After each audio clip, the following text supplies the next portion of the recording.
Except it's not streaming yet. It's not streaming yet. Woo-hoo. Oh, there it goes. Okay. Back to the default setup. Excuse me. We'll see if this sounds probably normal because I'm using the external again. Excuse me. So I'm just going to talk for a minute until people tell me how the volume is, because then, well, honestly, I'm not sure if there's anything I could do about the white noise. Because I hope the white noise isn't really going to bother you guys, because it's not going away. It is really, really hot here at the moment in Kansas, and so I've got multiple fans going. They're not blowing on me, because I know exactly what fans blowing on me sounds, but I've got this kind of strategic setup where I've got this wind tunnel thing, so I still get some air on the room here. So yeah, you guys there's a bunch of fans. I'm sorry. I was hopeful it wasn't too bad, especially since I'm probably going to be talking virtually nonstop during this run. Especially given, you know, you guys. Hopefully, we'll have a bunch of guys. Hello, Geth. Hello, Preacher. Hello, Resurrey. Hello, Gastorn. Hello, Ta. My day is going alright, I suppose, considering it just started. Pretty much literally. I vowed to get up and stream FF6 because, damn it, I didn't get to last night. No, I'm kidding. That was actually kind of a decision.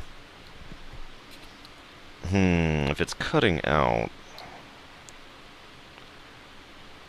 that may or may not be the noise gate working there, which... Okay, I'm gonna, like, continue talking just more or less continuously, and I need to know whether or not it's cutting out while I'm talking continuously or not, because if it is, that means there's actually a connection problem, which means I'm gonna have to go back and actually check the cables, but if there isn't, then I'm going to go ahead and just kind of keep talking here, la la la la la la, in order to ensure that it's just the sound trying to get rid of the noise gate from all the fans I've got going on. So I'm just still talking. Oh my god, I'm kind of running out of things to say here. She sold seashells by the seashore. I'm not sure why. She swallowed a fly, but then she died. Okay, I'm done. Hello, certified specialist. And everybody else. Jelly on my toasties. Nice. And guitar wizard. Oh, that sounds like an awesome type of wizard. He just kind of shoots guitars at people, and then the guitars, like, are awesome. I don't know, something like that. Anyways, hi everybody. Oh my. I'm not going to start playing just yet. Like I said, I mainly wanted to get some sound tests going on here. And make sure everything was in tip-top condition, shape, and otherwise order. But soon, you know, the thing that I'll be doing. Alright, I also want to know how the sound is going compared to me, so let's get some music going. So here we go. Music.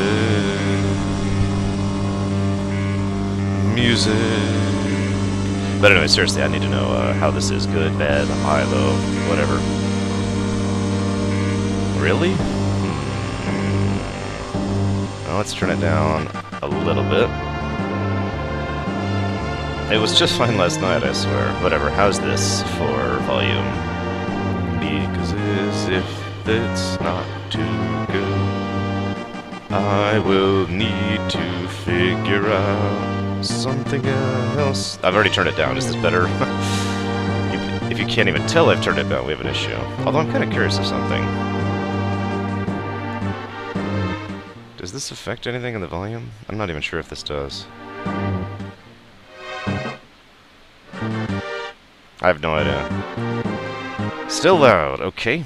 We're gonna stop using iTunes to test because that's weird.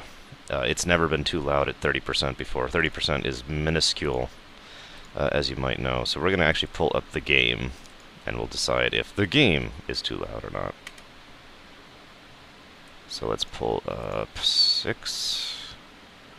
Wherever it is, should be here somewhere. There it is. Bam.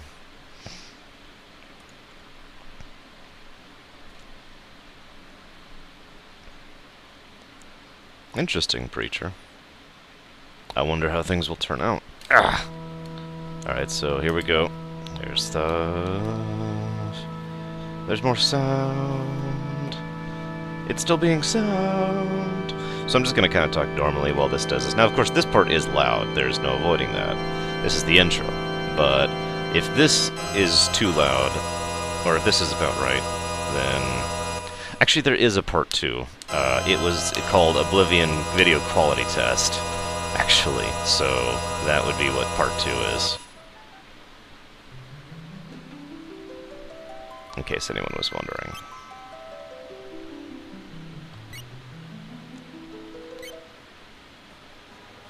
So the song we were just... Whoa. There we go. So now we've got like the overworld music going. How's this sound? Actually, no, I get a better idea. Because I have a theorem. Which I would like to test.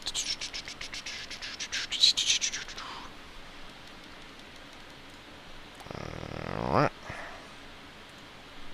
It is one of my favorite songs of all time. No doubt.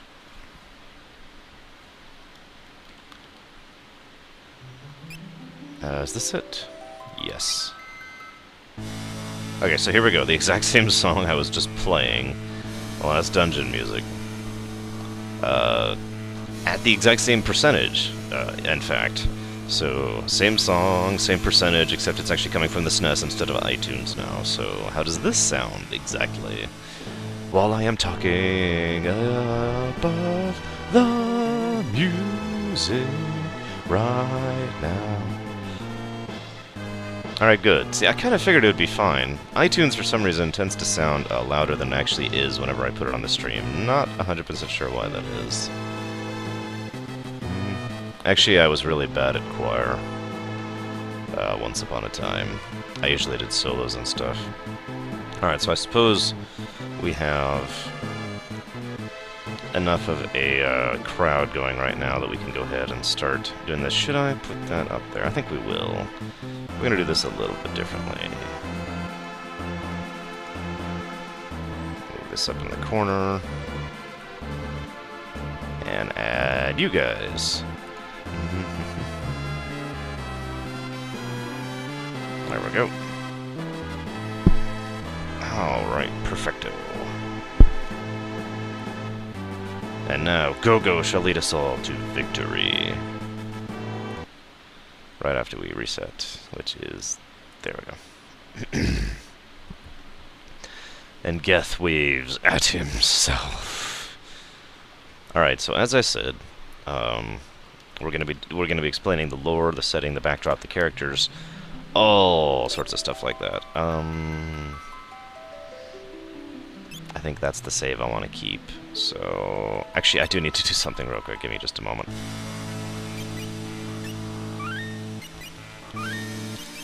This is what I do when I want to keep a save. I just make multiple copies of it, and then, it doesn't matter.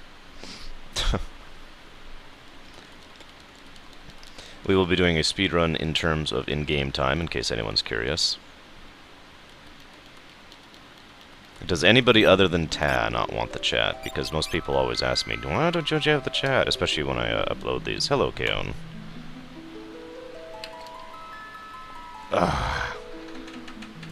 Because the chat is obviously for the people watching it after the stream has been live. And I get a lot of requests for that. But if it bothers a sufficient amount of people, I will get rid of it.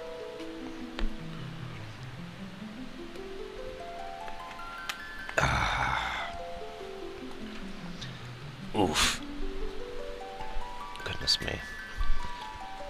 I had one person actually ask if I could just repeat every question each time, and it was like, no. If I shrink it, it's gonna be... The quality is gonna make it basically unreadable, speaking from experience. Alright, here we go. First vote of the game. What should I do with the chat? Should I have the chat? No, Scottish, not yet. And I haven't heard back from anybody yet, and it's really starting to irritate me, to say the least. Especially given how I'm getting, like, no response from anything, and it's just... Yeah, a little bit on the frustrating side, as one might imagine. In fact, I'm having trouble relinking my thing to YouTube at all, because, hey, screw you. And by screw you, I mean screw me, of course.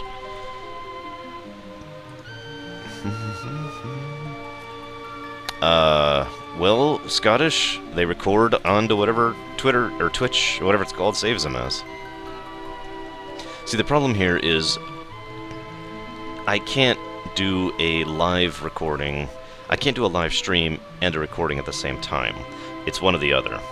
So if I wanted to record something locally and then upload it to YouTube, I could do that, but there would be no stream. There would be no live. There would be no chat. You follow me? That's how I do all the other videos that I've been uploading to YouTube, like the Oblivion Let's Play, for example. So it's one or the other.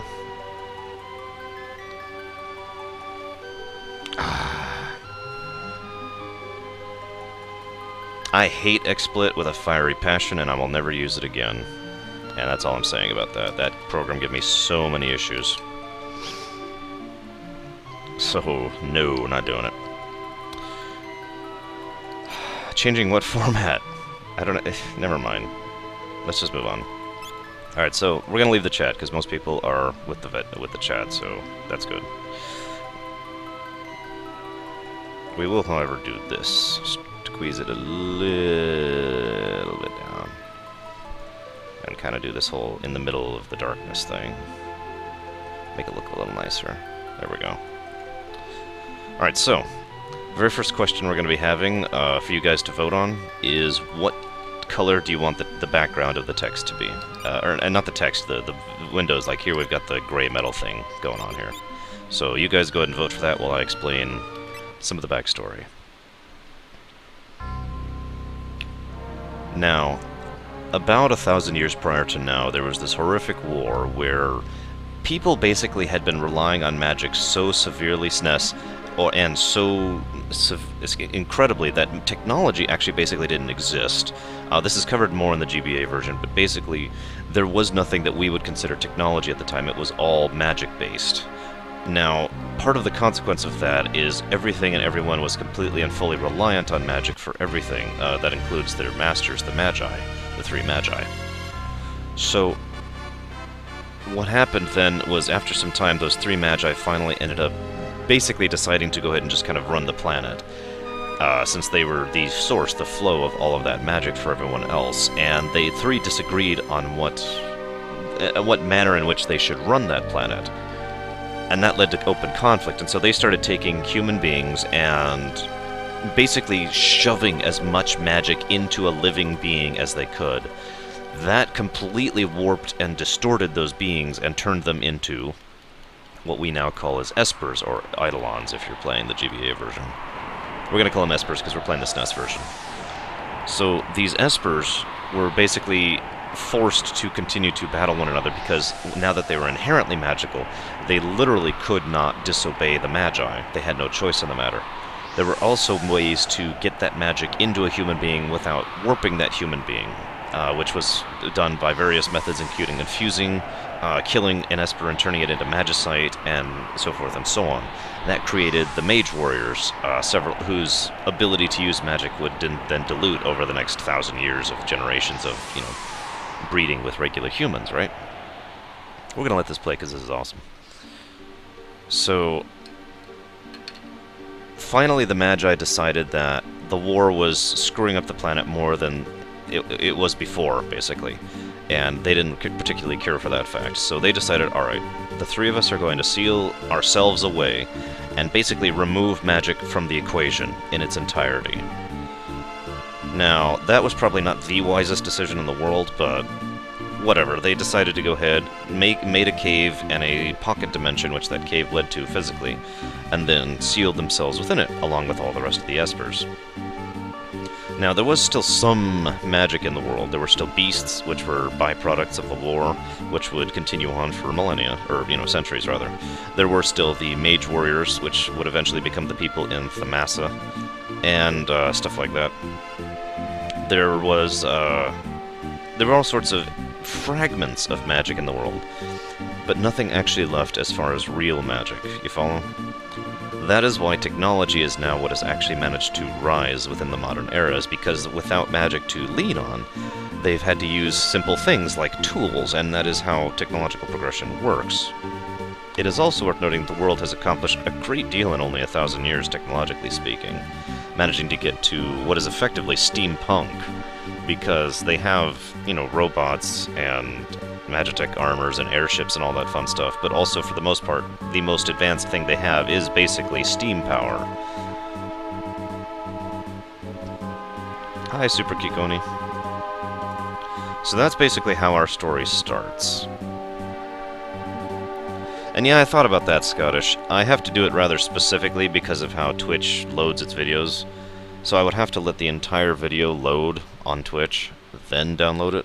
Because otherwise, if you try to download it while it's streaming, like you can do on just about anything else, you'll only download up to the point it is streamed up to. Very irritating. Alright, so I have several votes for blue, one for gray, one for Shrek green.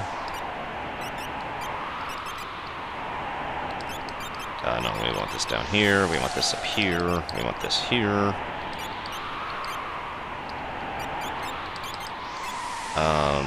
2 votes for gray. Lots of votes for blue. I'm actually surprised how many votes we have for blue. Blue is still winning. I'm giving you guys 10 more seconds. And by which I mean actually 20 more seconds.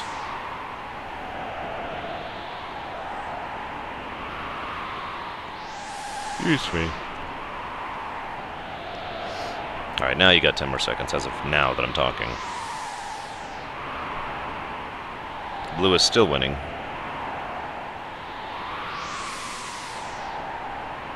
And time. Alright, blue it is. Now, as I mentioned, this is a speed run, but I have to do some very specific things in order to make this work. But let's talk about the story while I'm doing that. There's no need to talk about that.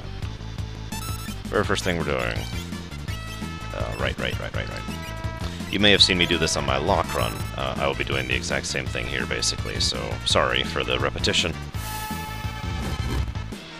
In any case, what is happening here is Terra up there, hang on, has been utilized as effectively a biological weapon. Let's just put it that way. And her purpose here is to assist these 2 soldiers who are Magitech Knights, which indicates that they are some of the elite of their own, of the forces of the Empire, the Gestalian Empire, that they need to go to this town because they think they found a new Esper. Now that may sound a little bit disproportionate, but you have to realize that at this point in time there basically are no new Espers. There is no such thing as finding a new Esper, basically. This is the only one they've found in about 18 years at this point in time. So naturally they send their absolute best Magitech warrior and 2 of their best Magitech Knights in order to deal with the situation. Duh, right? That's why she's here, that's why they're here. And now we're going to go up to here.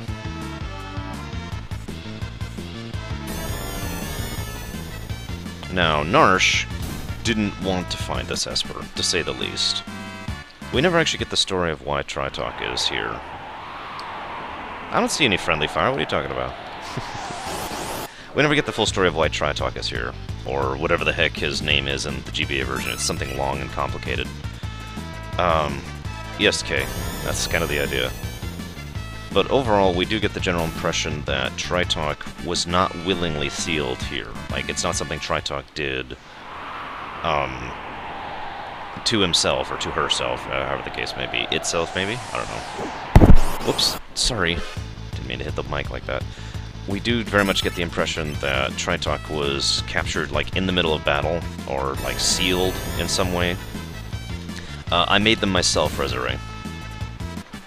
And so it is very likely that Narshe was actually a battleground of some sort during the actual War of the Magi 1,000 years ago.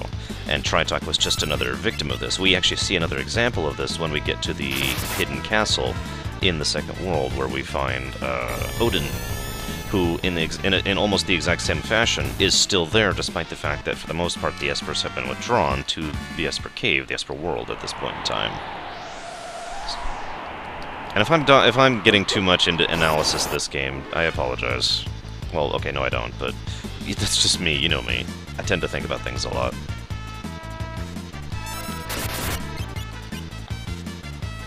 Now, hopefully, I'm gonna get this Bioblast off, because I did. Yay! Because I need to heal. I need to heal before the next fight, or I'm gonna die. Speaking from experience.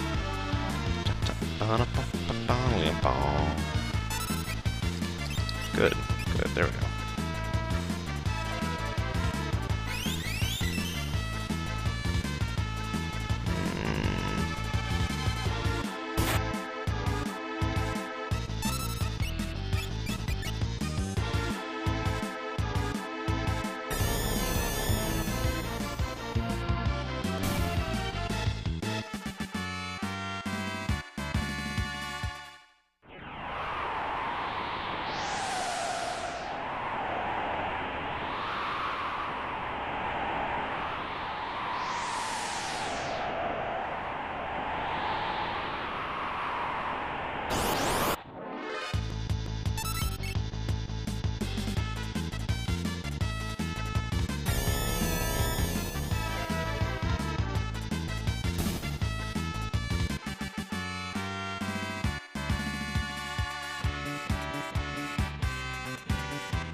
Alright, sorry about that. I need to, like, make up an image file, which I can just float up on the stream that just says RL whenever I have to do something like that, so you guys know where I am. Anyways, yeah, it was Valagarmanda, there we go. But he's always going to be Tri-Talk to me, especially since it's much easier to say.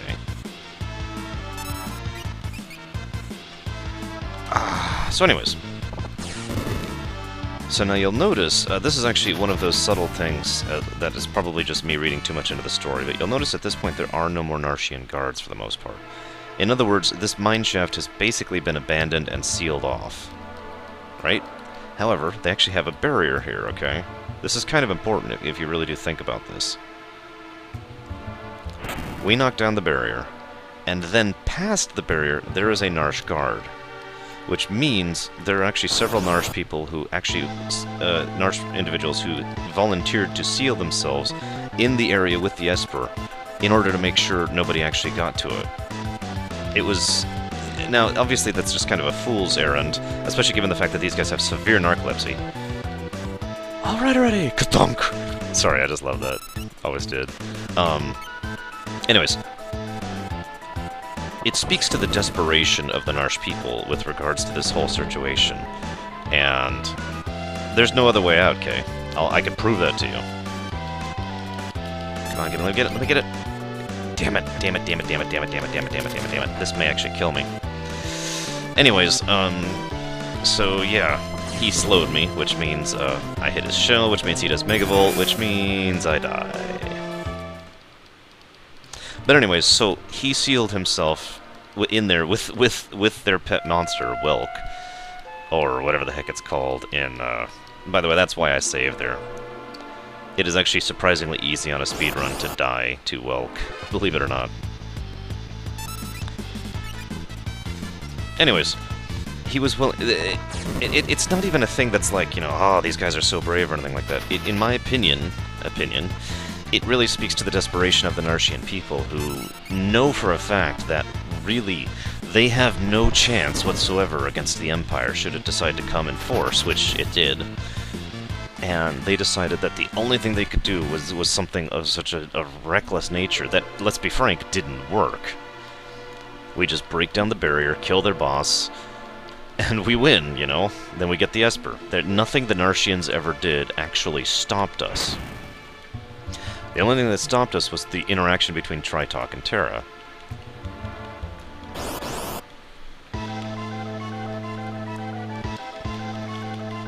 God, these guys have just severe narcolepsy.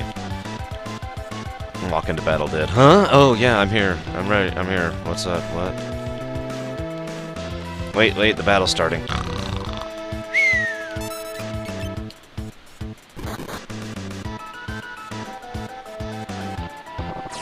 That is exactly true, Kay. Why else would they be doing that, however, if not for the fact that they had already failed at not being neutral? Yes! I actually get my second tech missile in. Yay! I mean, think about it from their perspective for a second. Alright, there's an Esper here. We absolutely need to make sure the Empire doesn't get it. We are firmly committed to this. Oh god, oh god, oh god, oh god, oh god, oh god, oh god. Okay, we just got stomped and lost half of our standing militia. Now what do we do? Neutrality! Yes, let's stay neutral. We will not oppose the Empire. No. We will not join... Well, I can't believe I just did that. Whatever, at least I can survive this time. We will not oppose the Empire. No. We have nothing against the Empire. You know, it's actually very interesting to me because the whole thing actually makes perfect sense from a lore perspective, from a character perspective, because if you think about that, well, it's not necessarily for the entire people, Kay. First of all, we have no idea what the entire people thought before. Come on, Gru. We have no idea what the people thought before this incident. There we go, God. And second of all, only about, I believe, 5-ish people total, including leaders, admittedly, were like, we must stay neutral afterwards.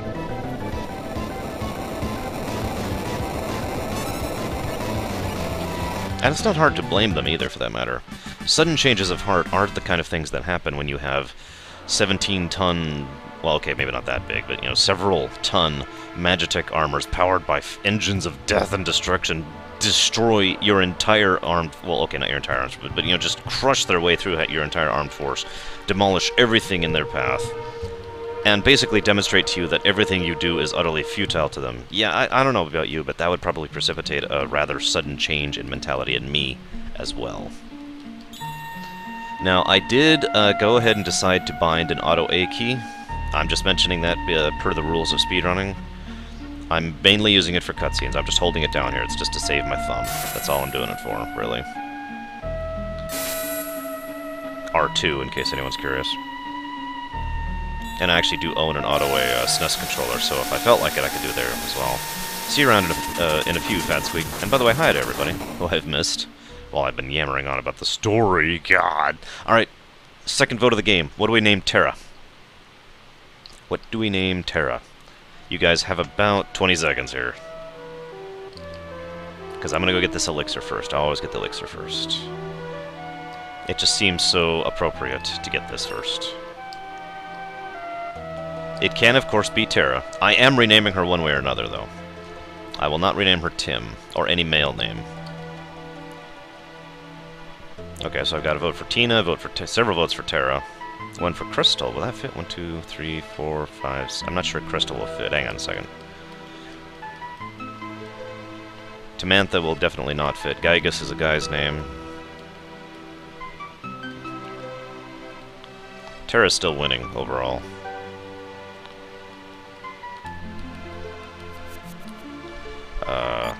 Crystal... I'm just curious if this fits. Nope, Crystal will not fit. Too many letters. Didn't think so. Arshe and Gaia really will not fit. Unless you were just talking to me. Whoa, sneeze attack!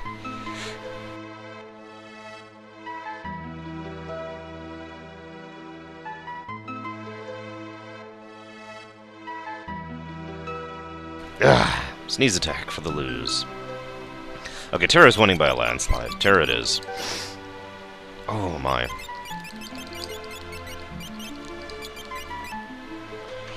The next one will not be too long from now. That will be renaming Locke, so feel free to start getting your votes in for renaming Locke now. So, there's an organization called the Returners. Kind of a cool name, I think, actually. The Returners are an organization founded by a guy named Bannon.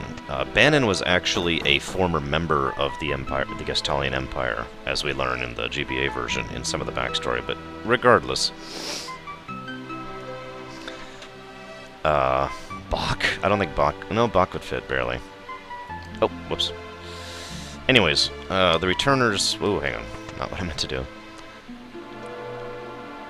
Bannon basically saw the extent of what the Empire had done with regards to Zen and Miranda, and basically decided, okay, I need to actually go and do something about this. Started gathering like-minded people from across the world, actually, to help him in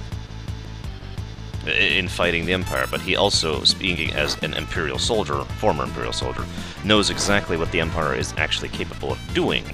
And so the Returners' biggest weapon is secrecy. They try very hard to stay hidden and just oppose them from the shadows. Bannon also very firmly believed in the concept of what we would call adventurers, heroes, etc. In other words, individual people who are strong enough to take on, you know, more than just one guy at a time. You understand what I mean? He realized that a force of arms, aka an army, was not the way to win. So he began recruiting people like Locke, Edgar, actually, that's it, I believe. But that was basically his general idea. Yeah, things that don't exist in real life. Because screw real life. It sucks anyways. So, he decided to keep pushing this and pushing this, and he has agents like Jarvis there. Arvis, that's his name.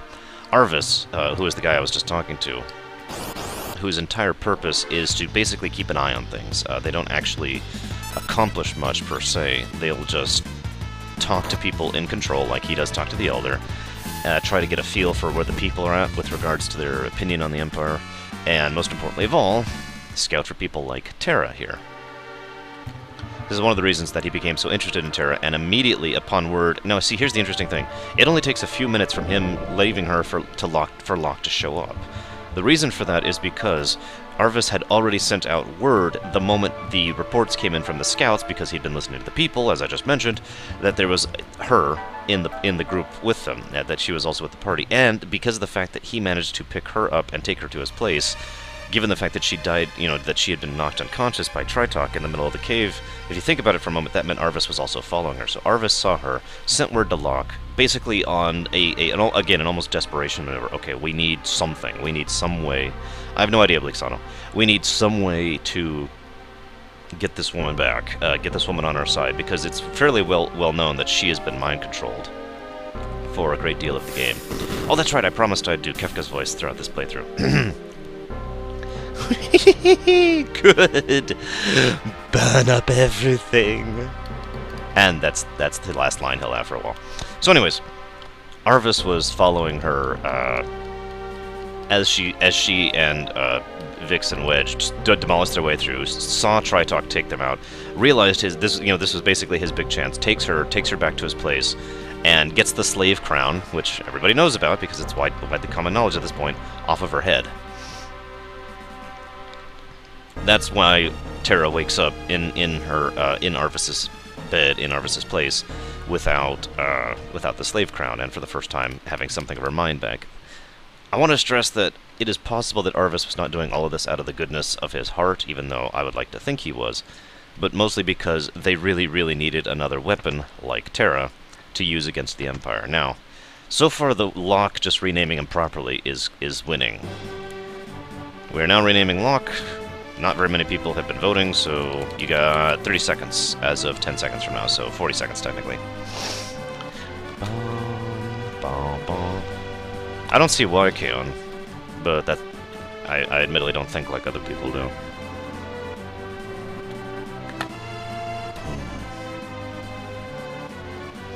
Saffron. Lots of votes for Locke. Where are we at on the timer? 20 more seconds.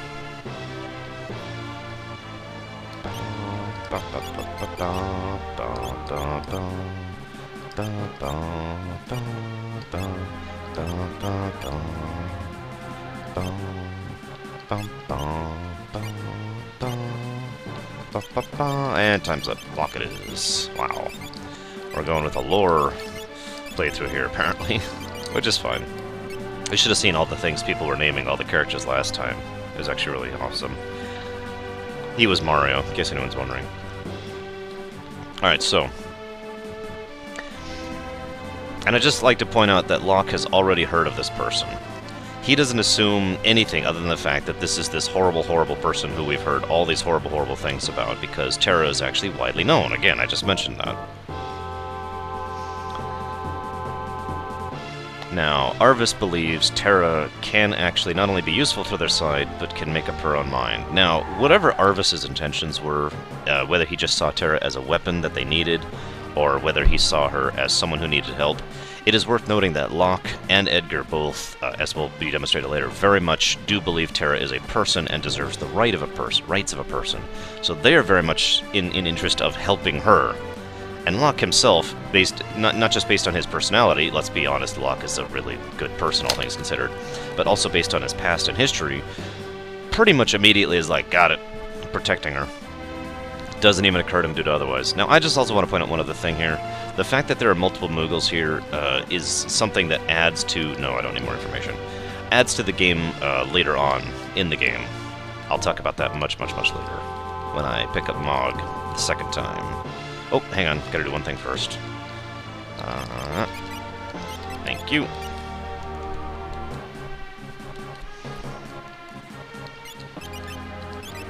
I give him the shield and put him in the back. Actually, wait. And him in the back, too. We're actually going to fight all of these this time around, because with a full 4 group, these go down pretty quickly, and the extra X will be helpful.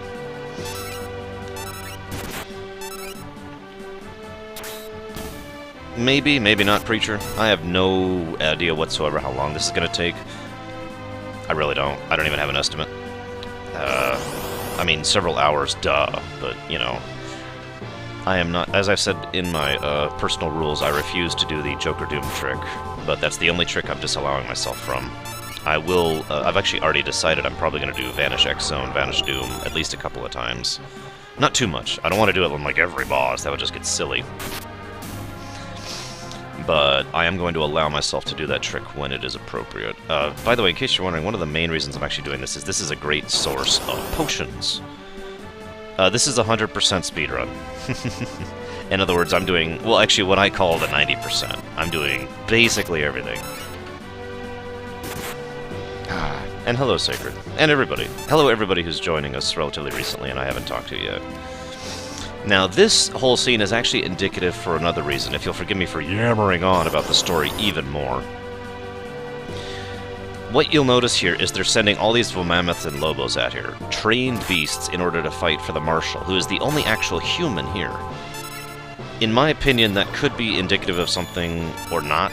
I mean, really, it's kind of a judgment call as to whether or not that actually matters, but in my opinion, it does. In my opinion, that is actually demonstrative of the fact of how badly the Narshians got crushed by the Magitech advance that just happened. We're actually going to heal just a little bit, because tonics are cheap, and I got tons of them. There we go. So, anyways, the overall point I'm getting across here is that whether these were already part of the standing forces, of the Narshian forces, because we know they use beasts, we've already seen that, and we see that in the future as well. God, I hate it when they do that. Or, whenever, I've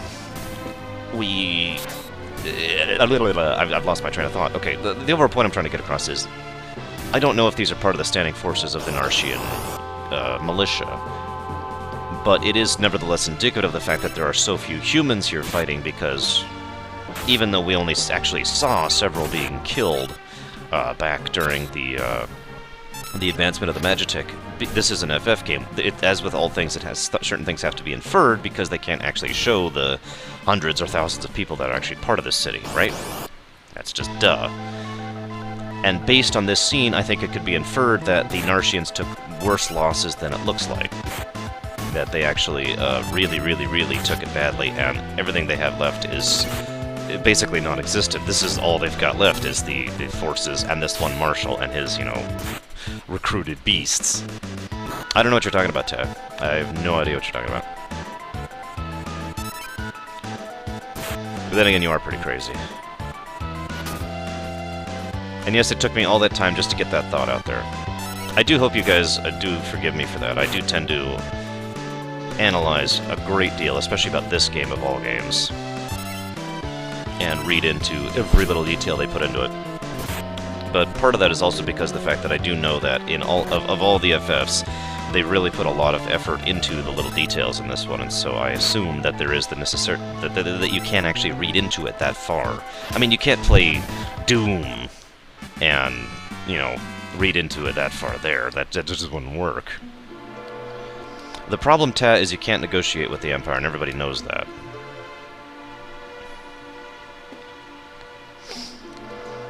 So, the Mughals helped save Terra. Also just kind of gives an interesting insight into the disposition of the Mughals in general, the fact that they saw someone in trouble and without question or hesitation said, "Hey, we'll help." Just like that. However, it is also worth noting that it could be because of Mog himself that they decided to help. We don't actually know, and we have no way of knowing that. That's purely a guess, but it is in my opinion that the Mughals in general were just like, yeah, we'll help. Alright, so as you guys know, in a moment here, we're gonna possibly beat the game.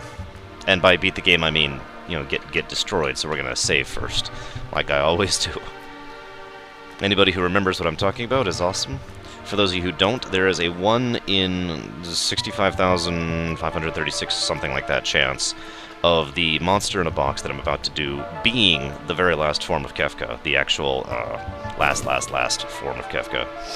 And if you do kill him here, as I've only done once ever in my many years of playing this game, I've only seen him once ever, for that matter. It will actually play the end of the game. It's really funny. So we need to go save first. Sorry, hang on. So need to save, just in case. Never know. By the way, you guys will be fighting Edgar soon. Or naming Edgar soon, so if you want to start voting on what to name Edgar, feel free to do so now. Fingers crossed. Nope. Damn.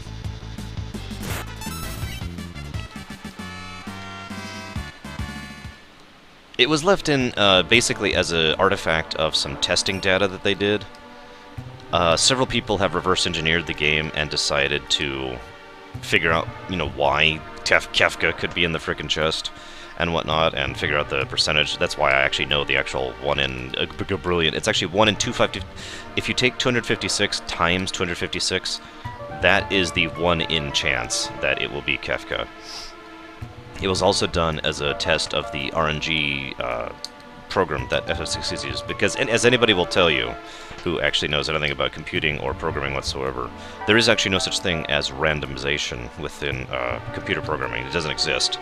RNG refers to a form of selective input registrative table selection. It's actually kind of hard to explain, to be completely honest with you, but suffice it to say that they wanted to test that, and so they set out the entire RNG table, which is why it's 256 by 256. It's literally the entire RNG table of the entire game, and if it gets to that 1 point, it will be Kefka. Last Kefka. It'll actually trigger the last Kefka fight. We're about to heal, so we'll go ahead and just do that. 65536, yeah, I believe that's the right number. Anyways, lots of votes for Edgar. 1, 2, 3, 4, 5... Gerad! I've actually named him Gerad once, just for fun. Aren't you really Gerad? Of course, everybody's done that. It's like naming Red 13 Nanaki, and it's like naming Dagger Garnet. Whoops, sorry. Like I said, it has only happened to me once ever on the SNES, and I always save in order to check it, as you just saw me do. We'll go ahead and buy those now.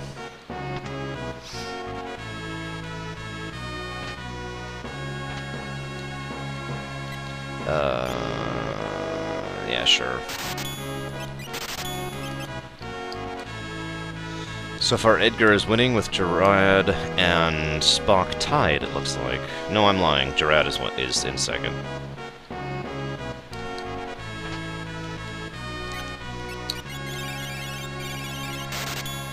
Stock up on tonics now.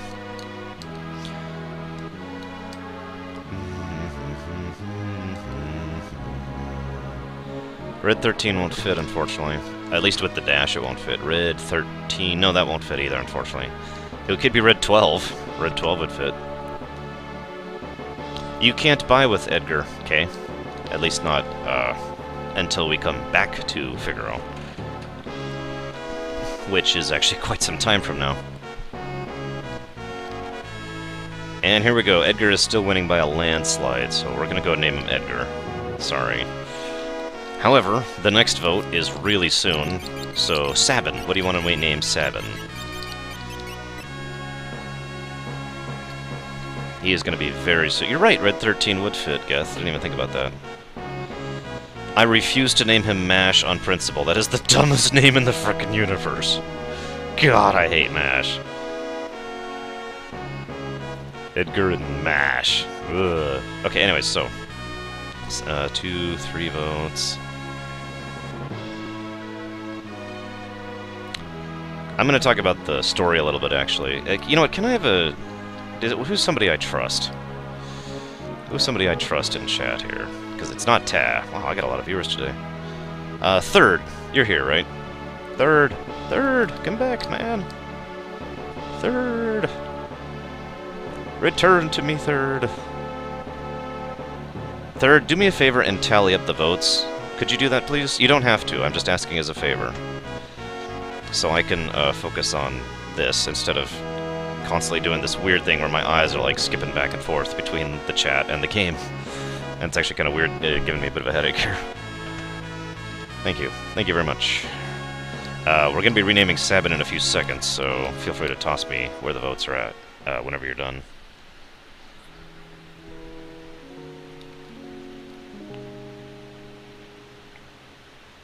Kay would just say, yes, the votes are 72 for MASH. Or something, I don't know. And we're going to be pausing here for a second. While he's tallying up, we'll go ahead and get rid of that. We'll go ahead and pause. I don't mind using a little bit of time. In case, I haven't been talking about the story too much recently. Figaro is a nation that has gone ahead and allied itself with the Gastalian Empire. It has done so basically out of a form of desperation. Even as recently as several years prior to now, I believe it's 4 years? They actually name how many years it is later. Forgive me for not knowing the exact number. The Gastalian Empire was clandestinely affecting the nature of this kingdom. They're the ones who actually poisoned the father of Edgar and Sabin, the king of the nation, obviously, in it because he had been opposed to the Gastalian Empire. Edgar, who, despite all his many flaws as a womanizer and otherwise, Sabin winning, okay. Thank you, Third. Or is that the tally, or are you just saying that for now? Anyways, despite his obvious hatred of the Gastalian Empire, the fact remains that Edgar very much does have a brain. He demonstrates this throughout the game, actually. Edgar is probably the guy who is the best tactician, the best strategically minded individual, basically of all of them. And it's worth noting that Bannon relies on Edgar's advice, not vice versa. So that says something as well. Okay, that's it. 7 is. Damn. I'm actually not, this is actually really cool. Strategist, thank you. I don't know why the hell I kept getting stuck on that word.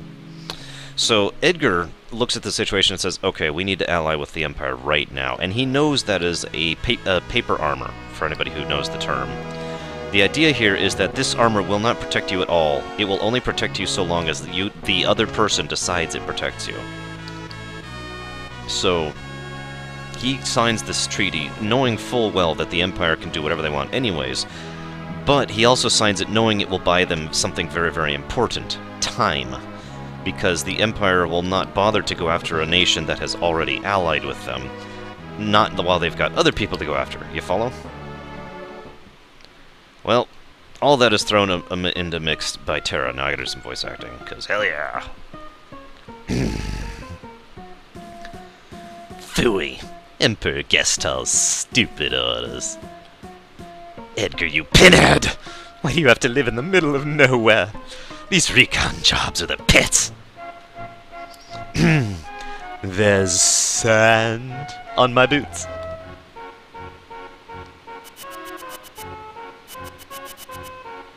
Sir, yes sir, all set sir.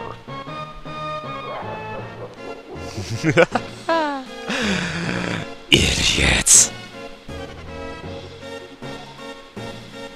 Kefka, what on earth? Out of my way!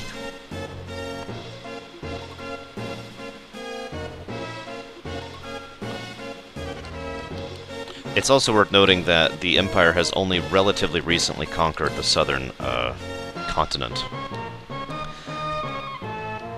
A girl of no importance recently escaped from us. We heard she found refuge here. Lies! She merely stole something of minor value. Is she here?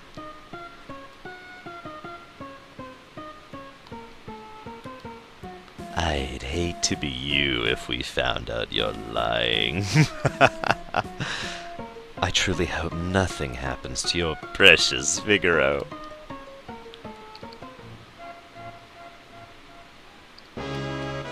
So in any case, that's why Figaro is quote-unquote allied with the Empire, and Edgar has been playing this dance for quite some time, with keeping Figaro as neutral, well, not even as neutral, as independent as possible, which is only so possible under the current circumstances, as you might imagine. It's also one of the reasons that Figaro is so technologically advanced compared to everything else, is because he has been pushing it basically ever since he became king. That's also one of the reasons why Edgar himself is called the machinist, because he is so... because he has been pushing this technological push himself and has gotten interested in it himself. He's very much a Sid-type character, all things considered. Not this time around, Kay. This is not a true 100% run, for this is a 90% run. This is where Locke basically lays it out for Terra, because Terra, at this point, is only used to following orders and doing what other people tell her to do, even though she no longer has the slave crown. So she, this is much more clear in the GBA version, she basically says flat out, okay, what do I do? You know, and Locke says, that's not really my choice to make. This is up to you. And Terra says, I have no idea what to do, and Locke says, don't worry, you'll figure it out, and she says, I don't even know what that means. I'm only doing the voice for Kefka. I am, after all, the Lich King, Kefka and Jaya. So Kefka naturally decides to set fire to much of Figaro. I admit to this day I wonder how stone burns, but whatever. Bring me the girl, now! Well then, welcome to my barbecue!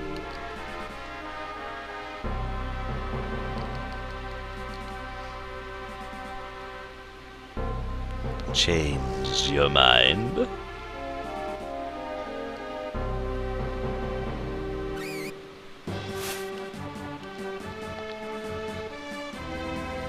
Ha! Shameful that a king should flee, leaving his people behind. How utterly delightful.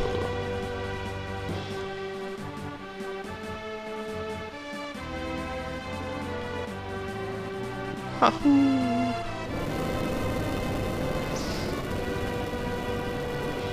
And this is one of the many technological advancements Figaro has.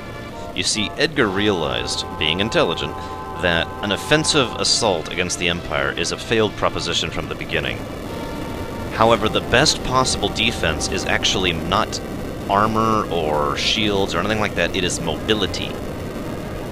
And so he makes this awesome setup design that the Figaro Castle can actually burrow beneath the sands and literally evade the Imperial forces, as it just did just now.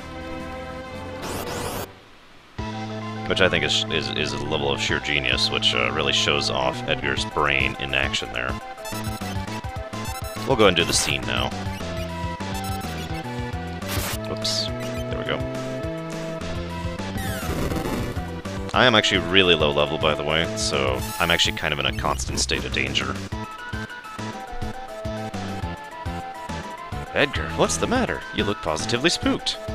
Did you just see what I saw? Yeah, Eskeed seems loaded for bear. She's amazing. Okay, we're gonna stop here. There's actually a way to skip this cutscene entirely.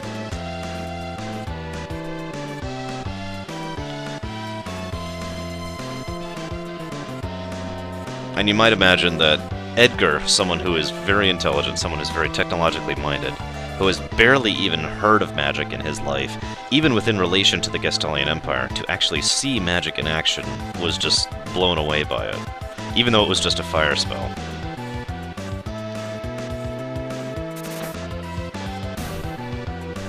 And that should finish it, yep.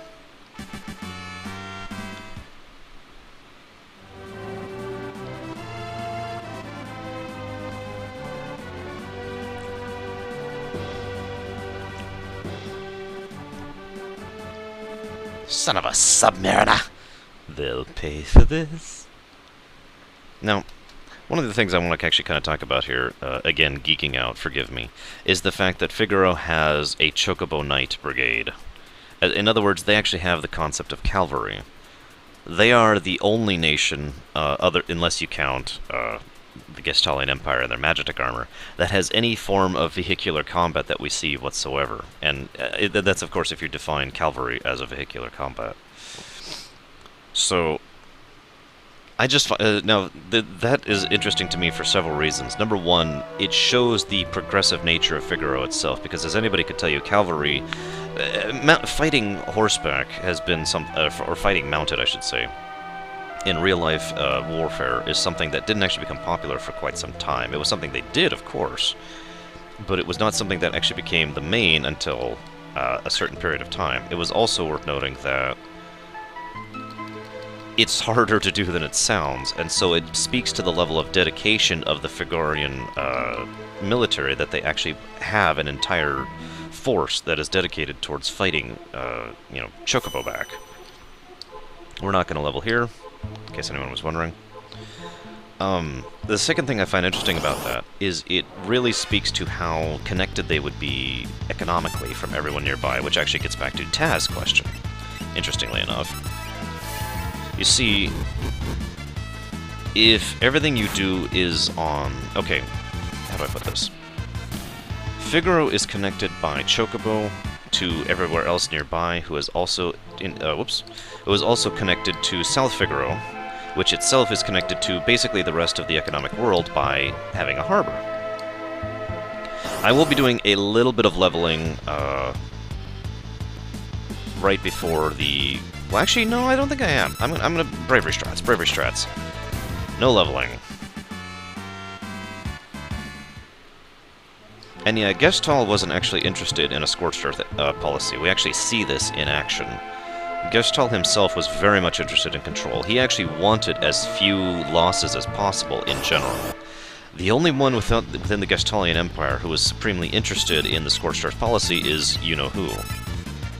Yes, I will do Shadow Story. This is a 90% run.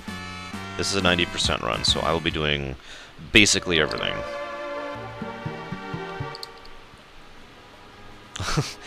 That's actually kind of funny, Kay. That's one of the reasons I use tools so much, is because they don't. God, I need some sprint shoes. We're gonna save getting all the items in this town until I have some frickin' sprint shoes. So this is South Figaro. It is often implied that South Figaro is a province, not actually a town. Although that's also true for several nations throughout the thing, including all three down on the southern continent, and of course, Doma. In fact, just to add to the fact that Cyan thinks that the forest... I'll be renaming Shadow very quick. Oh, the latest you can rename him?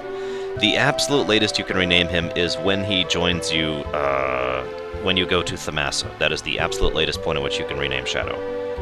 Yes, I actually know that. Whoops. Right, I want to sell... Nothing, do I? Damn, I thought I had... Oh, wait, yes. Yes, I'm gonna go and do that. That's not gonna be enough. Whatever. Screw it. I don't need the sprint shoes. Anyways, I'm sorry, I've gotten off on 3 tangents now. Figaro is well connected to the rest of the world via a rather interesting little internal web. By the way, everyone needs to name Shadow, like, now. So feel free to vote for Shadow's name. I'll give you a little second. I'll go ahead and talk to the guy while you guys decide who to name Shadow. Figaro is well connected to everything based on because of their Chocobo connections, because of their connection to the sea. It is also very often implied that Figaro actually has a second port of call which is one we never actually see in-game, but it's on this side of the cave. Luigi. Wow. Third, you there? Could you tally these for me? Because there's actually a lot more votes than usual. If you can't, that's fine. I can do it. I'm just gonna go over here, because I gotta go get something. Oh, thank you, third. Oh, wait, actually, I want to talk to this girl, because this is actually cute.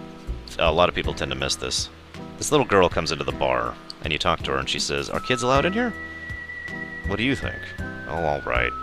And then she leaves, because kids aren't allowed in the bar. Luigi. It would be rather appropriate if you think about it. You guys have 10 seconds. In fact, you guys have until I get to the thing.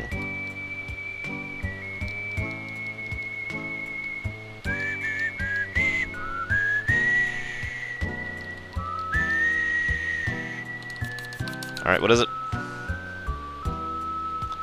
Bum, bum, bum. Wow. Wow, wow, wow. Wraith wins. Wow, our first rename of the game. Whoa, whoa. Thank you, third. That's Wraith. And now we're going to leave, now that we've renamed Wraith. The earliest it is possible to rename him. Anyways, I'm going to stop talking about Figaro and its connections. One thing I am actually going to talk about is South Figaro. If you'll notice, this place has a very laid-back atmosphere and a great deal of what I like to call Figaran pride. And these people are obviously not afraid of the Empire. However, they do not have the mobility that Figaro Castle does, so why is it they're not afraid of the Empire? Well, the answer to that is actually quite obvious if you think about it. If you'll remember, the only reason this town fell was because someone sold them out, remember? That means their defenses were significantly high enough in order to repel, at the very least, a moderate-sized Imperial invasion with no real difficulty. Which is significant in its own right because it speaks to the level of martial power that Figaro actually has. And it also implies that one of the reasons we see so relatively few of the Figaran military forces at Figaro is because they're all here. I didn't mean to talk to him. Defending South Figaro in this entire province. It is also somewhat interesting to me that Sabin, for all intents and purposes, is still living in Figaro, just not in the castle. That's just a minor interesting thing to me. He didn't go very far from home. There we go. Now let's go ahead and talk about Sabin a little bit here. Sabin left however many years ago, I believe it was 4, I could be wrong, in order to go off and train on his, yawn. And in so doing, basically be able to assist his brother and his kingdom a lot better. Now, obviously when Sabin first left, he was emotionally distraught, over the death of his father and everything. Hello, Big Chunk. What's up? But by the time he actually got here, it is without question that he realized he could do something more with himself than simply, pouting. I should do this. Whoops. There we go. Better. So, Sabin immediately searches out Duncan. Whoa. Who is the legendary... they never actually say, but it's implied he's basically a kung fu master. Someone who can teach arts... monk master. And he can teach the arts of being a monk, how to use your chi, that kind of thing. And Sabin began to learn and grow with him in order to be able to reach the point in time in the future, because he believed war had been gathering, and he actually says this word for word, that he's seen the clouds of war gathering for some time, that you would be able to assist when war finally arrived in Figaran's borders, because he also believed that his brother was the better choice for ruling the kingdom, and let's be a little honest with ourselves, he was right. This is Sabin's home. He grows radishes and, or no, that's not a radish, that's a... I don't know what that is. Shoot, I suddenly can't think of it. Sabin's favorite tea, Sabin's favorite dishes, and Sabin's favorite flowers. turnip, thank you, turnip. Turnip and cabbages.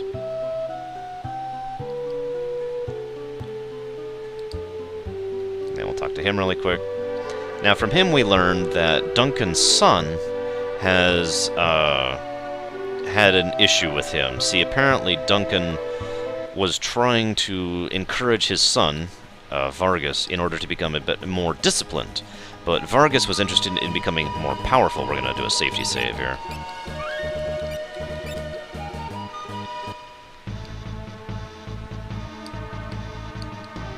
There we go. Vargas was sufficiently... let's just call him a bad egg. I think that's a good word for him. Excuse me. I have no idea what you guys are talking about, by the way. Vargas was... Thank you, Harmon. I hope you enjoy me yammering on about me reading too much into a game that I love. Because that's basically what I've been doing here pretty much this whole time. Whoops, wrong spot. I don't need that. Oh, no, yeah, I should go get it. I should go get it. I should go get it.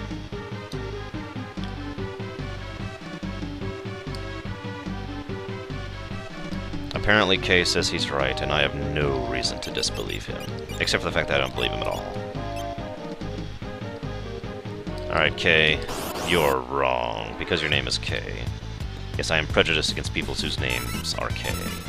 That's my one prejudice. Everybody has to have at least one prejudice in their lives, and that's mine. So anyways, you'll notice there's a lot of brawlers in this town, in this mountain. And I actually, speaking of reading too much into things, I actually think that's very much done on purpose. One of the things they tend to go out of their way with in FF6 is very specific placement of enemies, and I think this is one of those examples. There's lots of, okay, there's there's obvious random beasts and the bears, and then there's brawlers. Why are so many brawlers here? Well, we already actually have the answer to that based on what we already know. This is the location where Vargas, Duncan, and Duncan's various students, because we know there are more students than just Vargas and Savin, train. The real question comes, why are all these guys attacking you? And actually, we're going to put that on you, because that improves auto crossbow damage. Anyways, so, why are the brawlers attacking you? Well, it is my opinion that what we're seeing is just a tiny sliver of something that's actually more... Ooh, there we go. A little bit more than just, Vargas decided that he wanted more power, and so he went after his master Duncan. It is my opinion that Vargas actually led something of a revolt against his master, against Duncan, against his father.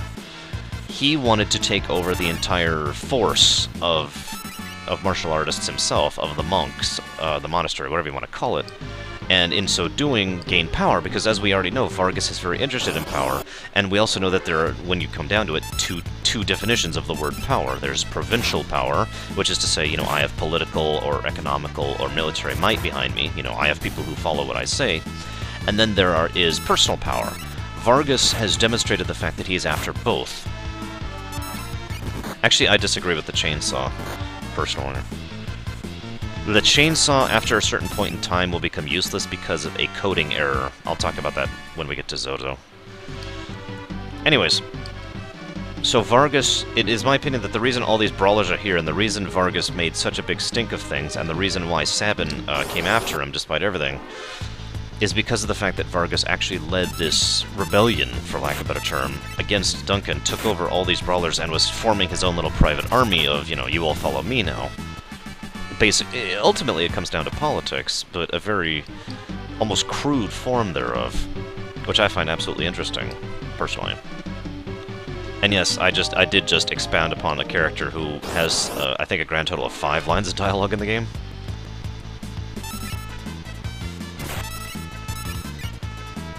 You may make fun of me now if you wish. I understand.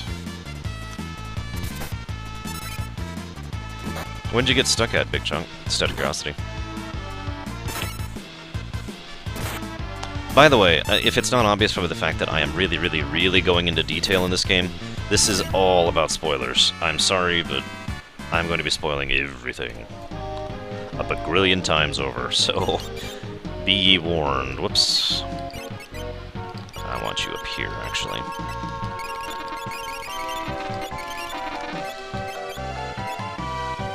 Actually, I prefer to call myself a geek, but I've already talked about that.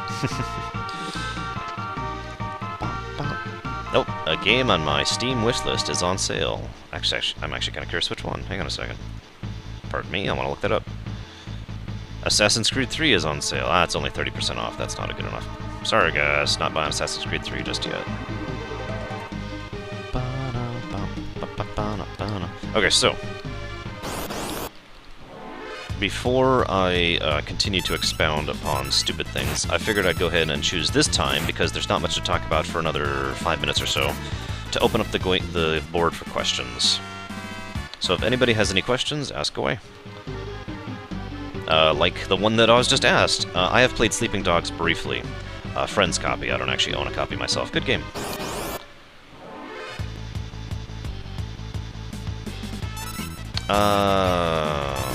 I don't know, Kay.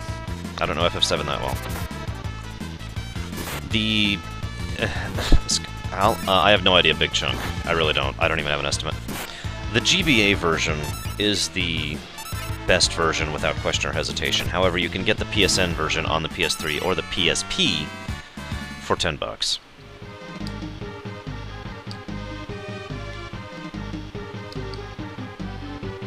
Wow, a lot of people here know more about FF7 than I do, which isn't that surprising, actually.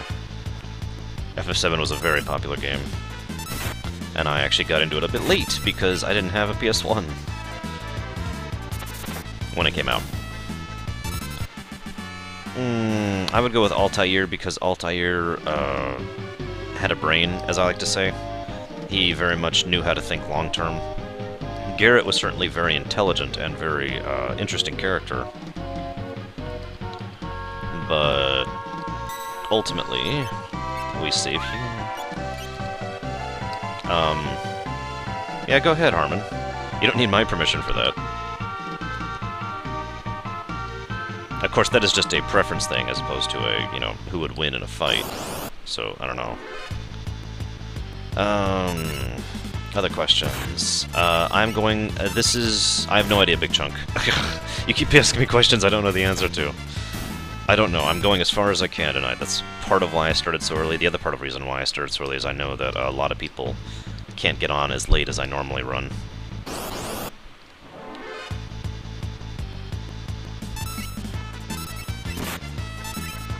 Any other questions? We're about to get to the point where I'm going to start yammering on again.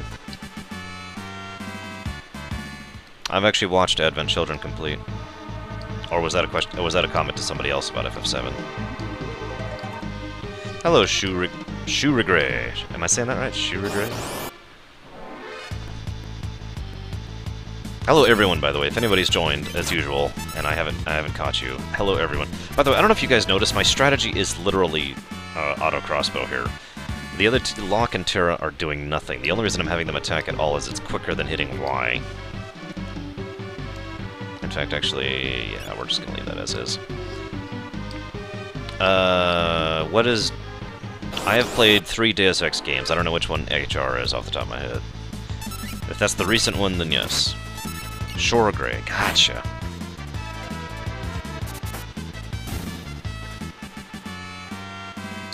What, they won't let you have Oreo in your name? No, I'm sorry, there's no Oreo there. Second O would be cool. Human Revolution, thank you. Yes, I've played the new one. I might do a review of Advent Children. It's one of the only anime movies I've seen that I actually don't call anime. It was alright, Geth. Gameplay was fun. Story was pretty good until it kind of petered out towards the end. The ending was terrible. Yes, ending, singular. Last boss was semi-interesting.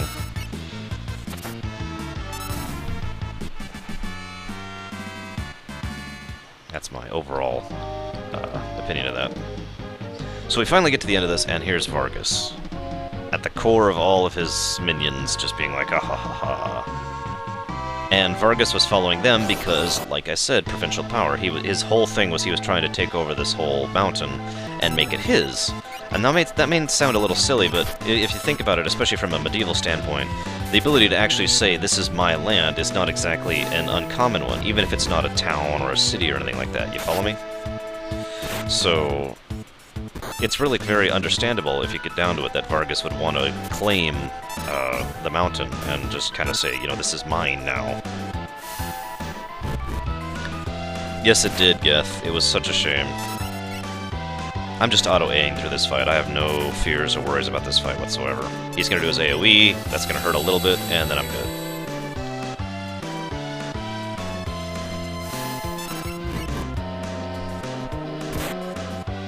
Should be any second now, probably after this auto-crossbow. Yep, there it is. Now, at this point in time, Sabin shows up. Now, it is very strongly implied that Sabin had basically been,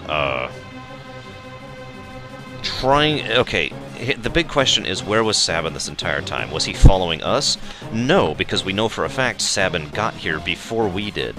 So where was Sabin the entire time while we were pushing through Vargas's forces? Well, the answer, in my opinion, is obvious. Sabin has a very kind and actually understanding, non-violent heart. He is very much a monk in the truest sense of the word. So, it is my opinion that what Sabin was doing was trying to convince all of the various brawlers who had followed Vargas not to follow him, to try and convince them to turn back. And it is pretty obvious, based on the way we were fighting through them, and the fact that Sabin now finally has to confront Vargas himself, that Sabin had failed. And that's one of the reasons Sabin approaches this fight with such an air of, you know, regret, that he doesn't want to do this. You follow me?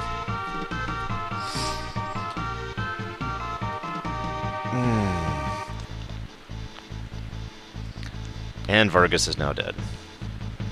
Yay! So we have now freed the mountain from Vargas and his brawlers. And his bears. Oh, we also know he tamed the bears, since that was shown in action.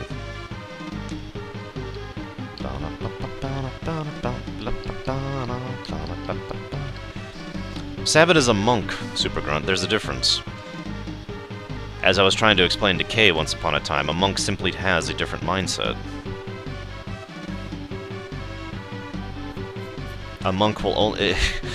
Look at the Jedi Knights back in the Old Republic era, and you've basically got the monk mentality in a nutshell. Yes, we have power. Yes, we have strength. We're only going to use it at the absolute furthest end of need. Whether that's a good thing or a bad thing, of course, depends on the individual's choice. La la la la la. But yes, he will fight, without question or hesitation, to defend others. He would much rather talk his way through the situation first, and he demonstrates this several times throughout the game. Alright. Now, Higade is off somewhere else, doing something else, and I'm kind of curious if the party's ever going to encounter him again. I kind of figured they would. Ooh, 50 watching, wow. I'm getting popular, guys. I don't know what I'm going to do. Okay, you guys... I'm going to let you guys vote, okay? Which of the three scenarios do I do first? Normally, I do them in a very specific order, but to increase the challenge rating, or maybe, I'll let you guys vote. Which one do I do first? We're going to save here. We're also going to do something I haven't done yet.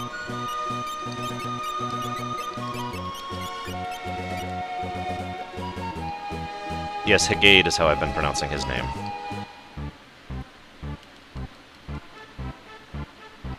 You can go for it, Harmon, I believe. I could do the normal order and explain it, too. Oh, it's not the easy order. It's actually the opposite of that, basically. The idea is to do it in the what I like to call the optimal order.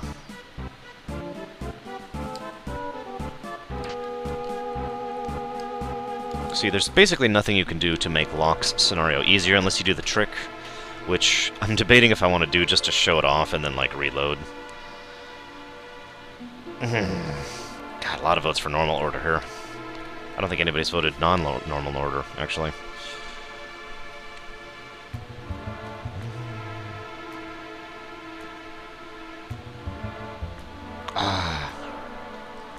Yes, the waterfall is sometimes later.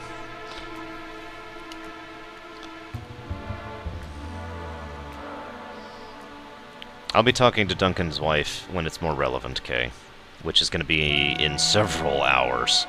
That's assuming I blaze through here. So here we find out that Locke says someone important to him was jailed by the Empire.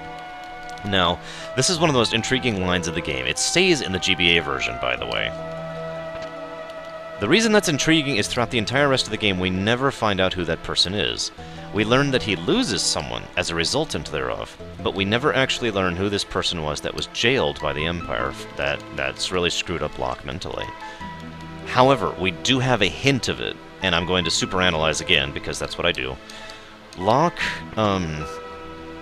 was in opposition to the Empire, at least mentally speaking, even before the issue with Rachel, which I'm not going to spoil here because, you know, I guess I'm not going to talk about here. I'll talk about Rachel later when she actually becomes relevant.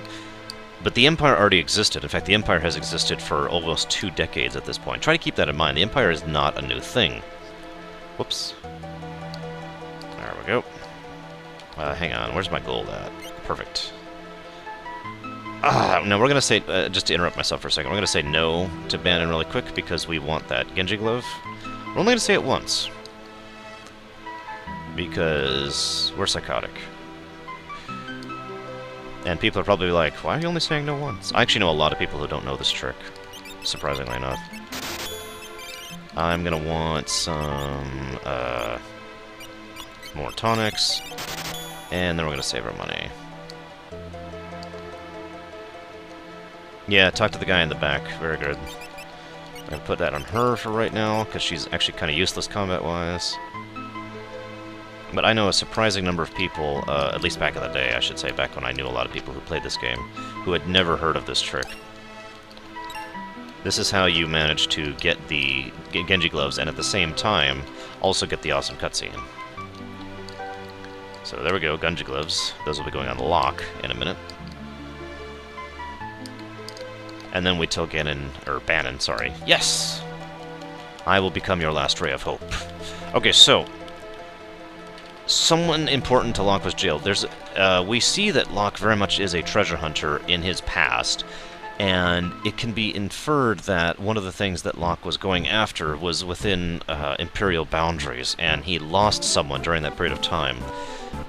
There's a lot leading to this. I'm actually going to let that topic drop, but that's just basically where it gets down to, that Locke actually had a thieving buddy back in the day, and that buddy was jailed by the Empire.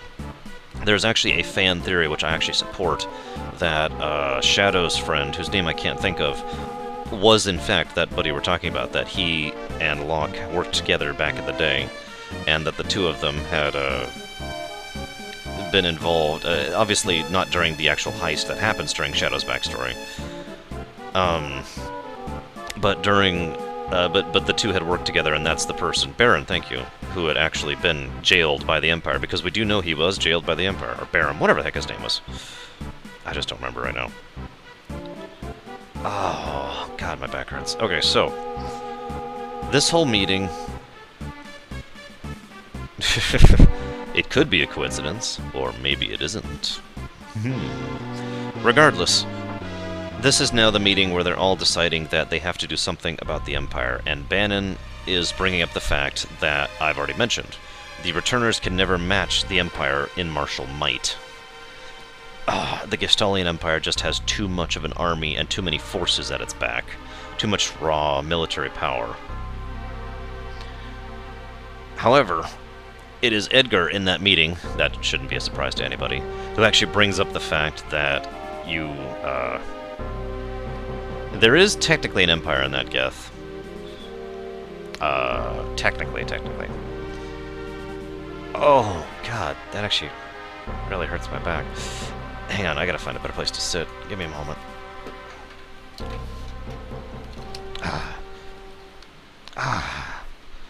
Okay. Okay,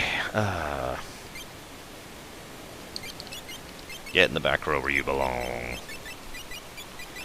I will not be leveling here.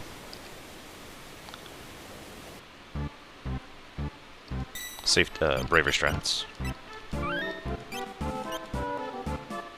In any case, the point I was trying to get to was the fact that the reason I'm doing Edgar's scenario first, because that's what everyone voted for, is, first of all, it makes the most literary sense to me. If you were to look at the story you know, as if this was a movie, it would make most sense for the action to immediately continue exactly where it left off. In my opinion. This is, of course, in my opinion. Gotta always add that. Gotta set everyone up here. There we go.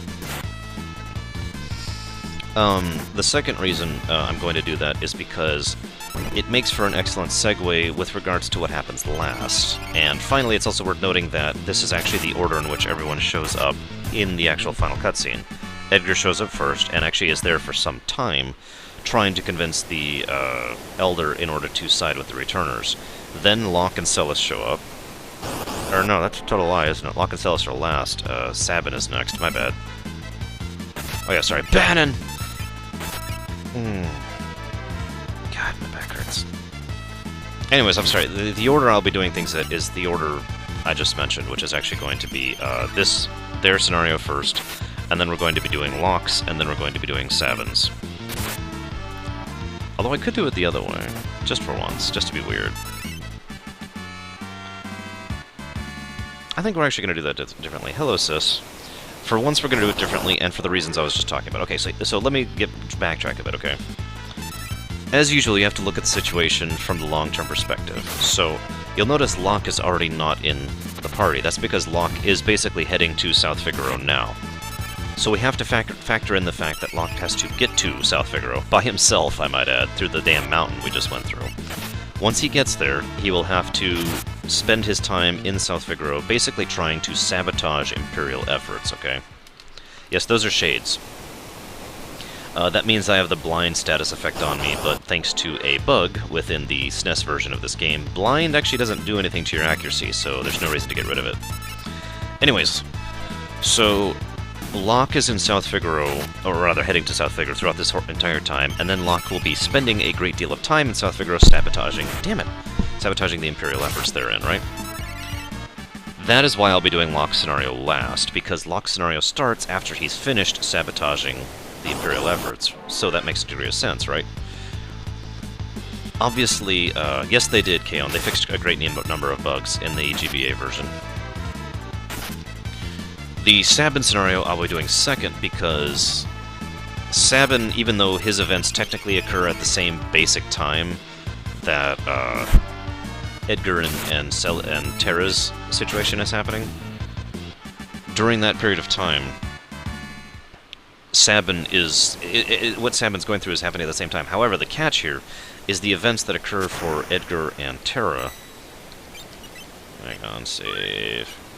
Hour 9. I'm actually doing pretty good on time, by the way. I'm really pleased with that. My overall goal is usually to hit the return to hideout within an hour when I'm doing a proper speedrun. I don't remember all the bugs they fixed. There's a list of it somewhere. I read it at some point. Anyways, moving on. So, Sabin is going to be spending a great deal of time basically on camera, you know what I mean? Edgar and Terra and Bannon. Bannon! No, I do not, Harmon. It would easily be in the 3 digits at this point in time, and that's not a joke. Hang on just a second. There we go. Like I said, not leveling here. Damn it! The Edgar Party. We're just going to start calling it that. The Edgar Party. We're actually going to save here just as a safety thing. I never get tired of this game. I never have. Yeah, through the whole way. All the way up to Kefka. The Edgar Party gets there very quickly. Overall, the amount of time they spend on camera is almost minuscule. Most people consider that the joke scenario, because all the enemies you fight are level 1 and level 2 enemies, and there's like no reason to actually have any worry or trouble whatsoever. They then spend the entire rest of their period of time off camera trying to convince the people of Narshe of the political and military situations and reality that they are faced with, right? We're actually going to do real stuff here because we're rather underleveled. Sabin spends all of his time on camera. All of Sabin's events we're going to see. That's one of the reasons Sabin's scenario is the longest, because everything he's doing is actually happening. And then Locke spends most of his time off camera again, but that's before his scenario starts.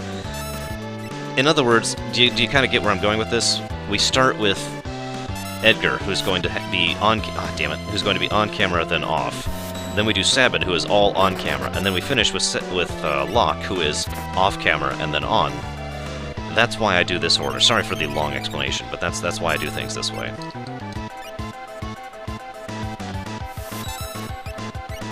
You'll notice I'm not even bothering to res her.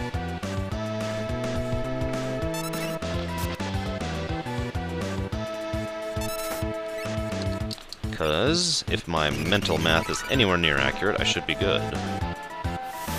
And those two hit pretty hard anyways. Oh, wow. Okay, I'm a little That should be in everyone, which is okay, because I can live through that. Man, I'm kind of paying attention to the fight for once. Fun fact, Ultros has the second most, third most HP that he'll ever have here. In fact, he has more HP here than several later bosses do. 3,000, in case you're curious.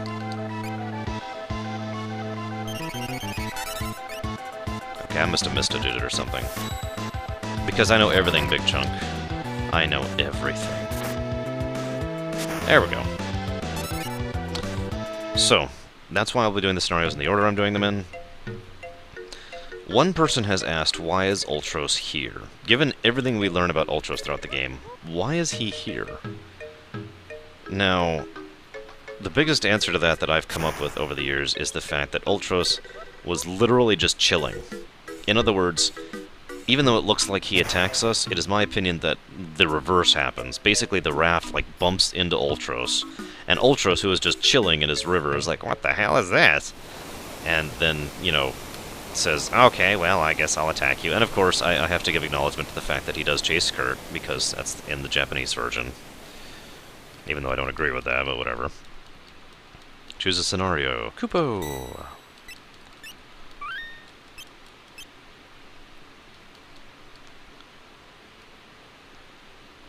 So, on camera and then off first. Now this is going to be a joke. The only time where we'll be fighting any enemies that are our level at all is on the river. Now you can have really bad or really good luck with regards to this river section, because it's very easy. Whoops. You'll notice Taro is fully healed and rezzed, by the way. That's one of the reasons I didn't bother. I've actually had sequences where they go through the entire river sequence here and literally don't encounter a single enemy the entire time. And I've had times where I encounter like 8 or so. It's kind of silly, actually. That's okay, though, because Bannon gained a level. Yes, the reason, okay, the party encountered Ultros. The raft literally bumps into him. And Ultros is like, what the hell? And then he sees Terra and he's like, ooh la la. And then then they attack him because, what else you can do when a giant purple octopus is there. And the end. But let me make absolutely clear that this is purely done for comedic value, so anybody who implies otherwise is going to be banned from my channel forever and ever and ever. Especially you, Ojunix. Bunnan? Bunnan? Is that how you say that? I'm not even sure I'm saying that right.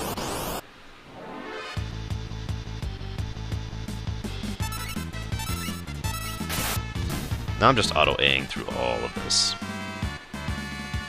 Now, an interesting factoid here is something that's about to happen here. If we try to enter, these guys will be like, oh my god, it's an Imperial soldier. Bannon will be like, wait a minute, it's me, Bannon. And they're like, no, you don't understand. And he's like, wait, I'm the King of Figaro. Now, naturally, they don't believe that. So, why are the guards acting this way? Well, the answer to that is actually incredibly obvious, in my opinion. These guards are probably some of the only guards left of all of Narshe. Like, at all, period. No, really. They just saw a whole ton of their friends die horribly. They're not thinking particularly rationally right now. So, I don't think that it never occurred to them that if these actually were Imperial troops, that doing what they just did would have just ensured the destruction of their town. And I sincerely doubt it occurred to them that these were allies, because all they are is rage-filled balls of stupidity. Make sense? I've actually had people ask me specifically about the behavior of the guards right at that instance right there, and so I just thought I'd answer that one specifically.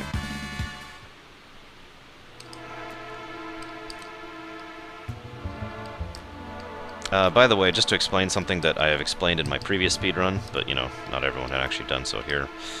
I will be ignoring all of the chests in the South Figaro Cave and in Narshe until the World of Ruin. That is because there are 2 points throughout the game at which those chests will be upgraded as we go through it. One is after we get the airship, and one is after the World of Ruin, so we'll be getting those ones later. Because, among other things, we can get a ribbon from that. Now, we're going to do this properly, and then improperly. Yes, we did that on purpose, in case you're wondering. And allow me to explain why. Thank you for listening. No, I'm not mad at you, Eugenics. I know it's hard to tell when I'm mad, because I'm so rarely it. Oh, damn it, it actually resets you, that's right. I actually forgot about that. Okay, we're gonna try this again. Because I actually forgot a thing. Alright, let's try this again. There we go. Screw following the pattern. Sure. I'm pretty sure this game doesn't handhold you at all. And I think anybody who's played this who's never played it before, like Big Chunk over there, can agree with me on that. No, FF7 was probably the beginning of the true handholding. Well, I'm actually going to take that back. I gotta say FF8 is when handholding actually began. Actually, we want to do one other thing while we're here. But no, FF6 is actually a harder game than it looks like. I'm not making it look hard because I know this game inside and out without even having to think about it. I know this game way, way, way too well. So I'm just kind of stomping everything. And the handholdiest? Ooh, that's actually a tough one. I'm torn between FF13 and FF10 too. And there's Moogles everywhere. Moogles everywhere. Moogles everywhere. Everywhere. There are Moogles. Okay, I'm gonna shut up now. Oh, by the way, they all say Kupo, except for Mog, who says Kupo. Dot. Dot. Po. That's how you know it's Mog, because he says po.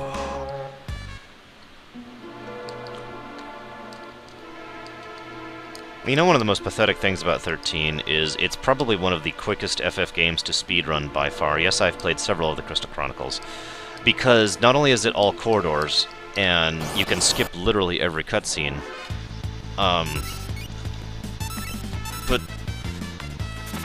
I don't know, I guess that's actually all I need to say. It's corridors, you can skip every cutscene, and each fight has a very specific strategy, and all you have to do has a very...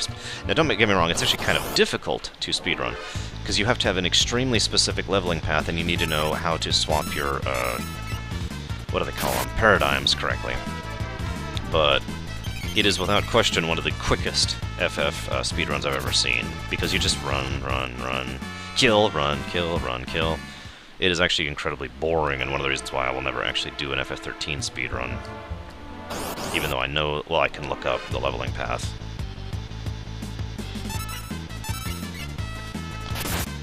Now, it's not obviously the quickest speedrun, because that'd be silly. Some of the earlier FFs are quite quick. In fact, the current record on, for example, FF1 is, I believe, 1 hour and 20-something. Alright, so like I said...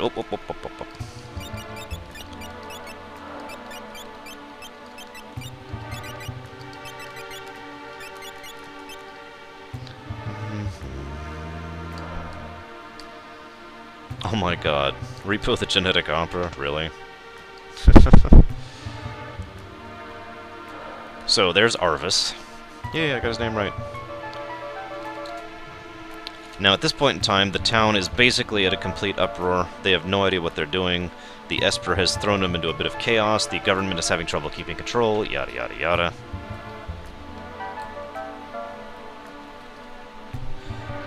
And Edgar points out the obvious. I just feel like actually mentioning this line. That Esper is either going to save us or dig us an early grave. I mentioned that line specifically because that is again showing off the fact that Edgar actually has a brain and is one of the characters who really does have the best handle on the situation and what's going on. Meanwhile, while that is happening, Sabin here has ended up at the end of the raft, or the river raft, raft river. Do I recruit Shadow? I leave it up to you guys. It doesn't really affect the run at all, to be honest with you. Ah, shoot, that's right, I don't have a second claw yet.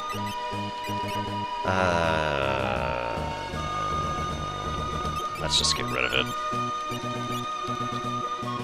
Oh. Hey, dude. Alright, I'm gonna recruit Shadow here. Now, Shadow is the guy who's telling us that there's a bunch of buys. Anyways, Wraith. I've been asked before, how the heck... Actually, I don't want to do that.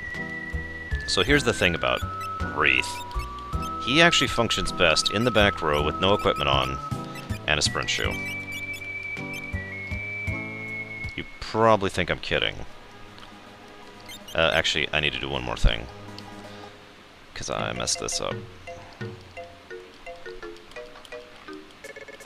This is a wandering merchant who sells to all the areas. Screw it. We should got plenty of tonics. And I'm going to want one more sprint shoes eventually, so we're going to go and grab one now. What is... somebody remind me, because I don't remember. What is Shadow's real name? I actually don't remember off the top of my head. I can never remember.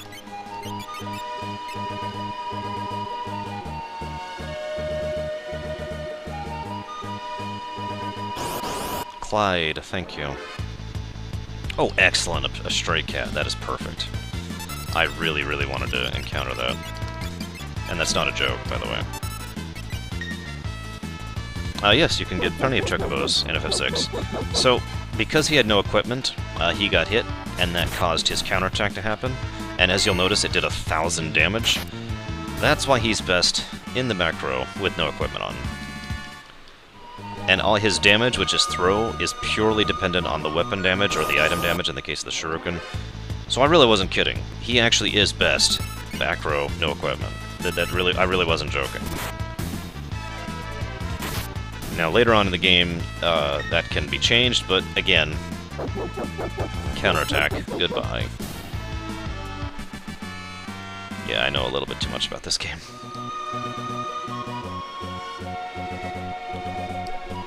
We're gonna go and save. So why is Shadow here? Here's a question for you. Excuse me, it is my opinion that Shadow was actually, took the ship from South Figaro to Nicaea, and from Nicaea hit Doma. Now, we know Doma has a port. They mention this in the GBA version. It's just, you know, we don't see it in-game. That is also probably why Shadow knows about the fact that Doma was being under siege by the Empire. Why is Doma under siege by the Empire? Because very recently, Doma heard about what happened to Zen and Miranda. Now, okay, for those of you who don't know, Zen and Miranda were both torched. Rather than conquering them, they both... they didn't just move in and say, okay, we're going to invade and then occupy Zen and Miranda. They actually, more or less, literally set fire to the place. Celes actually did one of those herself. And conquered them in rather screwed up ways, let's just put it that way. Doma thought that was extremely horrifying, and basically decided that was the moment at which Doma was no longer going to be allied with the Empire. By the way, you guys get to name Cyan very soon. And by very soon, I mean within a few seconds here. So Doma decided, regardless of the returners, I might add, to go against the Empire. The Gestalian Empire. The Gestalian Empire decided to basically respond immediately because Doma, Doma, Figaro, and the Gestalian Empire are basically the three strongest of the nations of the world. And losing Doma is something that could cause severe issues. So the Gestalian Empire goes ahead and decides to dedicate basically its entire military force out here towards Doma. That's why the Empire has dedicated so many of its forces to Doma. Now that actually happened a bit before the game began. Doma has been under siege for some time, a couple months actually, and they mentioned that several times. Oh, excuse me. That's one of the reasons, for example, that the railroad, which Doma had, which ran throughout the entire region, has already been destroyed, because that's one of the first things the Gestalian Empire did, was take out their railroad in order to lower their supplies. That's why so many of the Doman people are here in the Doma castle, because they are holed up here because the rest of the countryside has already been taken because the Empire attacked by surprise. You follow me with all this? I sometimes wonder if you guys actually are listening to me as I yammer on about the backstory of this game. I'm seeing Cyan as the winner here so far as names that will actually fit.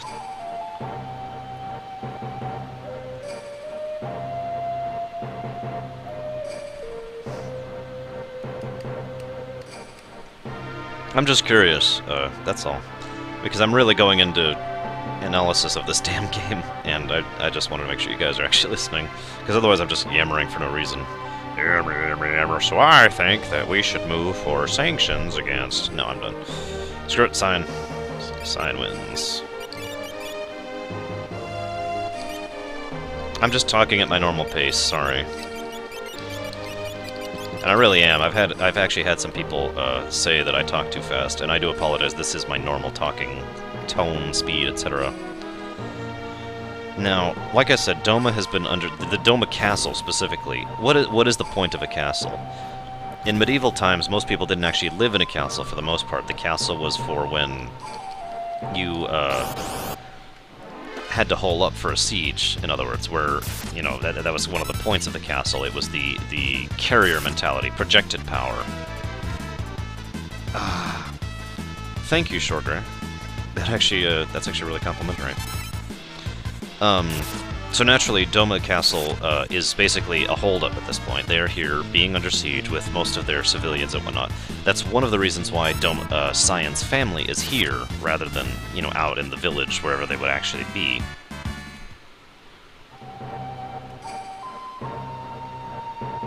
Hey, I had to take lessons to talk this way, Scottish, although I've mentioned that before.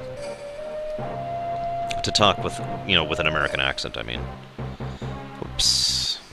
Yeah, it doesn't matter. Alright.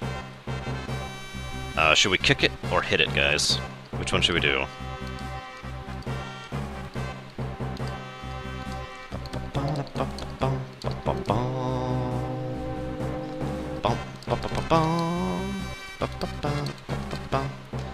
No, I'm American, just my innate accent when I was much younger is not, American. I actually can't speak in my old accent exactly anymore. I see lots of kick. My favorite theme? I assume you mean song. In which case my answer would easily be the overworld music, without question or hesitation. No! You guys made me kick it. How could you? Whoops, I just totally screwed that up.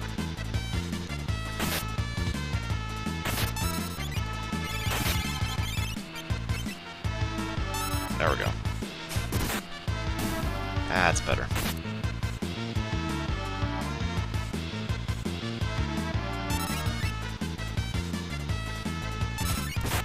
Now, I'm so underleveled that I may actually have some issues in an upcoming section here.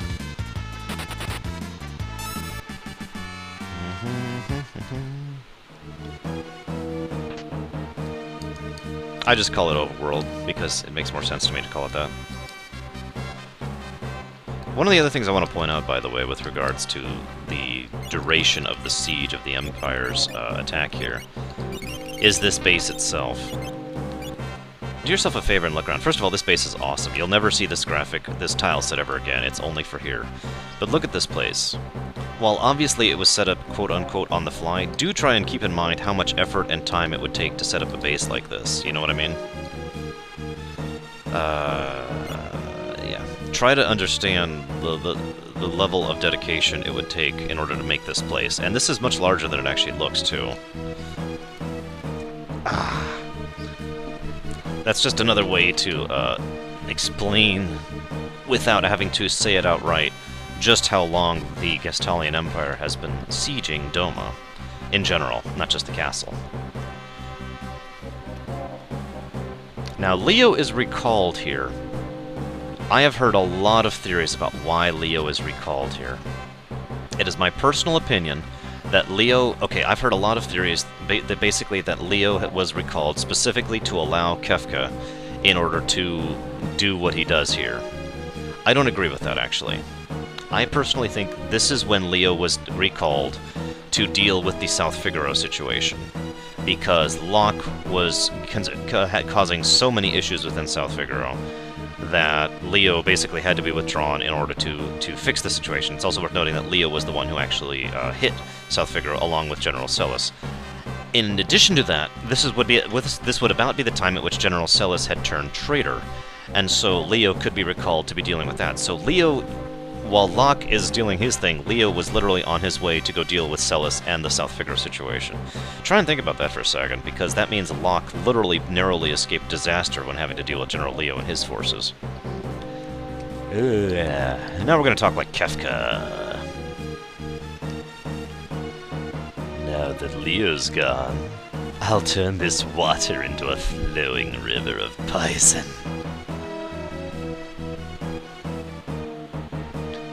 The Emperor's ordered me to return home. I don't want any trouble here. You loser! I'll take care of this situation in no time. Don't be pompous, and don't forget they are people, just like you and me. We need not spare those lands that gave rise to the returners.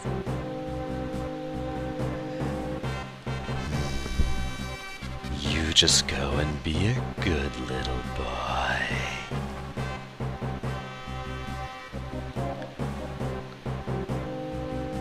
It's also worth noting that the poison is already ready to go when Kefka orders this. In other words, Kefka had this plan in action for some time. It is actually probable that General Leo knew about this plan, and one of the reasons he gave his warnings as he left was the fact that he knew Kefka wanted to do this. Ahem. Is the poison ready? But General Leo said... He's no longer here. I am in charge now. Pour it! Some of our people are prisoners inside the castle. If we poison the river... Do it! Take them all out. That's inhuman! Huh? Silence your history, bub. This is another example. I've talked about this before, and this is one of the more obvious examples, but this is a true example of gameplay and story integration. Kefka here is so pathetically weak that he can only hit you with his little flail for a dinky amount of damage. And he runs the moment anything happens. He's like, oh my god, okay. I'm gonna try something really, really risky, guys. This may literally involve my death. That's not a joke. Wish me luck. It's worth it if I get the item. Actually...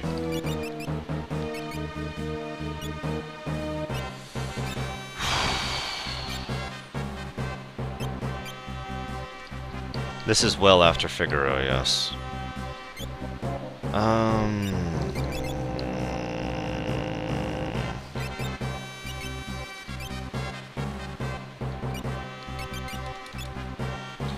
Here we go. I'm really underleveled for this too.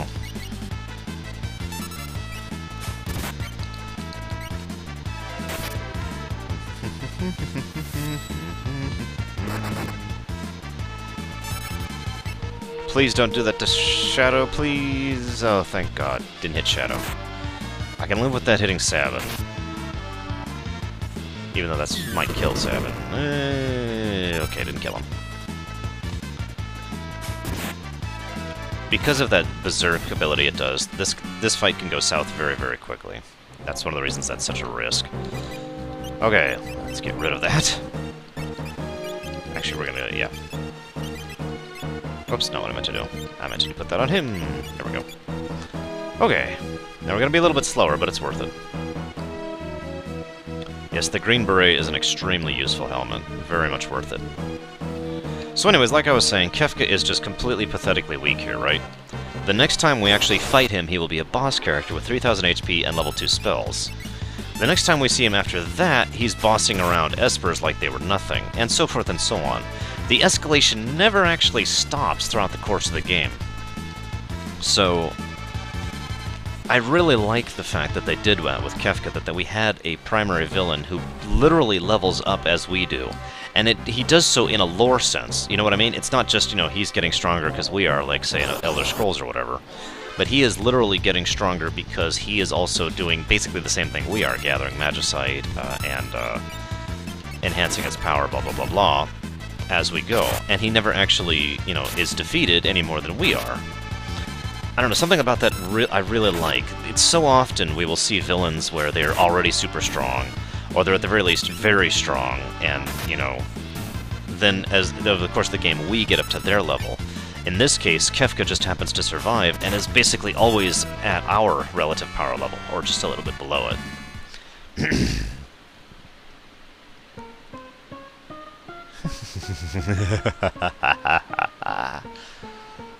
Nothing can beat the music of hundreds of voices screaming in unison.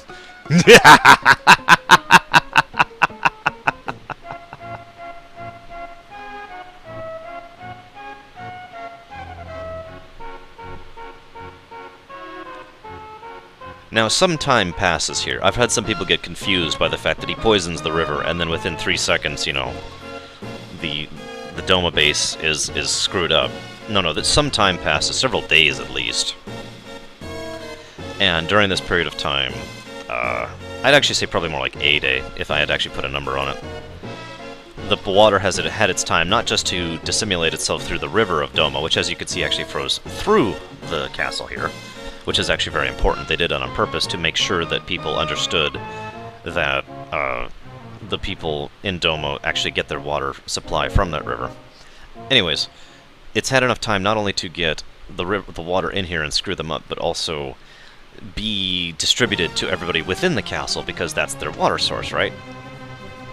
Meanwhile, no, Sabin this entire time... Okay, try and understand that the Imperial base is a lot larger than it looks.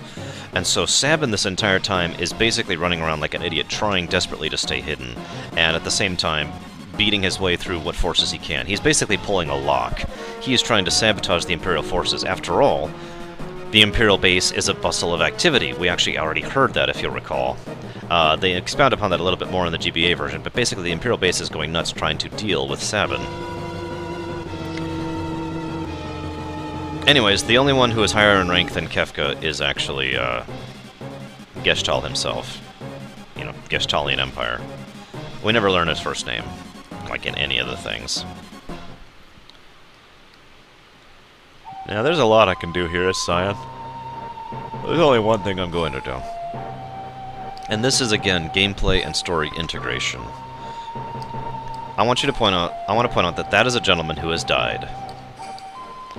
And that is a remedy. A remedy in game terms cures anything. Poison, well, okay, anything except for like 3 things. Do try to think about this. He literally was crawling his way towards that pot in order to get that remedy, and failed. The reason why Cyan isn't poisoned is actually incredibly logical. Cyan and his companion were both on upper tier scouting duty. That means several things. One, they've been up there for some time, so the water supply they had up there, you know, water skins and whatnot, are from before the water was poisoned and for it distributed. 2, they would be up there for a very long period of time. In fact, the only reason they came down was because they noticed that people started dying across the castle of Doma. And 3, it seems more likely that these people, that those 2 people would be distant enough from the situation that nothing would happen, even regardless of the facts that I just gave you.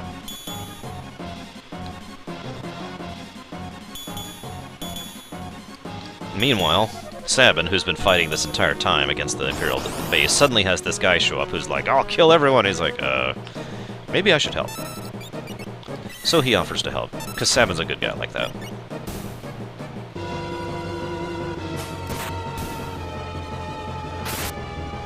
Excuse me. There is another reason to keep Shadow unequipped, by the way. There are several points at which he can leave and I actually don't remember when he'll leave at this case. It's actually linear. He will leave at one of 3 points in time, either right after we finish the base, during a random battle on the way to the forest, or right when we get to the waterfall. I don't remember which.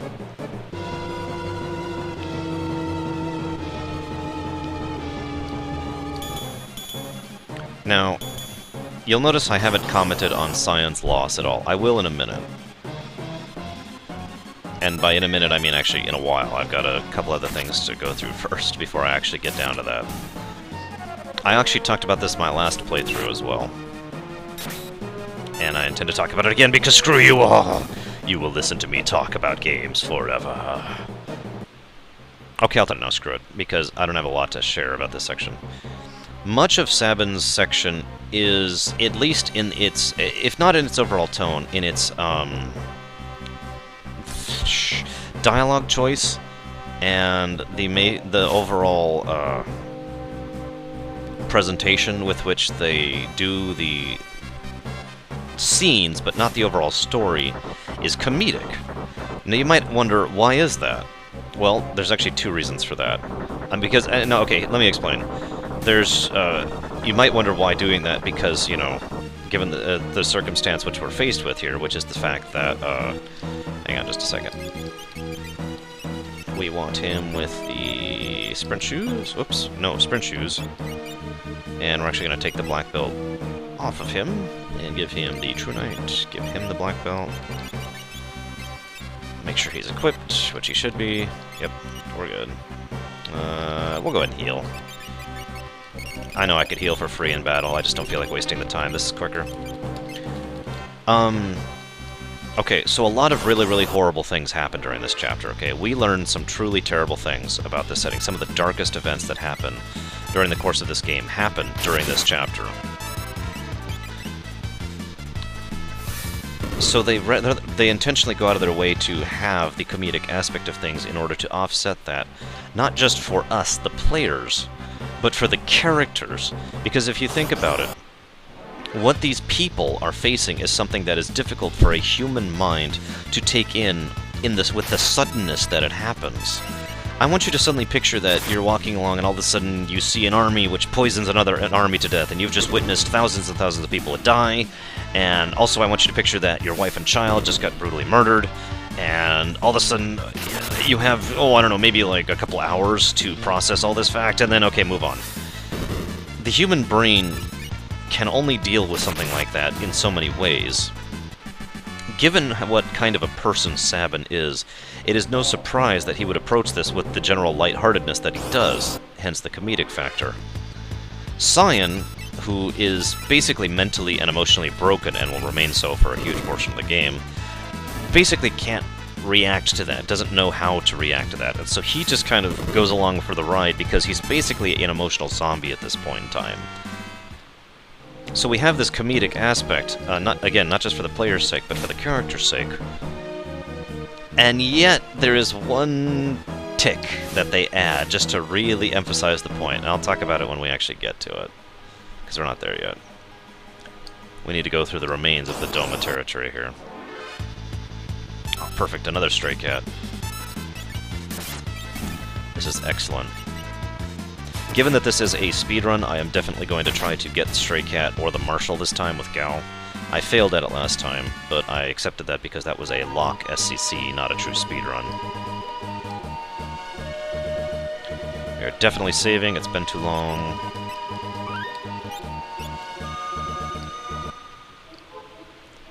Now, one other thing to try and keep in mind. Whoops. Is the fact that... There we go, okay. Yes, for the Rage Kaon. Stray Cats have one of the best rages in the entire game, and that is not a joke, because it scales with your level. And it's attack power times 1.85, if I'm not mistaken, which is basically like hitting someone double. It's like an auto crit for all intents and purposes. So having a Stray Cat is incredibly useful for Gao, and it's basically the primary rage I'll use him. Is it times 4? You know, I actually don't remember off the top of my head. I used to know all the formulas for this game by heart, and I only remember a few now. I'm getting old, guys. Either way, it hits like a truck, and it's very useful.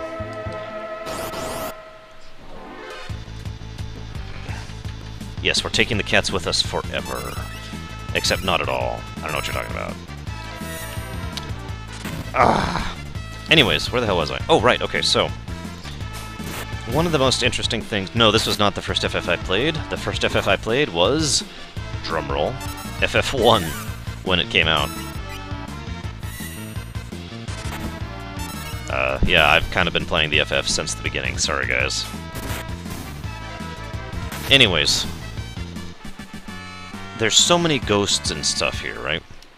Now, some people I know don't even think about that. They just say, well, of course there's ghosts, you know, Phantom Train, Train of the Dead, etc., etc. But as Cyan points out, and, okay, there's this, the dialogue gets it a little more clear in the GBA version, but in general, the idea here is they did not come here looking for the train to the dead. They came here assuming this was a forest through which Doma's railway once went through, right? So why are there so many ghosts in an area where Doma's railway once went through? Well, as they mentioned earlier, Doma's railway was destroyed by the Gestalian Empire, and Doma itself has been under siege for at least a month at this point in time. So...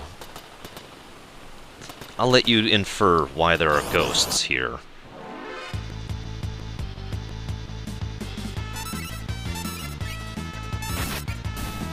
Now, on the train itself, we see different things. We generally don't see that many actual ghosts here. Again, very specific usage of the enemies in order to get across a point, just like earlier with Mount Colts.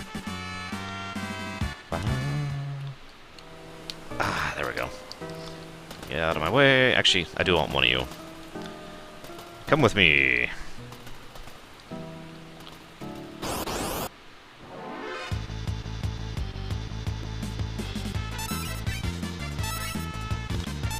It has also been inferred that the fact that there are bombs here is a hint, very, very subtle hint, as to how exactly they destroyed the Doma Railway. And if you think about it, bombs would be a good way to go about that. Get out of the way. No main wrath. This is a true speedrun.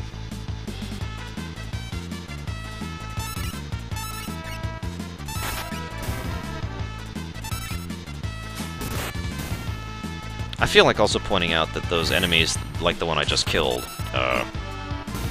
have a coding bug, which they decided to leave in because it amused them. They're supposed to... okay, they have the status regen on, right? Regen gives them health every so often, right? However, they never actually changed them from undead. So, instead of, you know, giving them health every so often, it poisons them every so often, basically. Here's one of the very few actual ghosts we will be fighting this run. One of the other interesting things is they all say no escape. That's one thing they're very big about. Why do they say that? What is a ghost, if not the fact that it is a creature that is, basically by definition, has some unfinished business within the world and hasn't quite moved on yet, right? And I point again to the fact that the Gestalian Empire just took this area, just killed a few thousand people in brutal murder, and now we have these ghosts showing up all over the place, constantly screaming at you, no escape. You can't escape. Nowhere to run. Nowhere to hide. Right there, see?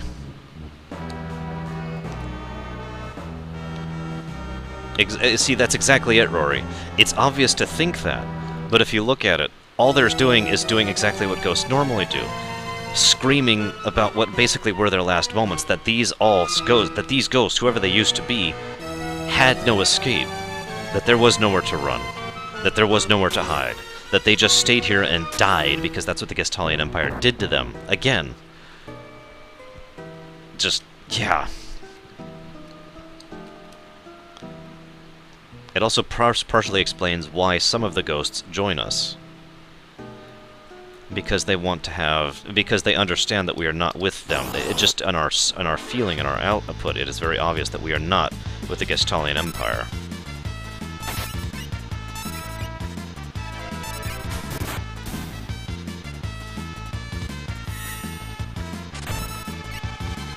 I love the subtleties of this game, I always have. You may wonder why I even have the Ghost with me, considering he does incredibly poor damage. Ignoring the lore implications of having one of them with me. I do actually have a specific reason for it.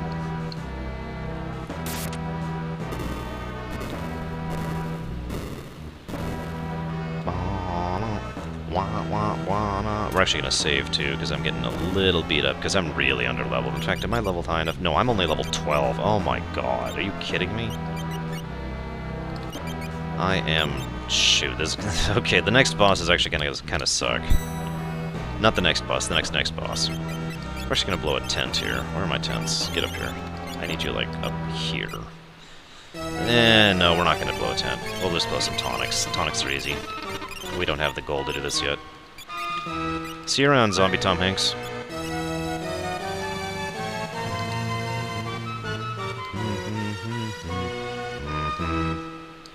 Okay, so you can skip most of these areas. I am going to skip a couple of them. No, Rory. Well, okay, yes, actually, yes, it does, but that's not why I'm doing it.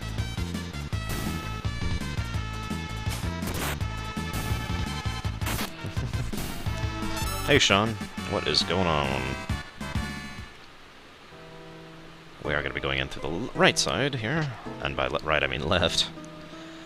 So, quick fun fact. Not many people are aware of the fact that Sabin actually... we're going to skip that scene. Doesn't add anything to the story. Unless you guys want to see it. Okay, here's your vote. You have until this boss, or this fight is over to decide if I should, see the cutscene that I'm about to see there. Should I see the cutscene? Yes, no. I'm not telling you what it is, just do you want to see it or not?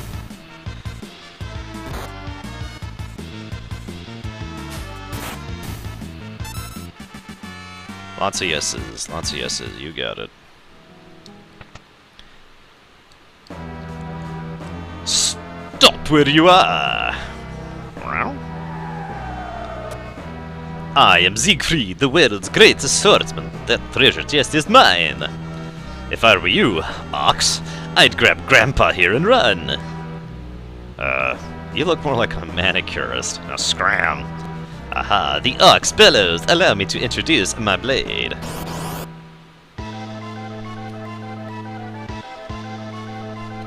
Go, guys.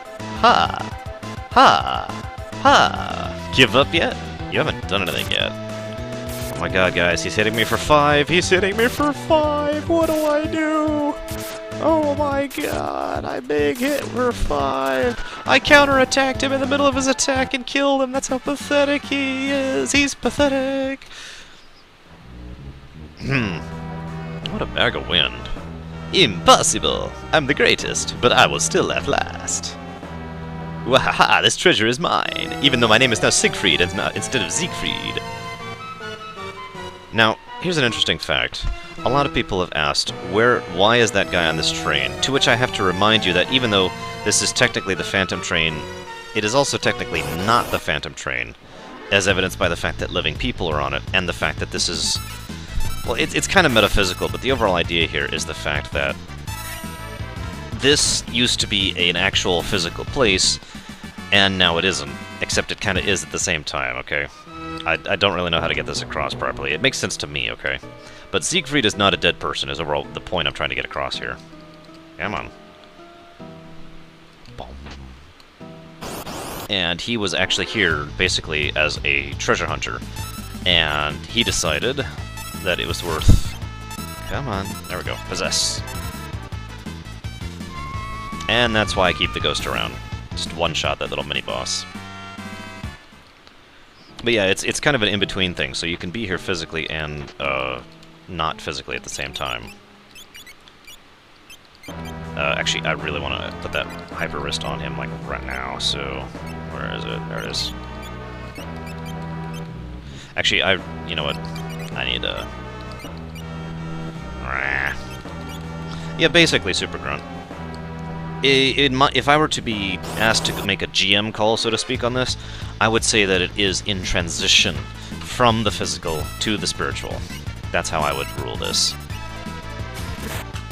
Because the overall point here is that it started off as the physical, the Empire killed so many people so fast, so hard, that it just really screwed up the barriers between the dimensions, and they basically stopped being. You follow me?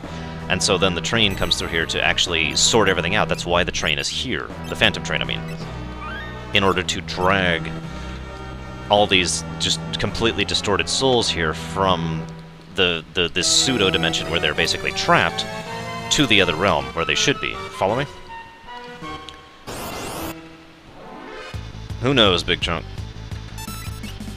It was always here.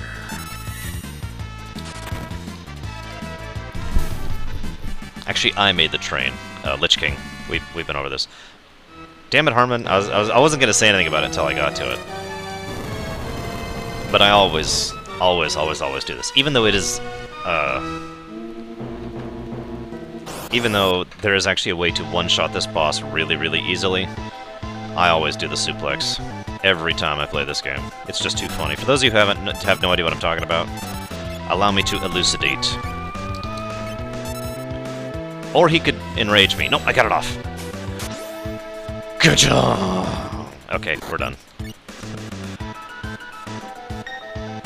And... yep. Phoenix Down actually has a chance to miss on this boss. Elixir does not. So Elixir is the best way to one-shot this guy.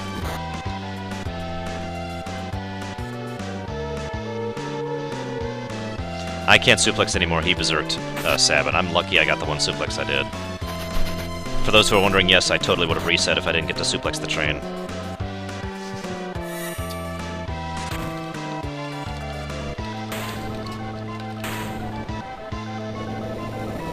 There is no such thing as a waste of an elixir in this game, Kaon.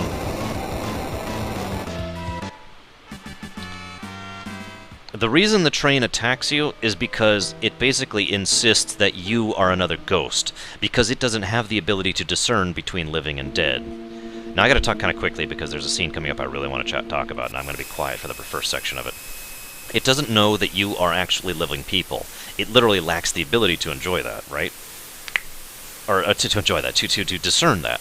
So it thinks you're just ghosts, just like all the other ghosts on here, and all those ghosts naturally are like, oh, we want to get off this train.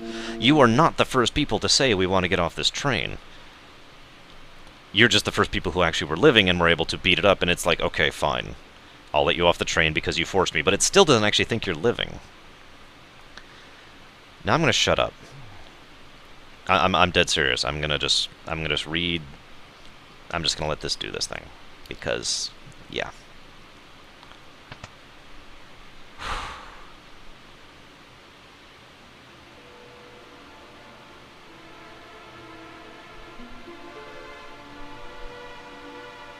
That is a lot of people.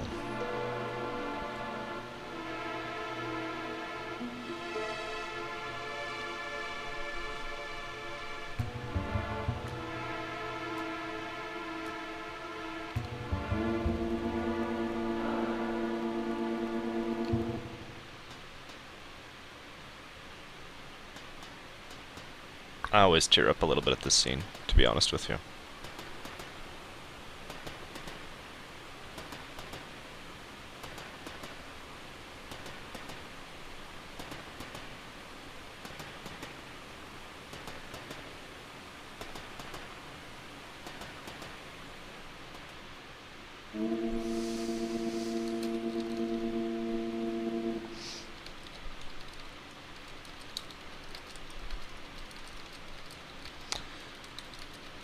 I want to emphasize something here. Wraith tells you to leave him alone. Of course he does. He understands. And if you talk to him, he doesn't say anything. You are not allowed to leave this scene. The game sits here until a few seconds have passed. Now, I'm just going to put the controller down for a moment. Hang on, we're actually going to do this to save time. Whoops, wrong button. There, okay. I really want to talk about this because this is probably my favorite, most well-executed scene in the entire game. This is true gameplay and story integration in its finest moment. that wasn't just a brilliant scene. The game actually pauses and forces you, the player, to think about what just happened. After this whole section, after all the comedic things I was talking about, after all the general lightheartedness, after the fact that, you know, all the horrible tragedy, it was all distant. It was all over there. You didn't really have it face to face until this moment. When the game shoves it right into your face and says that was his wife and child's spirits going on to the next round. They're gone. They're dead. They're not coming back. And it forces you to sit there. It will not let you progress with the game until, I believe it's actually 15 seconds have passed, which is 3 times 5. Perfect way to do that. That is incredible presentation. Just execution. I don't even have a word for it. I do not even have words for that. That is why FF6 is one of my favorite games. Is my favorite game of all time.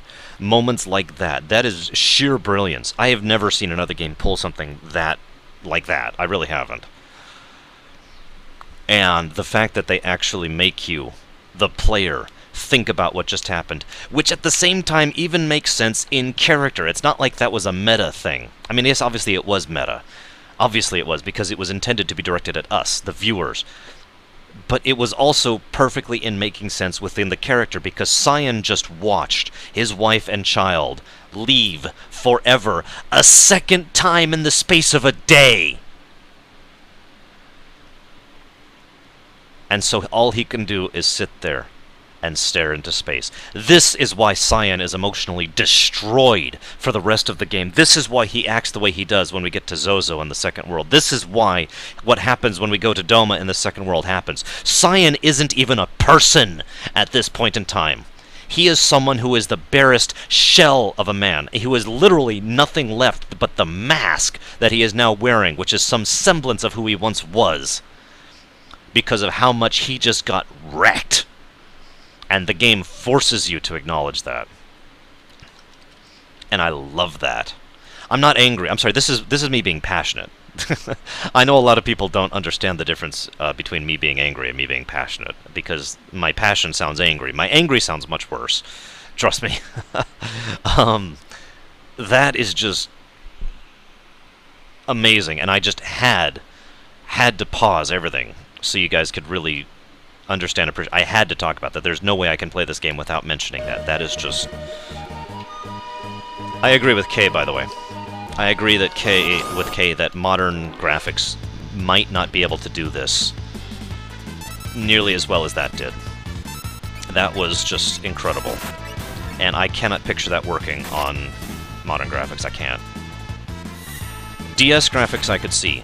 FF4 DS style graphics, something like that. Yeah, okay, I could see that. And Kay is absolutely right. But in my opinion, Kay, especially under circumstances like these, wouldn't it be better not to see them like that? Wouldn't it be better to not have to say goodbye again? I've actually talked at length about what I consider to be the problem between with modern graphics and gaming production in general. And I do think modern graphics are actually, in all and total honesty, one of the single biggest problems with modern games. And I mean that sincerely, but I'm not going to go into that because that's a huge, huge topic and I don't feel like going into it right now.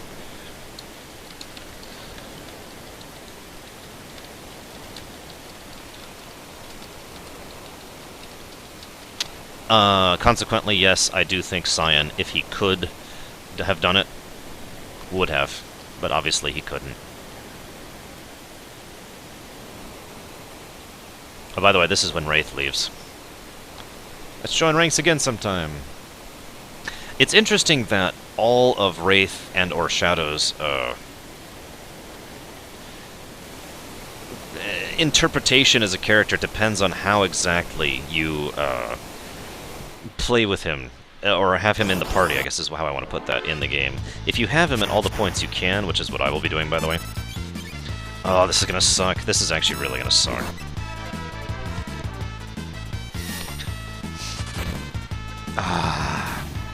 Anyways. The way you perceive Shadow, in my opinion at least, tends to vary based on how often you have him in the party. And the more often you have in the party, the more I feel like there is a genuine camaraderie between Shadow and the rest of the party. Whereas, if you do the one thing where you wait all the way until, you know, when you go to Thamasa to get him, I'll see you around, Deserix. Have a good one.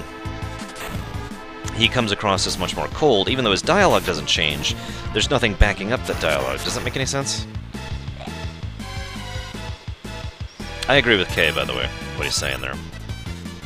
Anyways, why wouldn't enemies attack you as you're going down a waterfall? Duh.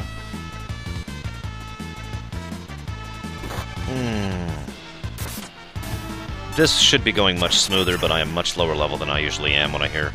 Normally I'm at least level 15, and level 15 gives you the Flame Blitz on Sabin, which is an AoE Flame Doom attack, which kills everything, and Quadra Slam on Cyan, which is a 4-type hit, which makes this whole section pretty much a joke. Now you'll notice I'm just kind of one-shotting everything anyways, but I am actually losing time because of the fact that I'm one-shotting everything, or doing it with this thing. I'm not too worried about the boss, though.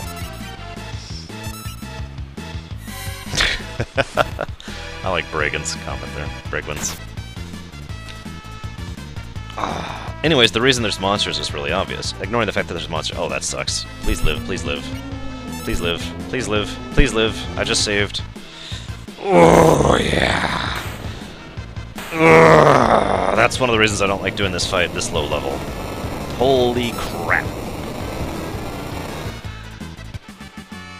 That's okay, it was a boss. Bosses don't have give X, Cyan's fine. I lived with 8 HP. So, what do we guys name Gao? You guys can name Gao now. In like 20 or 30 seconds or so. So, Gao, what do we name Gao? What do we name Gao? K-Blarg wants to name him Poison. Dog Boy? Dog Boy? Really? Oh, Gawa. I like Gawa. Okay, I'm getting a lot of names this time, wow. I may have to bring out yay old a notepad. Shoot, okay, what do we got here? Gawa. Wag, Spike, 1 for Gao. Wolf, go. Bob, Gao. 2, okay, someone has voted for the same name twice. That's the only one so far. Sponge. That's 3 for Gawa. 2 for Gao. You know, actually how it's spelled. That's 2 for Bob.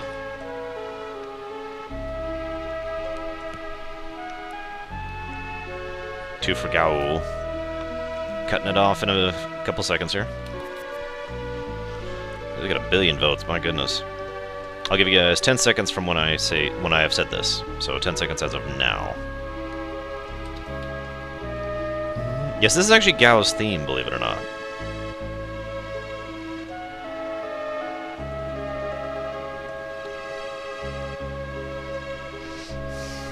And Gawa is winning by quite a bit, so we're going to name him Gawa, even though he's male. Hopefully, if Gawa joins us tonight, she will not be offended.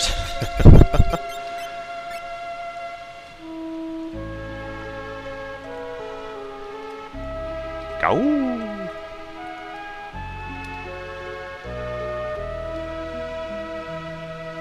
Oh, right. Welcome to the Veld. Oh, right. There's no insta-heal after that. Fortunately, I always make sure I have some of those to spare, and we're just going to blow a tent, finally.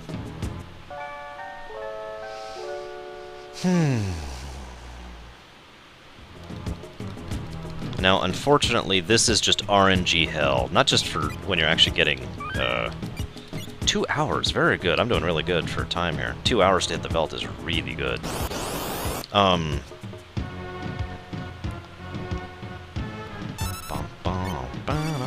Actually, you know what? We're going to try and manipulate the RNG a little bit. Like I said, Keon, we're gonna try and manipulate the RNG a little bit. Bum, bum, bum, bum, bum, bum, bum, bum. Oh, that sucks, Brigwin. I've been there. Shadow leaves when you go to the waterfall. Apparently he didn't want to go over the waterfall. Okay, we're gonna kill this one. And I'm almost assured that this is actually gonna make Gao show up. These don't give exp. Enemies on the Veldt do not... Yep, I knew that would happen. Enemies on the Veldt do not give exp at all. Ever.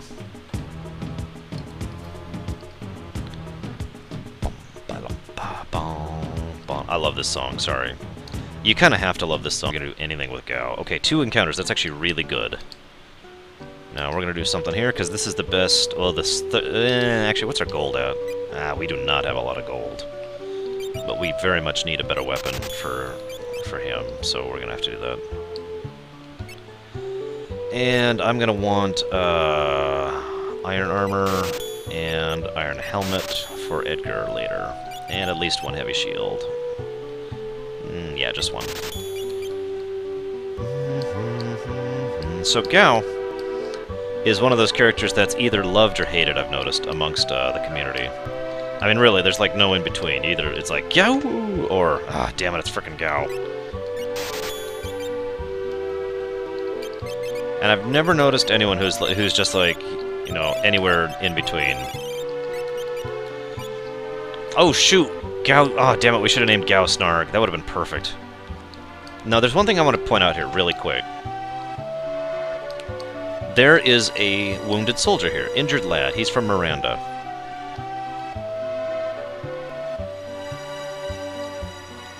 Now, we're actually not going to do the rest of his side quest because it takes absolutely forever. But, I just wanted to point out so I could talk about it.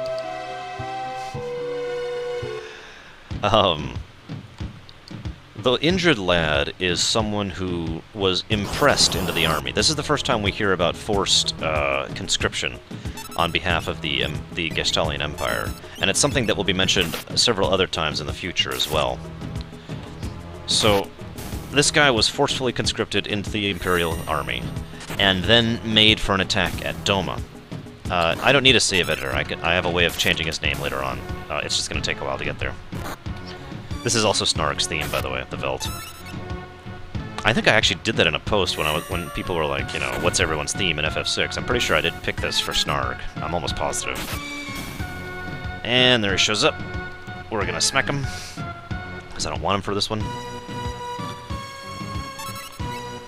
In any case, when he was with the Imperial Gestalian military going towards Doma, he refused to actually participate in what was basically the whole-scale slaughter, as we've already talked about with regards to the railway and the thousands dead. And this was before poisoning, by the way. He fled... Ah, damn it, we're getting really bad luck here. We're actually gonna run. Running... Oh, can't run for this fight, right? Whatever. Anyways, he fled and was injured in fleeing and literally ended up tumbling over the waterfall, right? The net result of that was him laying basically near death in the town. That's one of the reasons why he is bedridden, kind of like I was a couple months ago. But carrier pigeon still exists. Damn it. Okay, we're gonna do one more, and then we're gonna try and reset the cycle differently. I'm trying to manipulate RNG Orc strength. It is... The complexity that goes into the Gao Rage lore Veldt thing is actually hideous in its depth. Okay, this is actually a good sign, believe it or not. We just cycled around to 1.6 or 1.7. I'm not positive which, but we're gonna go ahead and let him join at 1.6 or 1.7. Oh, right, I need to give him the damn thing. Here, eat. So while this cutscene's going on, I want to mention something else. Of all the characters in the entire game, none of them bond with Gao as much as Cyan does. Now, I find this amusing because it seems so obvious in hindsight, but I've known several people who never actually picked up on this. Why would Cyan care so much about Gao? I mean, after all, why would Cyan, who just watched his son die technically twice, cares so much about this 15-year-old kid who's draped in hides, who he just encountered, who has a taking to... You get where I'm going with here. He really does basically adopt Gao, and there's a reason why he basically does take... He takes to Gao, and Gao actually takes to him, too. That's also important. Gao does very much have a fondness of Cyan, whereas Sabin, he basically just doesn't really react to him at all.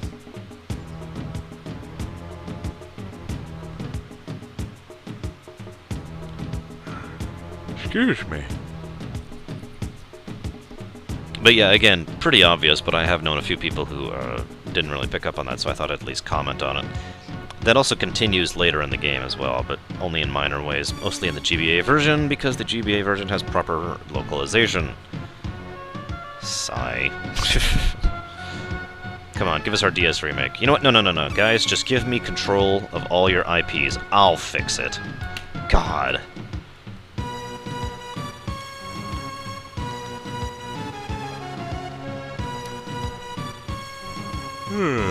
I agree, Kay. Cyan's probably a little bit sick of civilization at the moment.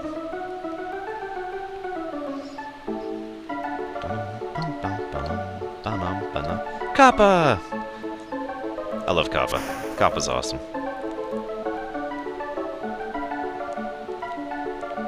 Wow! Wow!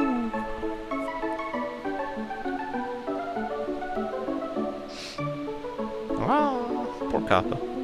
It's okay, though. See? He waves to us to indicate that he's fine.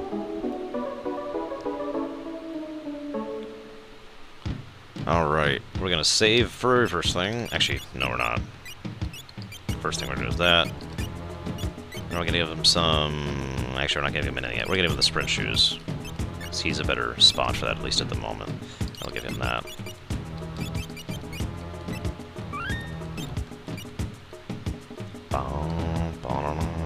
Yeah, Kappa was actually the name of a guy on Twitch. And if I'm not mistaken, he took his name from this Kappa. Not that I'm accusing him of anything, it's just that's where the inspiration came from. Yeah, I'm actually going to take over Square Enix, EA, and Capcom kind of all at the same time. And, you know, you do things right. One of the things that's nice about this, if you're doing a low-level playthrough, which obviously I'm not, is you don't gain XP here. I think I already mentioned that. So you can get tons of gold and MP here without having to worry about increasing your levels. This is basically a godsend to those runs. Well, since we're stuck here, let's go and do Magitech Armor, which is the default garbage one. I don't know what I'd change at Nintendo. Other than, you know... yeah, I can't think of much. Actually, I'm just going to take over the planet, so...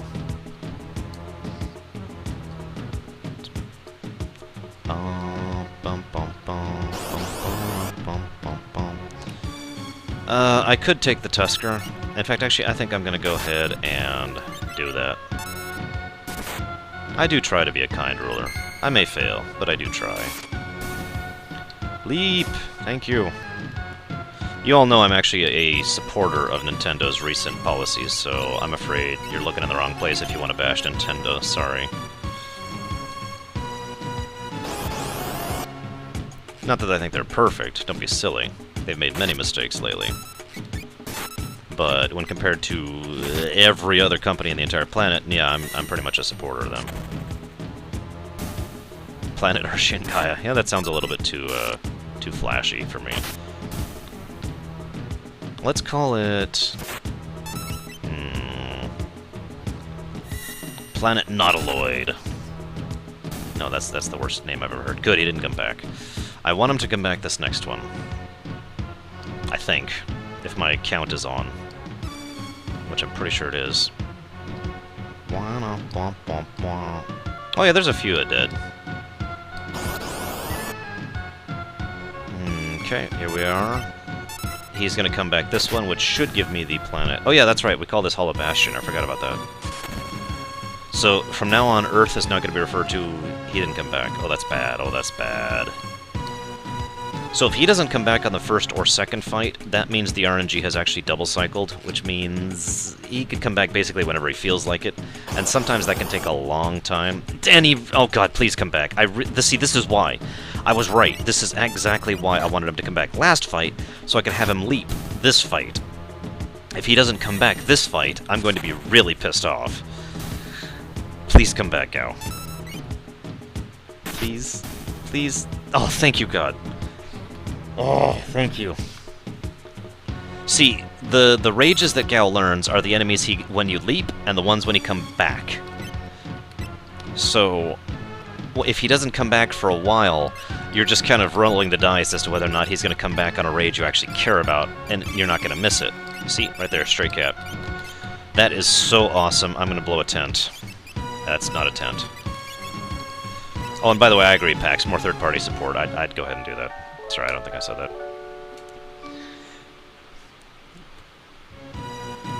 It is very hard to manipulate the Veld. In fact, it's almost impossible. Even at a task level, it is basically impossible to manipulate the Veld, because you can't actually manipulate it per se. All you can do is push it through its existing cycles. That's all you can do. Oh, yes, yes, yes. That's actually a good one. Not who I wanted, but that should push us to a new cycle, because I leapt on a, that would have been a 5-7. Yep. Now, unfortunately, he's probably going to come back this one, but that's okay. That's not going to change the cycle. We're going to try a couple more times for Marshall. I know this is a speed run, but Marshall is not as useful as Stray Cat, but still useful. In all honesty, if I had Marshall and Stray Cat, I wouldn't need any other rages in the entire game, especially for a speedrun. So guys, keep that in mind. Marshall and Stray Cat, most useful rages.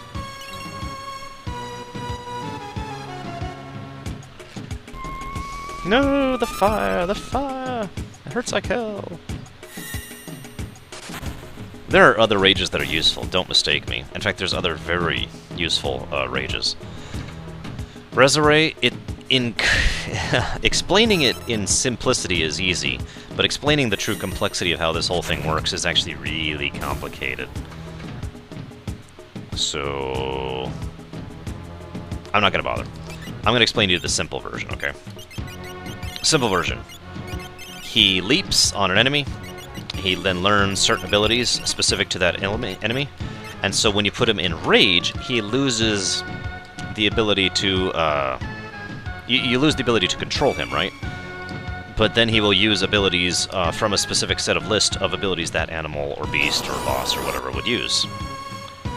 He's gonna come back on the frickin' bomb. Never, there are certain rages you never want to do. Ever, ever, ever, ever, ever, ever, ever, ever. In fact, I have a list, don't I?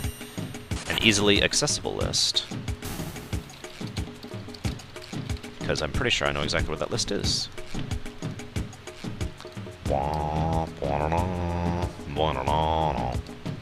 There it is. We're gonna give this a couple more tries. Ah, damn it. We missed him. Well, actually, the very next combat might be it, but it probably won't be. I'm almost positive. Almost positive.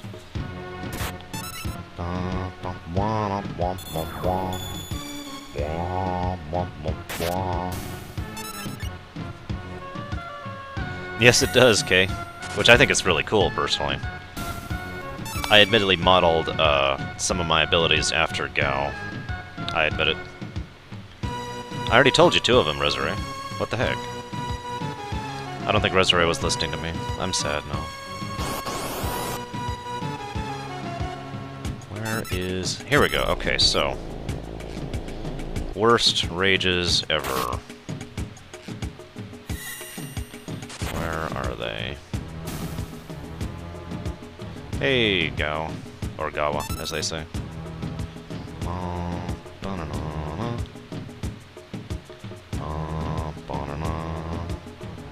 Intangier and Balloon. Sorry, those are the 2. Intangier and Balloon. Yes, you can actually rage Intangier. Whoops, I meant to stop.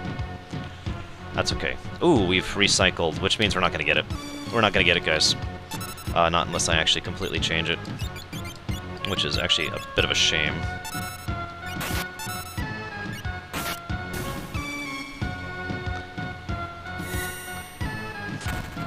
But yeah, it's basically an enemy skill, except you lose control of the enemy, or the guy, and yeah. I don't want to waste more time here. I've already wasted like 10 minutes trying to get stuff. I'm happy with Stray Cat, honestly. So in case you're wondering why Sonic Boom did so little damage just now, that's because Sonic Boom does percentage damage. Specifically, 90% damage. Very nice on certain things. That's actually the main reason I wanted to go ahead and pick up Telstar. We got Stray Cat. We should probably also heal, actually. Also, certain enemies have effects that come with them. You'll notice Gao is now actually floated. That's because just about any enemy that is flying has the float status effect, and a float stays after battle ends. So he will stay floated, just because you did one of those rages. There's a couple things like that. And yes, I do plan on killing Intengir an unknown number of times. And yes, I'm going to be cheap about it, because it's one of the only ways to reliably kill Intengir.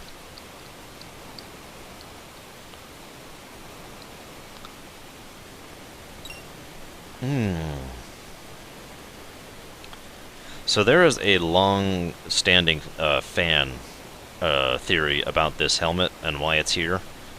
The general concept is that certain people I could name... okay, one of the fan theories I've heard basically ties in a lot of the thieves, treasure hunters, etc. together. I mentioned the one about Locke being part of the same group as Clyde and Barum. One of those theories also holds true the fact that apparently the group also used the trench here on a regular basis. And if you think about it, it actually makes perfect sense, because A, it would explain why the helmet is here and ready to go after, you know, the rest of them are gone. Locke is off trying to save the world, Barum is being a mercenary, or, I'm sorry, Barum is dead, and Clyde is off being a mercenary. And it also explains why, well, ironically, that is one of the pieces of evidence I've seen used, that there were 3 people, and 3 of us used the helmet, although that also fails, because later on you can bring 4 people, but let's not get into that. But the point is that this was their escape route. When they were cornered in the Veldt, they would go ahead and use Stray Cat. No, they would put on the helmets and take this shortcut, and this would be how they'd get away from people, right?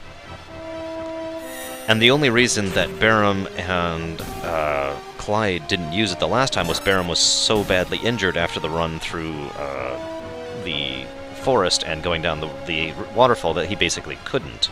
If you'll recall, Barum asked Clyde to kill him, and Clyde, as a coward, ran away from it. Like I said, there's not many threads tying it together, but I like that theory because it actually does fit the information we do have, and it makes sense. So I do tend to adhere to it personally.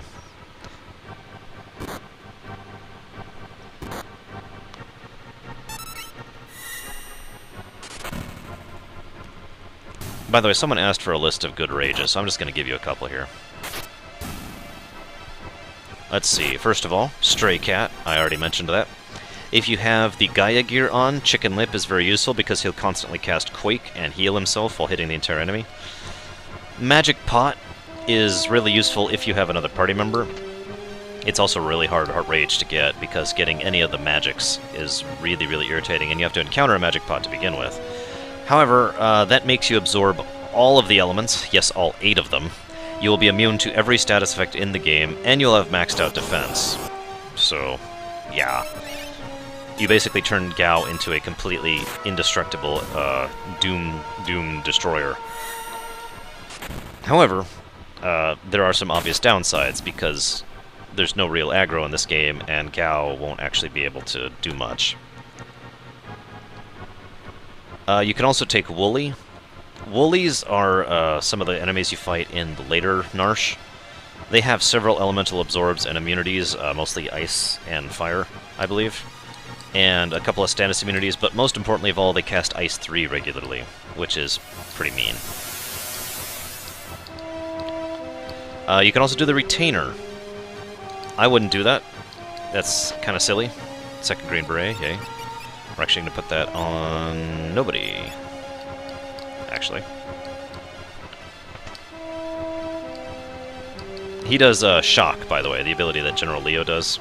That's why Retainer's on the list. Rodax does Snare, which is actually a very high hit rate instant death ability. You can do the Hazer, which does Bolt 2. I believe I have Hazer, actually. You can do Aspect, which is actually those dinky little guys I was encountering earlier. Those actually cost Bolt 3. And Goblin, which is just insane, which does Bolt 3 and Auto Reflect. Very useful. Right, I'm doing this wrong.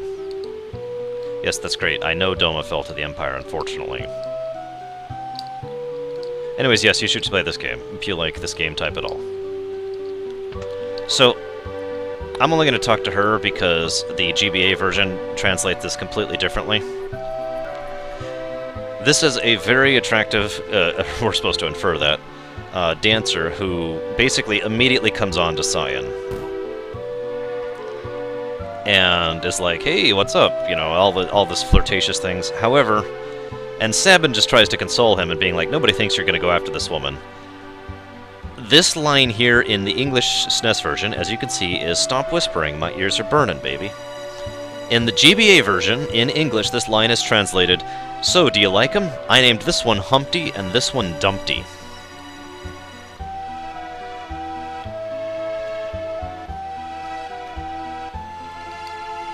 Ahem.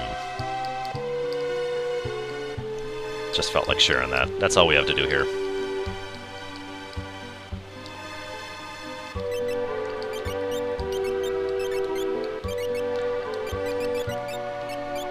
Now, we don't actually have enough equipment for 3 party members yet. That's why we gotta, oops, do some things here.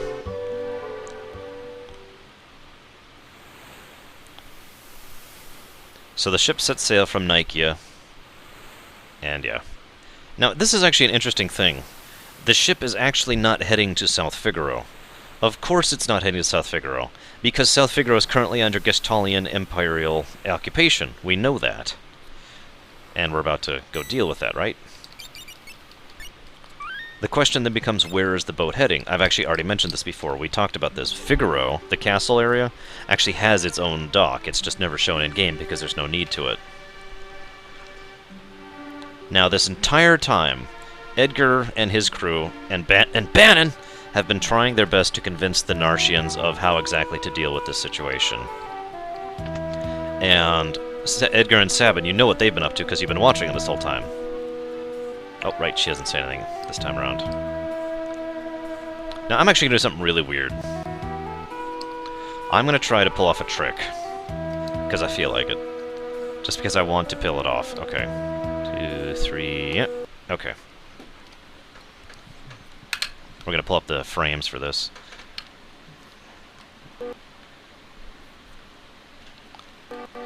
Four, 5, 6, 7, 8, 9, 10, 11, 12, 13, 14, 15, 16, 17, 18, 19, 20, 21, 22, 23, 24, 25, 26, 27, 28, 29, 30.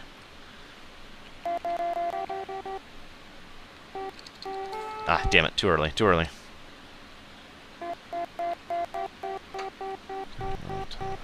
15, 16, 17, 18, 19, 20, 21, 22, 23, 24, 25, 26, 27, 29, 30.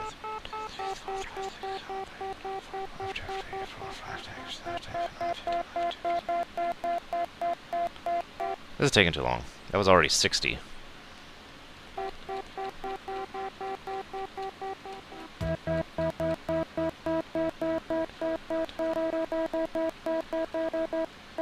Okay, there it was. At about 37. 1, 2, 3, 4, 5, 6, 7, 8, 9, 10, 11, 12, 13, 14, 15, 16, 17, 18, 19, 20, 21, 22, 23, 24, 25, 26, 27, 28, 29, 30. 1, 2, 3, 4, 5, 6, 7. Alright, yeah, it was about 7. 1, 2, 3, 4, 5. Nope, too early. Up. Too early again. 1, 2. Nope. 1, 2, 3, 4, 5. 1, 2, 3, 4. Damn, I'm not pulling it off. Okay, there's a way to literally glitch through him. It requires frame timing, which is why I'm doing it like that.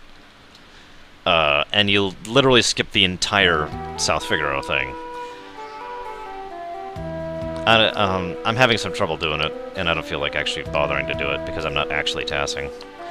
But yeah, you can literally skip the entire South Figaro segment by doing that.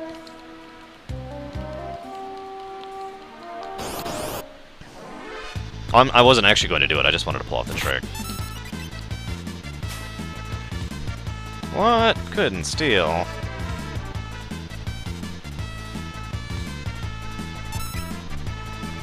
I never played an FF game before FF1. I admit it.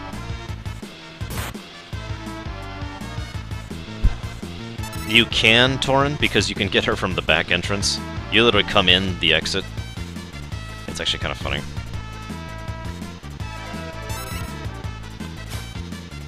Jeez Louise, Locke, you were the worst thief I've ever seen.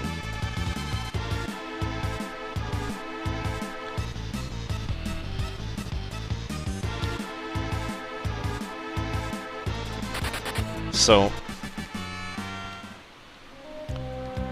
what to talk about for this section? We could talk about Locke, or we could talk about... where is it? There it is. Perfect. Good equipment for him. We could talk about Celes. I think we're going to talk about Celes, because Locke is a better conversation saved for later. Whoops, don't mean to go this way.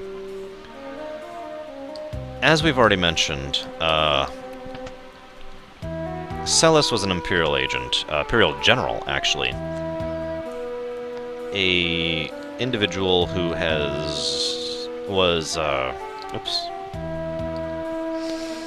was basically raised, born, and bred to be an Imperial Magitech Knight. There are some very strong and unpleasant implications in the GBA version that Gestalt eventually intended to either directly or genetically breed Kefka and Celes in order to make his perfect Aryan super race, for lack of a better way to call it. And we need to get by this guy. So, that's all kinds of horrible, of course. Kefka was a mistake. Celes was the success. In case you're wondering. Kefka actually ended up being screwed up and not being particularly powerful at all, as I've already mentioned. It is only throughout the course of the game that he finally starts becoming powerful. However, Celes was powerful before the game began.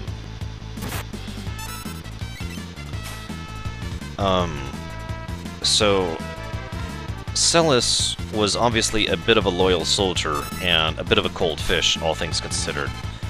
But it is also worth noting that there are two things that are very important to keep in mind about Celes. Number one, Celes is 18 years old. Now, I don't know about you guys, but I haven't been 18 in a long time. Try to picture being a general of an army when you are 18 and dealing with the kind of responsibilities that she is dealing with when you are 18. Also keeping in mind her upbringing. Second, the thing that finally brings across the change in Celes and the reason she finally ends up abandoning the Empire, which is what led General Leo to be brought here, if you'll recall. I mentioned that back during Sabin's scenario, is the fact that Celes learned that Kefka had arranged for a great deal of poison to be brought with him to Doma. Now, I mentioned that because that's very important. Kefka went to Doma with that poison. It didn't just show up out of nowhere. People had to know he went there with that poison. There's no avoiding that. Celes knew that. Celes also knew what Kefka would do with that poison. That was probably the overall... by the way, the password is actually Rosebud. No, I'm kidding. Hey, hi, Lilu. Celes, okay, Celes was involved in what is known as the torching of Miranda. I mentioned that earlier. It was an attempt to force surrender by simply attacking with overwhelming force. However, regardless of that, even Celes decided that simply poisoning an entire nation was simply too much, and that is what finally made Celes decide to rebel. Celes was in charge of the conquest of South Figaro. Now, that may not sound interesting, but let's also keep in mind something. If you'll remember, the only reason South Figaro fell was because it was betrayed from within, right? That's important. It's important for two reasons. One, because it highlights the military power that the Figarans had, which is important in its own right, and two, and more importantly, it mentions that General Celes was someone who was amenable to the idea of trying to take this place with minimal losses on both sides. You with me so far? This is the guy who sold him out. He betrayed the town for money. Boom. So, given the fact that Celes tried to take this town as best as capable without taking losses, and then immediately found out about Kefka leading off for... okay, let me take this. Let me rewind this a little bit. Celes took the town with relative lack of losses, and then decided to go ahead and rebel because she heard about Kefka taking that. From that information, we can infer a great deal. It is extremely likely that the detachment that Kefka led towards Doma was basically literally being led to stop the siege. We already know Doma had been under siege for several months. By the way, we need to name Celes. I'm going to keep talking. You guys go ahead and vote. We already know that Doma was under siege for several months. So Kefka was being sent by Geshtal for the express purpose of ending the siege, because that's what Kefka does. Geshtal knew Kefka would absolutely stop at absolutely nothing, and Geshtal, well, let's just say he is the most evil character in this entire game, and leave it at that. So it is that detachment most likely... Okay, due to basic logistics, it is extremely likely that that detachment came here to South Figaro first, with Celes and her detachment. Why? Two reasons. One, to help take this town, and two, and far more importantly, to use South Figaro as a place to restock and refuel, and then use its own port facilities in order to send the Imperial ships out to to Doma. Make sense? So Celes is part of this force, learns about what Kefka's going, finds the poison, and was probably one of the only people to actually have access to know the poison was there, since she is a general, and then, as a course of that, realizes what Kefka's going to do, and then, after having already conquered South Figaro, rebels. Does all that make sense? 1, 2, 3... Who the hell is Raven, by the way?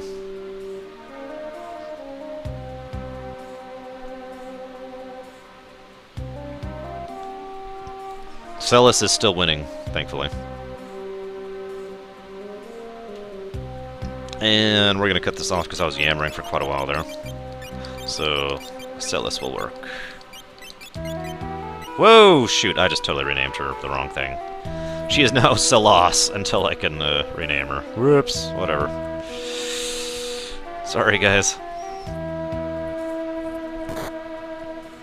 Also worth noting, the beating scenes weren't in the Japanese version. Just feel like adding that.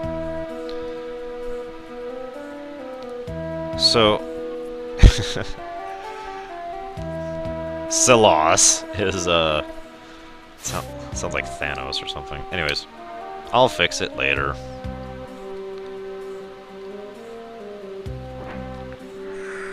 Excuse me.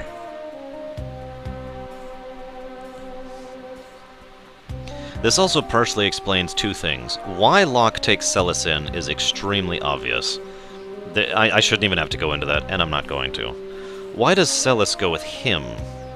I could mention the 18-year-old thing again, but that's actually not the point.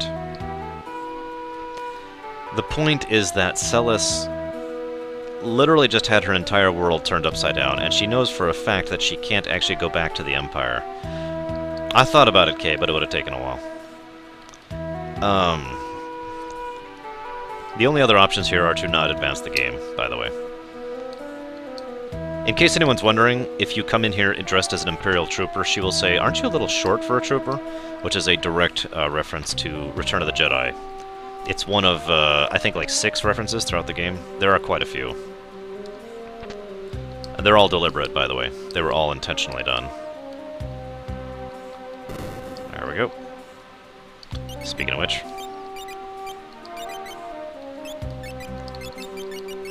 And sprint shoes. Now we're going to bring him to the front. God, we are really low level.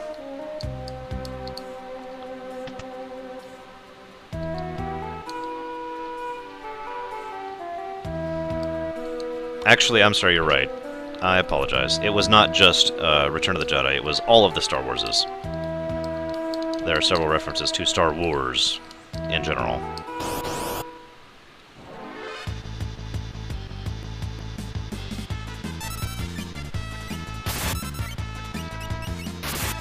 Oh yeah, this is gonna suck.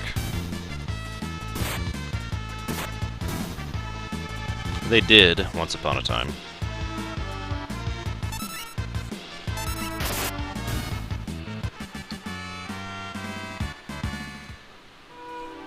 This area is actually a lot rougher than it looks, believe it or not.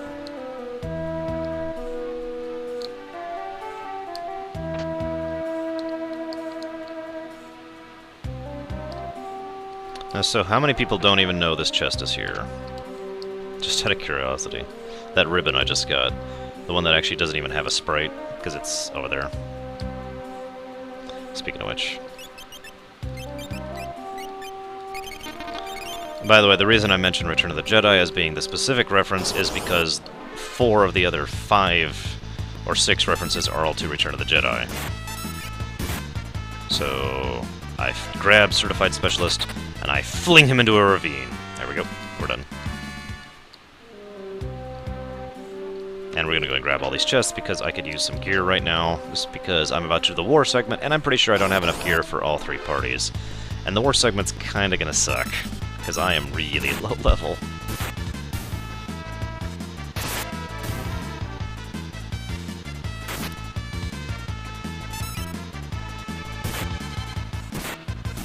Actually, if you really want to split hairs, K, no, that's all 3 movies. I mean, if you want to pull out technicals on me, I'm pretty good at technicallying, I just hate doing it. 72, wow, my goodness.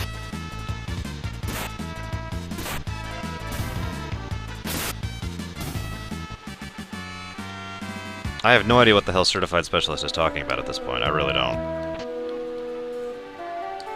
Somebody trying to decipher his mad ramblings.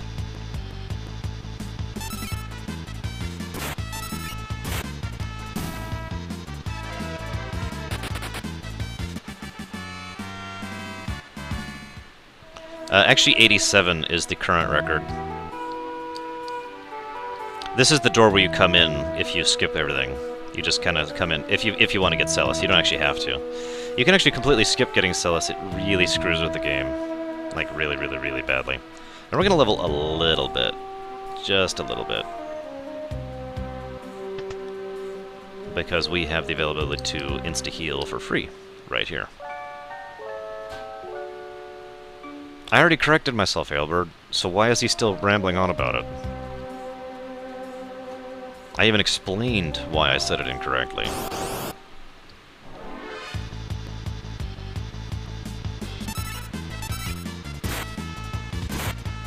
Yeah, not getting Celes can actually make your game break to the point of destroying itself. As in, actually make the game incompletable. Oh, maybe he's speaking to the chat, that would make sense. Okay, gotcha. I gotcha. Actually, where are we? We're actually only going to get 1. Yes, I always skip the chests until the World of Run for the better items, for the 3rd upgrade.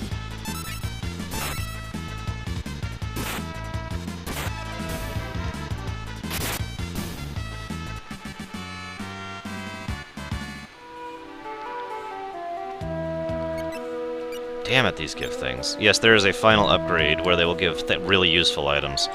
I know some people, when doing a true TAS speedrun, will actually intentionally get one of the items within this particular cave run, because this is after the 1st upgrade. It is a Thunder Rod, and you can use it to literally one-shot the boss, no matter what your level is. It doesn't matter at all. You can just, bam, boss is one-shot. Yeah, Certified, you're starting to weird me out here. Chill, dude. Anyways, so I'm not going to do that because I'm not too worried about the boss. This is one of the easiest bosses in the early section of the game. I don't need any special tricks to kill him.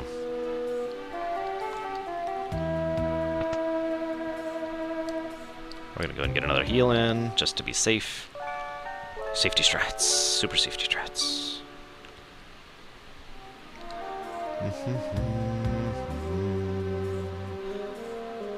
I do like this song, too.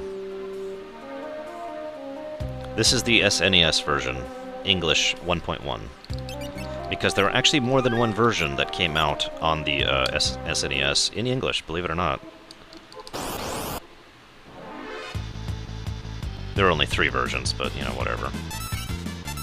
These fights kind of suck, and I would rather just kind of blitz through these, but I do need the exp, so I'll go ahead and fight them. The differences are minor. to the point of inconsequential. They're all background coding differences. For example, the sketch trick only works on version 1.0, I believe. I'm playing 1.1 because that's basically the version I like, and that's the version I actually have a SNES copy of. But 1.0 has quite a few glitches in it that are not good glitches, let's put it that way. Joker Doom is in the GBA version, even. GBA, that's not actually a glitch, that is RNG manipulation. So Joker Doom doesn't really count. See you around, Resurrect. Have a nice night. I don't remember if Vanish X Zone is in the GBA version. I really don't. Joker... Okay. Yes, you do, Big Chunk. Oh, goodness. Okay, Joker Doom. You get a character later on called Setzer, and he has an ability which is called Slot. He plays a slot machine, right? When you're doing the slot machine, it's not actually random, as we've discussed before. Based on your input and based on where the RNG has been manipulated for that particular fight, based on your input, you will basically always get so this or that. You know, you will always get a particular resultant. Now, there's a way to use a specific set of items within combat that will guarantee that the result will be Joker Doom. Joker Doom kills everything, every enemy. It just kills them. Now, here, this is really important, okay? Joker Doom is such a rare thing to happen, 1 in 256 chance, actually, that it bypasses everything. It's actually scripted kill. In other words, even enemies and bosses which have death protection, like if you were to hit them with Vanish X Zone and it wouldn't work, or if you were to hit them with just plain Doom and it wouldn't work, it will kill everything. It will one-shot literally anything in the entire game, including the last boss. So, Joker Doom trick is obvious. You always carry around however many of the items. I don't remember the whole setup right now. I don't care. And yes, even the very, very last boss, you can just Joker Doom and he's dead at the end. It's really, really, really cheap, anticlimactic, and frankly kind of dumb. So I refuse to do the Joker Doom trick. We're gonna get one more level here, because this is just ridiculously easy to level at with the thing right here.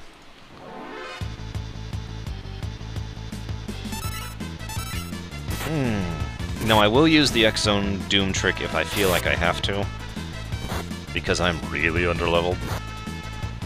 We'll see. I make no promises one way or the other. I know I will use it at least early on in the World of Ruin, because I have a very specific use for it early on in the World of Ruin.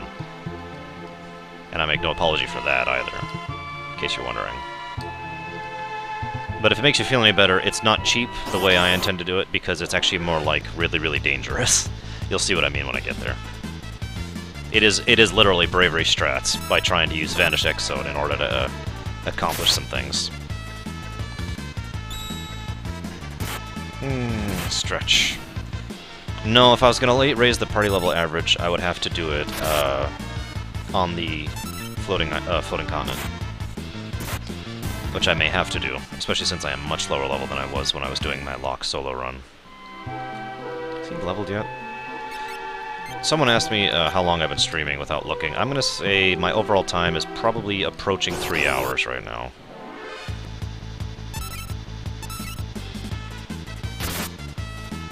Which is actually a bit low, or high, rather. In other words, I'm actually kind of going slowly. I need to speed this up. FF4 is harder than FF6, in my opinion, yes.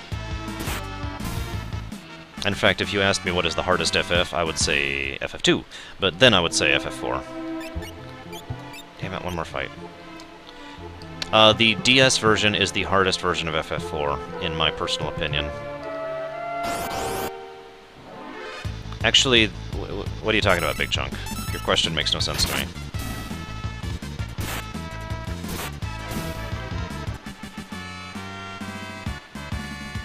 Pax, all I gotta say to that is, I managed to get my solo run really easily up until I became a paladin, and then it all went to hell. Because I became a paladin.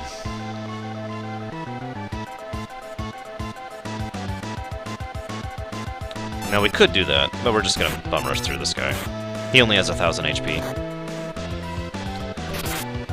No, I uploaded the video saying I was going to be streaming half an hour or so. And no, Rory, I do not intend to DM tonight. I intend to play this game that I'm playing right now. And that's why I wasn't too worried about this fight, because he's a joke! He's got 1,000 HP, he's worthless. There is no reason to waste the Thunder Rod on this guy. I think FF2 is the hardest, then FF4, then FF1, then probably FF3. Then I'd actually probably go with FF9, because if you don't know what you're doing in FF9, it actually can be pretty brutal. Great game, though. Then FF5, then FF6, then FF7, then FF8. So, as I mentioned, Edgar, Bannon, and Terra and Arvis have been spending pretty much this entire time we've been doing this thing. I don't actually personally think FF5 is hard, but then again, I do have to also admit, I know FF5 very well, and I know all the tricks of using which class where in order to do what. Summary, Blue Mage equals overpowered. Anyways, so Edgar, Bannon, and Terra have spent forever, this whole time, the whole time Sabin was off doing his entire adventure, trying to convince the leader of Narshe and what troops are left of Narshe to try and side with the returners. Then Sabin, Cyan, and Gao show up next. Excuse me. They manage to get here via the Figaro route, we just managed that. They get here basically right ahead of those guys. But, interestingly enough, we already know that they're poised to attack Narshe because the entire attack... Now, this is actually really cool, I think. The entire attack on South Figaro existed for only one reason. To make a beachhead, so to speak, to make a base of operations for their military, for their troops, in order to assault Narshe. That was all they actually cared about, was taking Narshe. South Figaro was kind of an ancillary plan, you know what I mean? And I just find that fascinating. It's also worth noting that if you think about the timing here, pretty much as soon as Kefka set the poison to Doma, he decided his plan there was done, and took his ship with his troops, and headed back to South Figaro to go after Narshe. This entire thing has been about getting Tritalk from the beginning of the game. I don't care what you do here, just get me that Esper! Lord Kefka, there's civilians here! Exterminate everyone! But Narshe is neutral! Idiot. Read my lips. Dispose of any who oppose us. March! I am so not calling it Valgablag and Flagablu, okay? It's Tritalk forever. Live with it. This game occurs over roughly 1 year and 3 months by my own, admittedly offhand calculations. So as we're walking here, these conversations are much more interesting in the GBA version. This is Edgar trying to explain that Locke has a complicated past, and she shouldn't get the wrong idea about him, that he actually does care about her, he's not just trying to get into her pants. She says no worries, she's not interested in that thing, and he's just like, well, I guess there goes my next question. This conversation is much more interesting in the GBA version, because Celes actually recognizes Terra. Of course she does, why wouldn't she? And that she actually talks to her about the past, but Terra, of course, doesn't even remember Celes and has no idea what's going on. And finally, Cyan insisting that he doesn't trust Celes, and Celes saying, I don't trust you either, so I guess we're even. Which I think is a lot better of a comeback than the one she gives. So, this is gonna suck. Seriously, I'm actually kind of worried about this part. We're gonna put all our power in one team. We're just gonna put all our heavy hitters right here. And hope for the best with the back line. We're actually also going to use a strategy I am fond of using.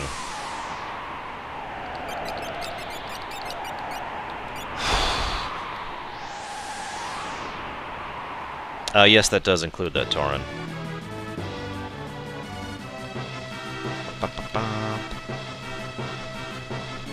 Oh, it's General Celes, the traitor. How delightful. This'll be fun. Now, I also want to point out something in my usual over-analysis of everything. the question, Kefka and his troops reach this point. Now, you don't know this yet, because... Oh, hey, I'm under 3 hours. That's actually really good. Under 3 hours for the war segment is really good. I'm really pleased with that. Anyways.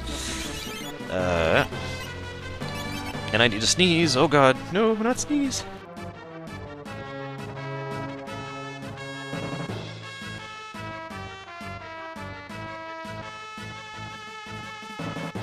Oh, my goodness. Okay. Right. Where was I? Yeah, okay.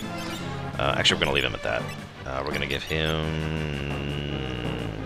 that. We're going to give you... that, and... nothing. And we're going to give you this, and... that.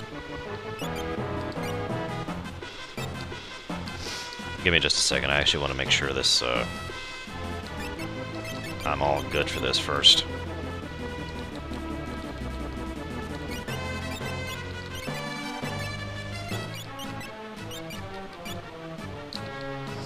Alright, here we go. Wish me luck. I've pulled this off 2 times now. Once live and once in a task, so I'm kind of hopeful. Get everything set up.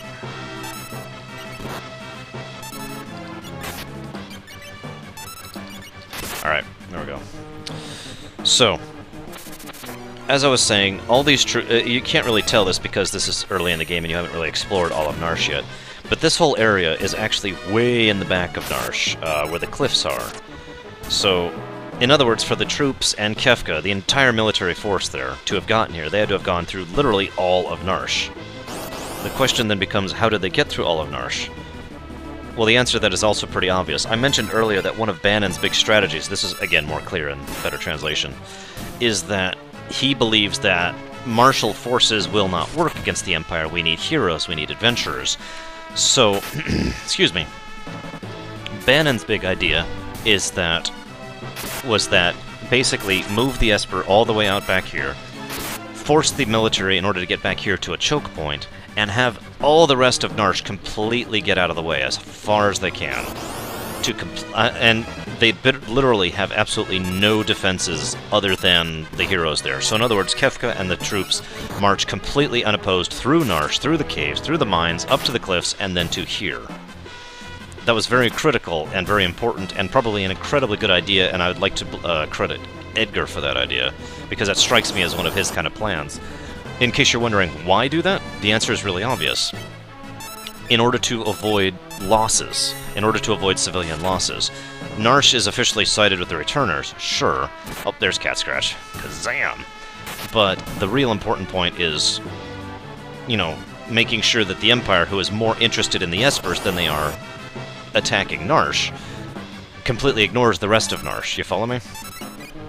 And then once they get them in this chokehold, they've got the entire Imperial force right here, who doesn't care about the rest of the city for the moment, and then they could just take them down with their leisure, more or less, because, you know, adventurers. Now, there we go. I hate to do this, but I'm gonna heal up a little bit, because Cyan got whacked. Cyan got smashed, you might say. This is going really well, actually. I've basically got this at this point. The mere fact that I've gotten this far in means I've got this.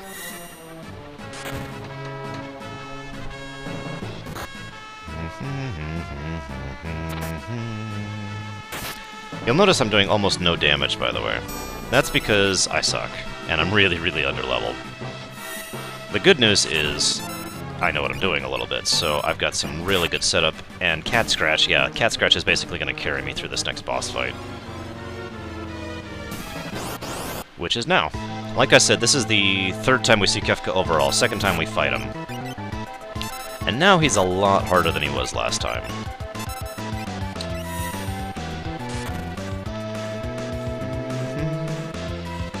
So, interesting fact about blitzes.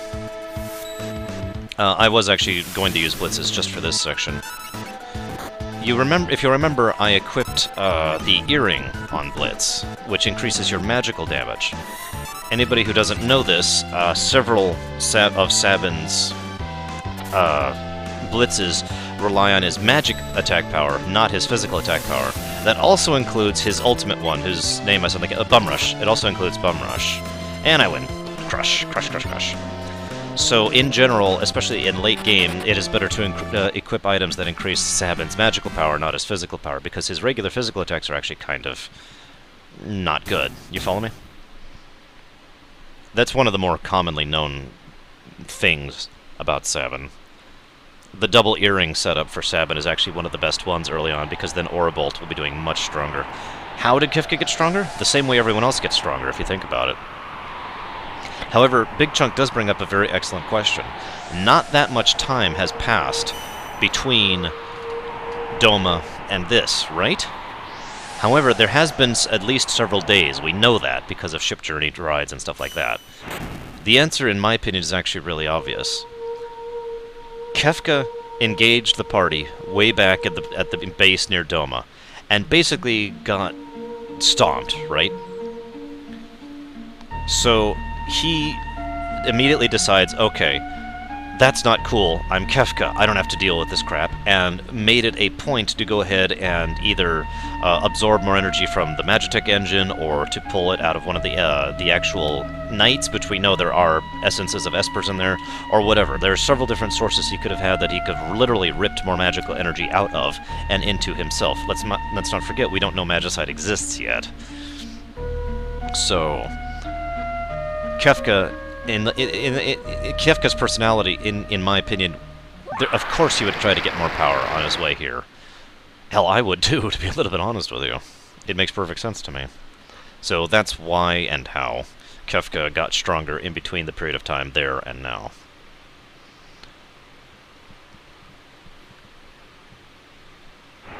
And now I need a drink.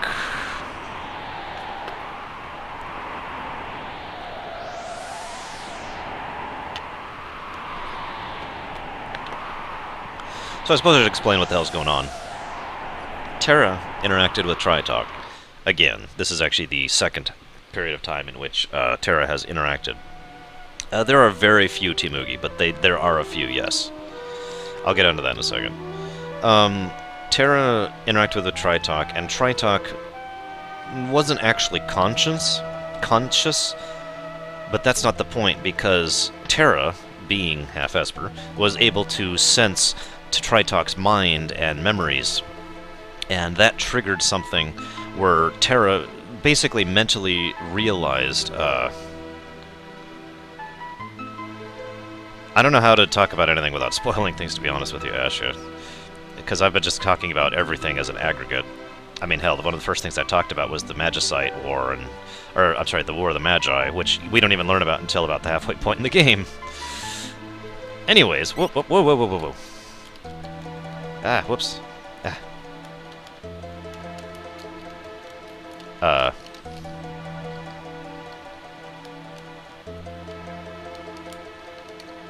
Oh, you're kidding me.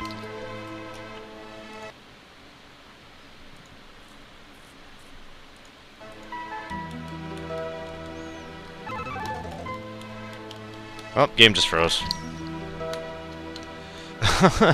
I know why that happened too, and that's completely my own fault.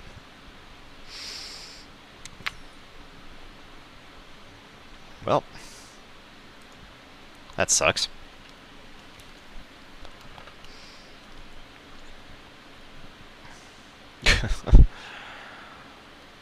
That is literally my fault, and I should have been prepared for that.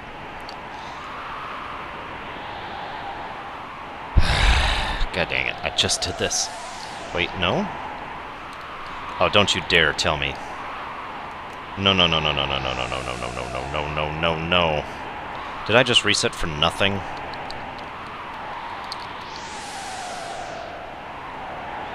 I just reset for nothing. My controller just died. I can see the cable. I can see the wire that's pulled right here. So I just reset for absolutely no reason. Damn it. That really sucks. A lot. I really don't feel like playing this on a keyboard.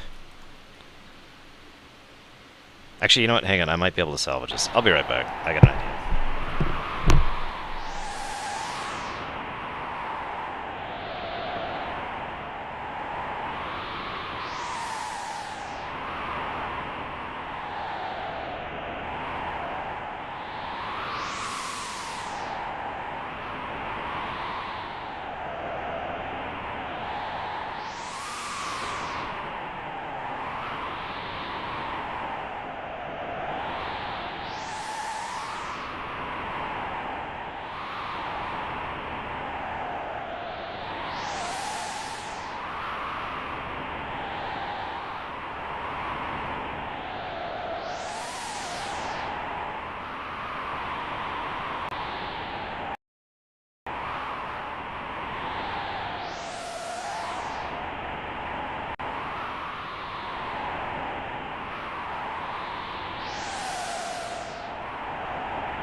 If there is such a thing as an emulator that autosaves, I've never heard of it. I'm not saying there is no such thing, I'm just saying I've never heard of it. And yeah, that is kind of hard to pull off. That was basically a perfect war sequence. I'm really sad about losing that.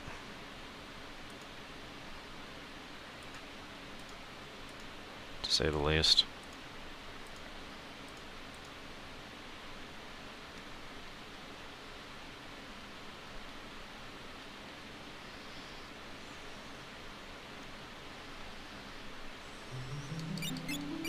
I think I fixed it. Yep, fixed it. Okay. Well, time to do this again. Gosh darn it.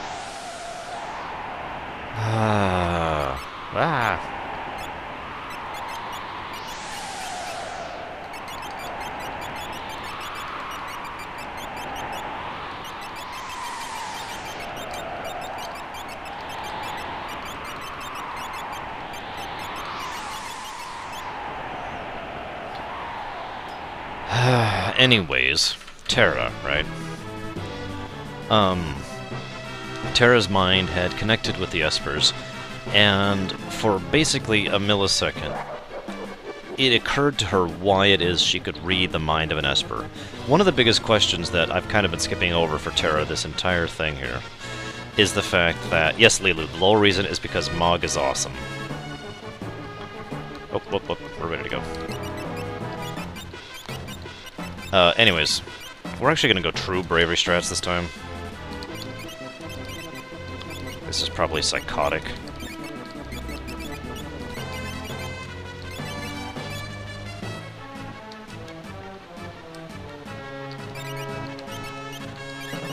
If I fail, this is literally going to end it, but screw it. Bravery strats. Okay, so anyways. So the mere fact that the idea occurred to her... Okay. One of the big things that has been a big deal for Terra this entire time is the idea that she doesn't know who she is, what she is, why she is, and most importantly of all, why is it she can use magic when, like, nobody else can, right? The answer is, of course, really obvious to us, since we know, but because we know that she is, in fact, half Esper. But, yeah, we'll go and give you that. And that. The point I'm trying to get to here is that up until this point in time, that has never actually occurred to her. So when she finally encounters the Tritalk and basically demands to know who and what she is, which is what she actually says during that sequence, it occurs to her mentally for the first time what she might be. And that is what scares her to the point where she's just like, oh god. And she basically completely flips out and converts into an Esper and loses control of her power. Now, this is actually really poorly touched on in the American version. In the American translation, I should say. But she loses control of herself. Something about this world... the Magi, the three Magi, serve as an anchor for magic, okay? What do you want to call it? An anchor of sanity or an anchor of functionality, whatever you want to call it. So, when an Esper first manifests out here, they don't know what the hell they're doing. This is demonstrated later on, and I'll get to that later. Terra has the exact same problem. No, I do not, Ta. The moment that she converts, she loses all control of her powers, and more importantly, mentally just completely is like, oh my god, I am a monster, I'm a monster, I'm a monster. That may sound kind of mundane of a thing, especially in modern fiction, but the overall concept of I can barely take the reality of what I am because I am a monster is something that was very powerful, at least I thought, in this application, because Terra is so afraid of herself. You follow me? So, there we go. She completely flips out. Ramu, who is one of the only Espers actually active in the world at this point in time, senses the flip out. That's how powerful it is.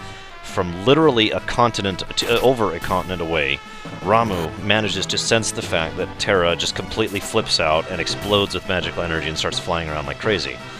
Ramu calls her to him so that he can take care of her.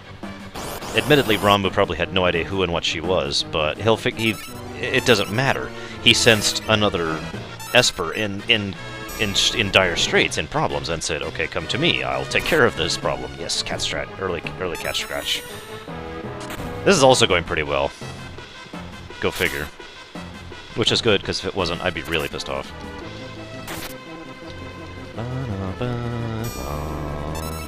Oh no! Another cat scratch. Oh, he's dead.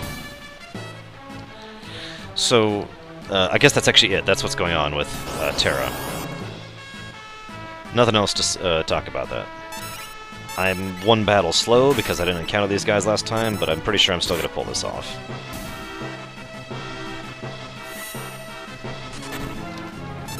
Ah, there we go. Note to self, save more often. And yeah, I am trying to play this not as an emulator run. The only reason I don't have the SNES hooked up like this is because I'd actually need an adapter in order to do so, and I don't feel like digging it out, or buying one, sorry. I don't own one, I'd have to buy one. Whoops, didn't mean to do that, whatever. Now, Cyan is the weak point of this group, so we're actually going to have him heal just a little bit this time around, because we're not doing quite as well as last time. But yeah, I am playing this as though I'm playing this on the SNES, for all intents and purposes. The only time I did the save state was because I wanted to try the frame trick, just to show it off. And yeah, it's not... that's it.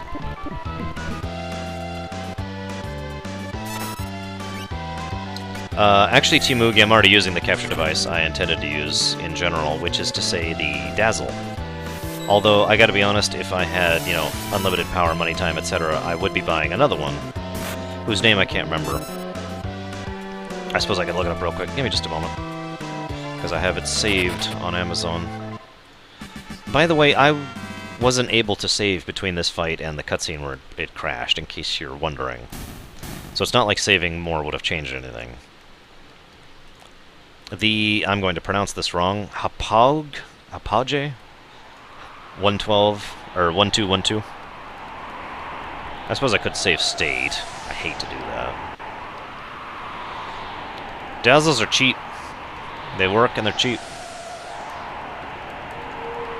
Anyways, the Hapag is what I would like to get, but that's really expensive and frankly can really, really wait. I've got way too many other financial problems right now to really be thinking about that.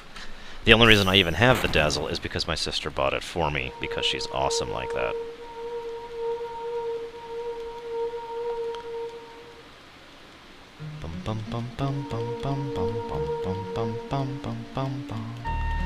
So there's Tri-Talk. Hey, what's up? Listen, Tri-Talk. My name's Terra, and I got green hair. Behold the green hair. Alright, I'm done. So, someone once asked me, why does the Empire basically pull out of Narshe after this? There's two reasons, in my opinion. Yes, this is the very same one from the beginning. I answered the Tri-Talk Frozen question earlier. I will answer it again. Damn you, making me say things more than once. Based on all the evidence, it is very clear to me that Tri-Talk was actually frozen in combat during the War of the Magi. The dialogue he has and the other evidence we have later on makes it very clear that Tri-Talk was not, like, willingly frozen or accidentally frozen, was in the middle of something, and most likely in the middle of a fight, and someone else artificially froze him or her, it, whatever, doesn't matter. And that is why Tri-Talk has remained there for the last 1,000 years. Scratch. The reason why they changed it to Tina and to Terra is actually very obvious. Tina is an extremely mundane name in English, and they wanted an exotic name for this character. Tina is an exotic name in Japanese. So, the localization looked at it and said, well, we gotta change that. And they changed it to Terra.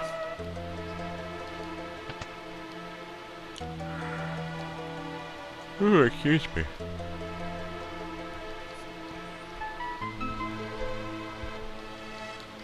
I agree. I like Terra much better than Tina. Ignoring the fact that I actually know several girls named Tina in real life. Knew. I should use past tense there. So now, like I said, someone has asked me, why does the Empire basically leave Narshe alone? Two reasons. Reason number 1, their primary goal has already been achieved. I'll talk about that later, because it's kind of spoilery. Reason number 2, because I'm leaving behind several guys. In this case, Cyan and Gao. Normally I would take Gao with me because he's awesome, but frankly, whoops, I did that wrong. But lore is more interesting to me than stats, even on a speedrun. So, even though Gao is really useful, we're going to be leaving him behind to defend the town. Also, you gotta admit, Gao could probably solo defend Narshe at this point. But that's the other point. Like I said, the Empire's primary goal has already been achieved, and we leave behind several of our heroes. So at this point, the Gestalian Empire knows that any attempt to take this place is going to be met with significant opposition from this kind of power. In other words, the kind of power that martial forces don't really work all that well against. Do you follow me? So they don't really make another move against Marsh. They don't actually make any more moves against Narshe, and that's very much on purpose. And like I said, I'll explain the other reason later. I'll go and give you the sprint shoes and a ribbon, sure, why not?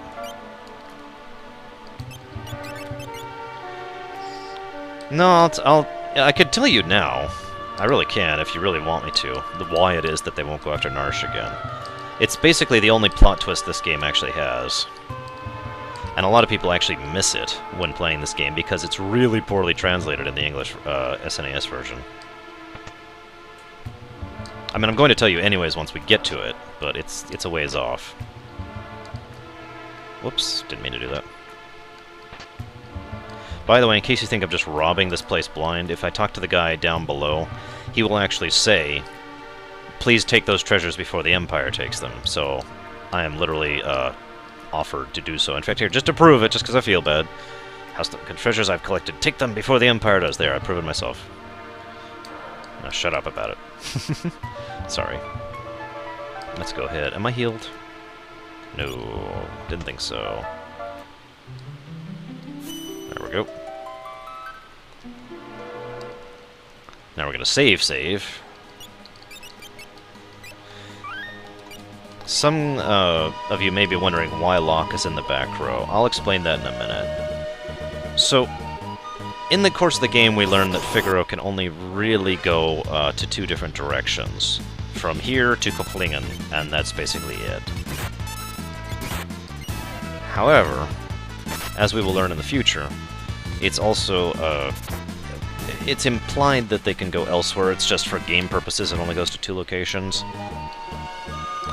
But we do generally know that Figaro only really travels amongst this continent. They don't actually go down to the southern continent or anything like that. They mentioned that at least once.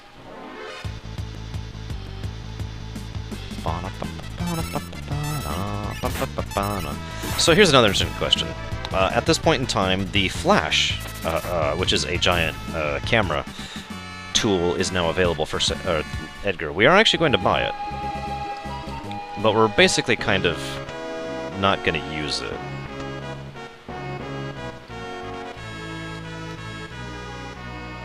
And Sabin leaves the party. That's okay. Although, speaking of which, if you have Edgar in the lead, when you buy, you will be paying half price for things. However, not everyone is aware of this. If you sell with Edgar in the lead, you'll also get half money from it. So, buyer beware and all that. And we're going to want a couple of Revifies, a couple of those, a couple of those. Yeah. 74, my goodness.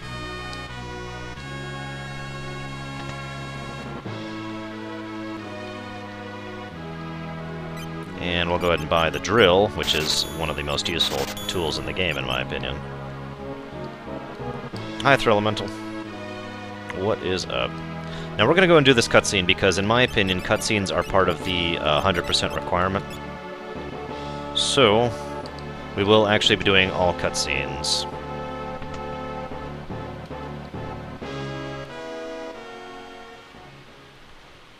Yes, the drill is more reliable than Chainsaw and has a second feature most people don't know about. It actually ignores defenses. So, I'm going to explain this a little bit, but basically I've already said everything that this scene covers. This talks about how Sabin and Edgar split up years ago. It talks about when Edgar and Sabin's father, the king, was poisoned to death by the Gestalian Empire for opposing it.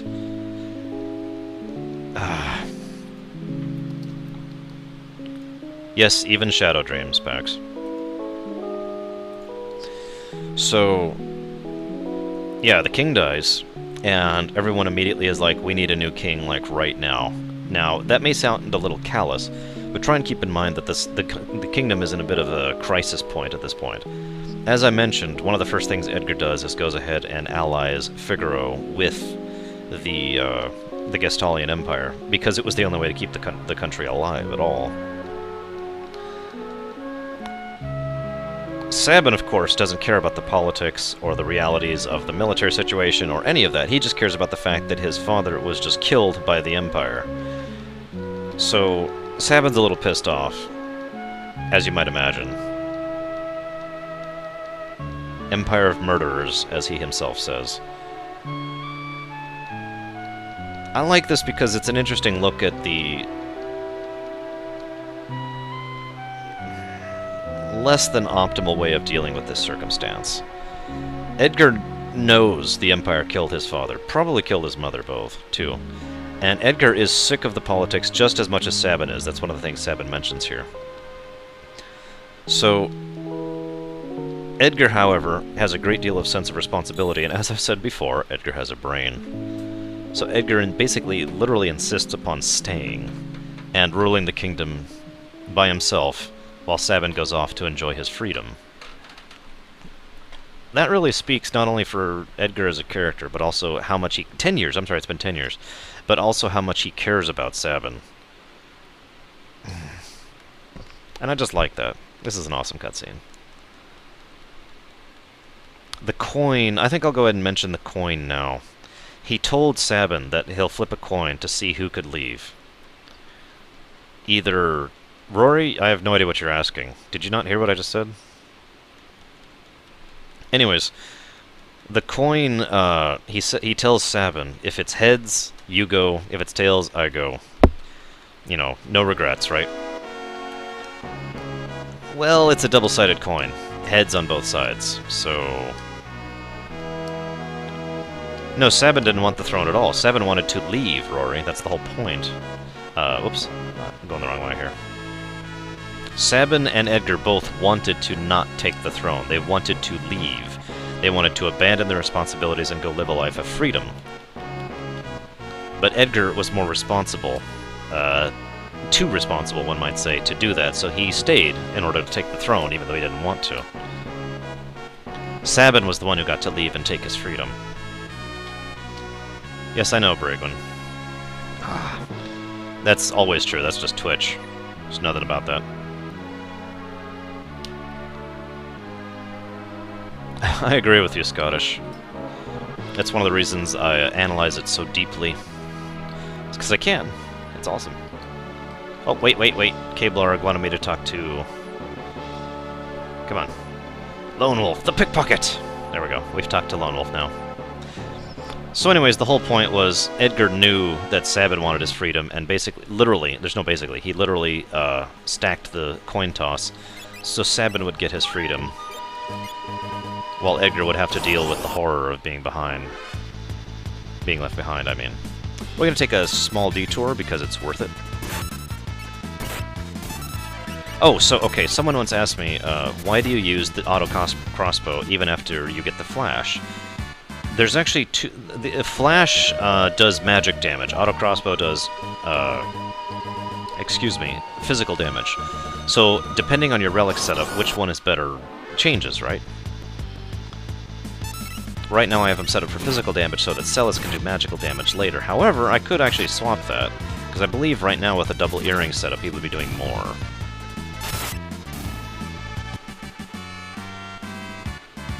So I suppose we can check that out real quick. Oh, I'm sorry, the double earrings are on Sabin. Because duh, really. because that will boost Sabin's damage significantly when you actually get to boss fights. But if we go ahead and give him this setup instead, Edgar always does magic damage. Always. I doubt it, Kay. Alright, let's see what Flash does. Except they're not going to live through this. Oh, you're missing the point, Big Chunk. From a gameplay coding perspective, there are only two types of damage, okay? Physical and magical. Some attacks do physical damage, some do magical damage. The end. That's it. So, Flash does magic damage. The end. Now then, in fact, Sabin's Aura Bolt, which he's had since level 9, I believe, also does magic damage, if that helps. I could use spell damage if that makes it easier to differentiate. 79 viewers, my goodness. A lot of people today. Wow. Yeah, it's a completely different thing than story magic damage. See, I'm actually doing about 100 more damage with the double earring setup. So we'll go ahead and leave him on Flash for now, and let Sabin do thing. Well, I put Locke in the back row because there are some weapons I can buy here.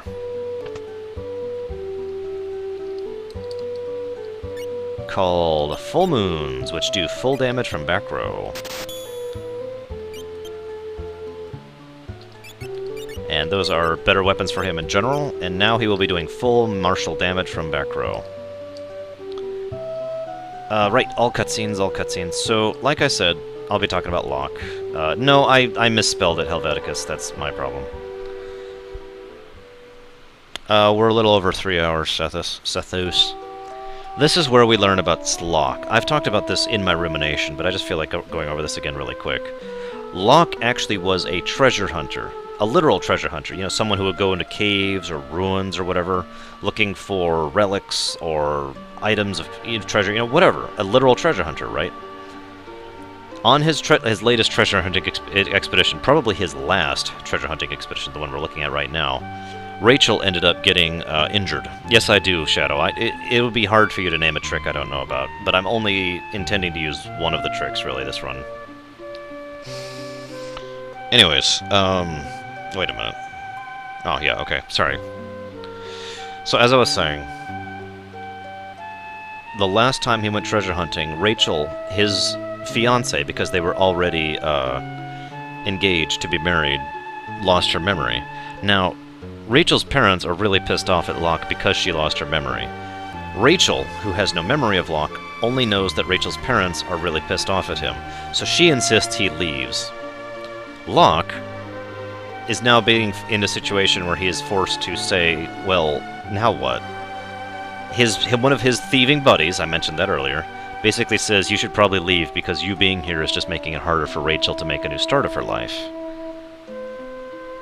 Now, all of that is very tragic and very logical, but the catch is that at one point in time the Gestalian Empire had attacked and killed Rachel, and her memory returned basically at the last minute, and she remembered him.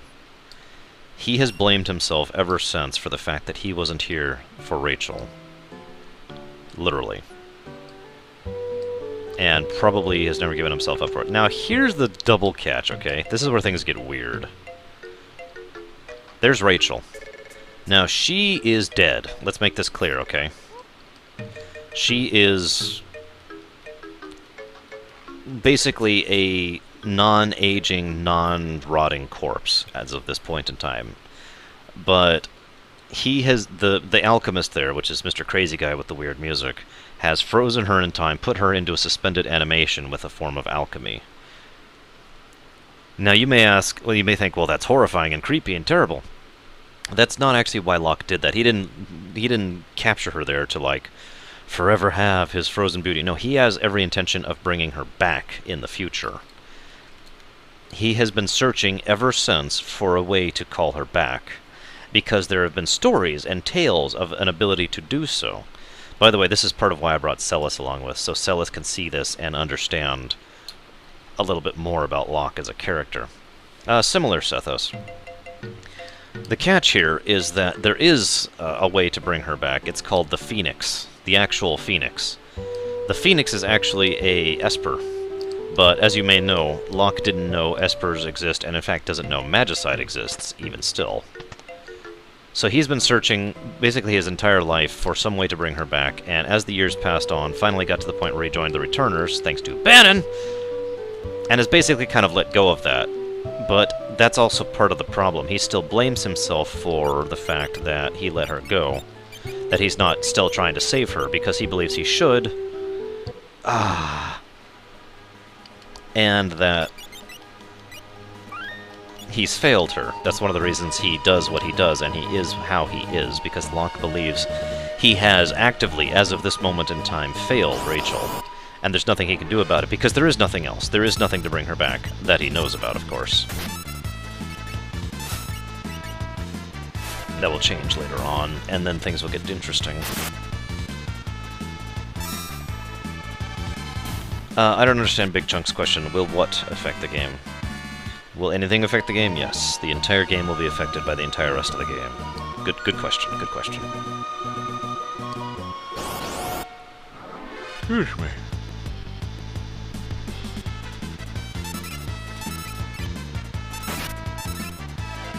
Yes, it will, Big Chunk, on 2 occasions.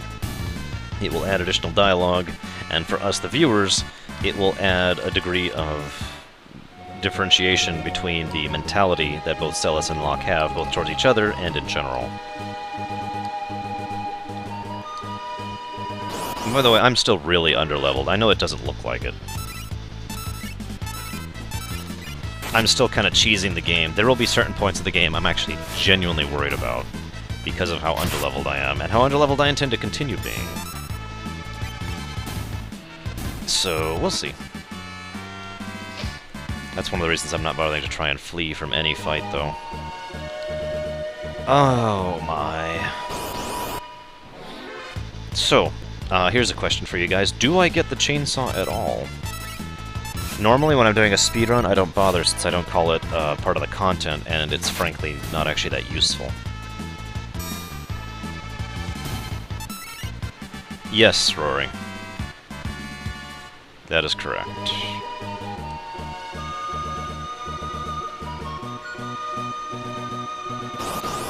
Honestly, it makes perfect sense if you think about it. So, should I get the chainsaw, yes or no? The only reason I wouldn't get it on a normal speedrun is because it just wastes time and, you know, the word speedrun.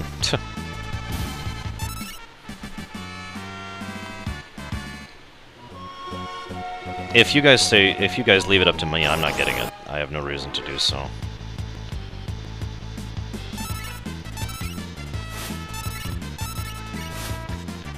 Excuse me.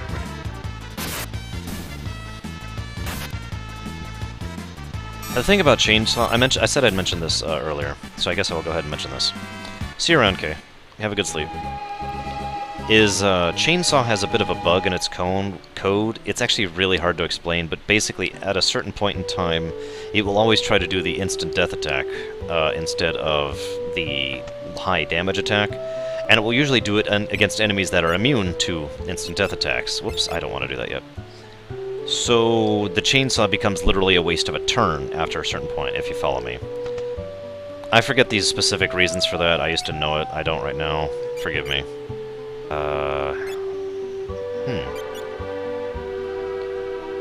But, like I said, after a certain point of time, it really does become a waste. We're actually going to blast some gold here, just a little bit.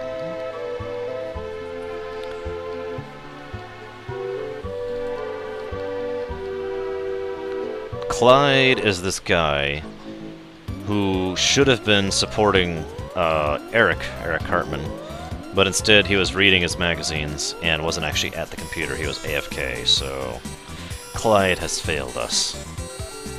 We lost Clyde! Alright, I'm done. Yes, I am, Preacher. I have every intention of using the Atma weapon. Welcome to Zozo. Population, screw you.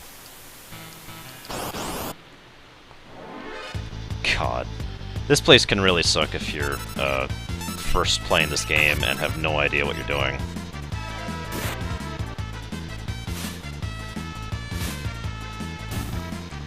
especially those Hades Gigases. Those are basically the only real problem as far as combat goes. Zozo is let's go ahead and talk about Zozo. Zozo is an entire town of thieves, bandits, robbers, killers. Basically just every horrible person you could think of who is part of the underworld. You know, the wretched... Yes, thank you, Sean, for the quote. I was just about to do that.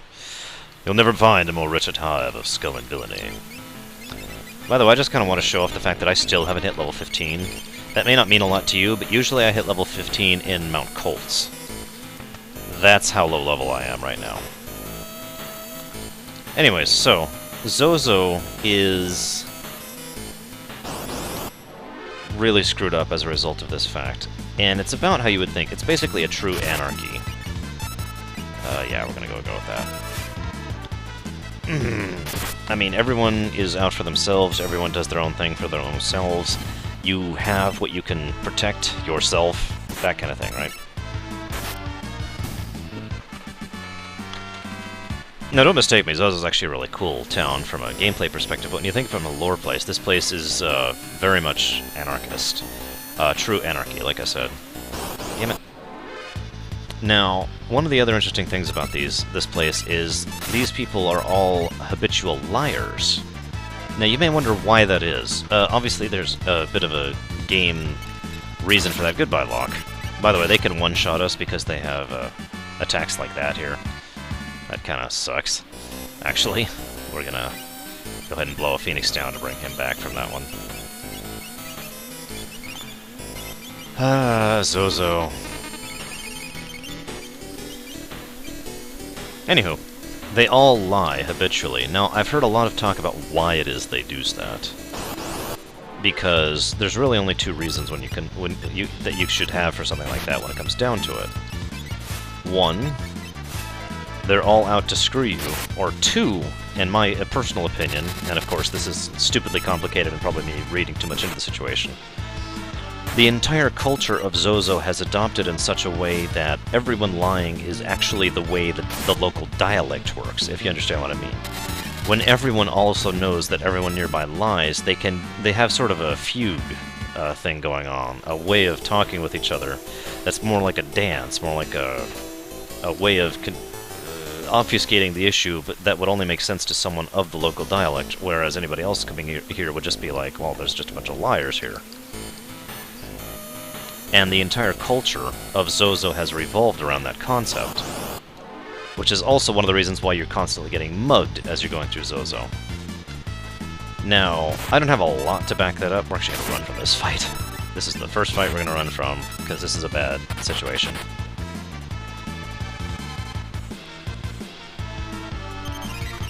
I do have one bit of evidence, however, to back that up, in all honesty. And that is the World of Ruin. When you get to the World of Ruin, Zozo hasn't changed at all. The only one guy has changed anything about what he's saying at all. The same enemies are here, the same liars are saying the same lies. It's practically in stasis. Now, why is that? Well, in a true anarchistic society in which everyone constantly lies to each other as part of a cultural norm, do you think a society like that would actually evolve, grow, change, adapt even? Would they not just completely ignore the end of the world and keep going along with business like usual? Because after all, this is one of the places that was least hit by the apocalypse. That's my biggest point of theory, and one of the reasons why I think that Zozo is still in stasis for all intents and purposes after the World of Ruin, is because that's just the way their culture works, the way their mindset works. All these people are just like, yep, nothing new under the sun, kind of like Kilo said there in a much more summarized format. Damn it, who are you killing? Wasting my Phoenix Downs. There's also another theory I've heard before. You'll notice these characters are actually using spells, not magic damage. Spells, fire 2, ice 2. I have heard a very, very, very strong theory that I actually support that several of the people here... Well, let's put it this way. We know that, there were people who were humans who could use magic as a result of the magic experiments that were done at the War of the Magi. We know that a large number of those people went to Thamasa and basically said, we're going to be over here, you know, just leave me alone, and just trying to do the isolationist, we're not part of the rest of the world thing, right? Shadow, if you don't want to listen to it, you can leave.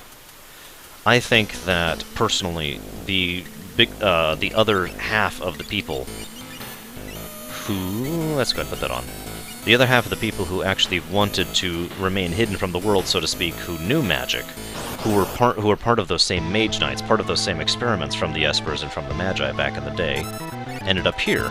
Whoops, I didn't mean to do that. I didn't mean to do that either. I just screwed up twice. Oh well.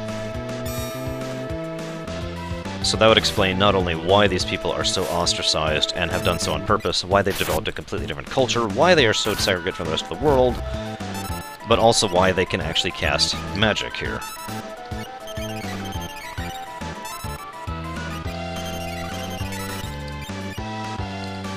And because we don't actually have the double earring set up on 7, we have to do this.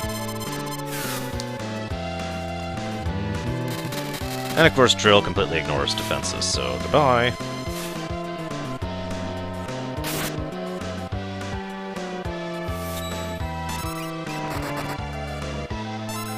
Oh wow, he should be dead.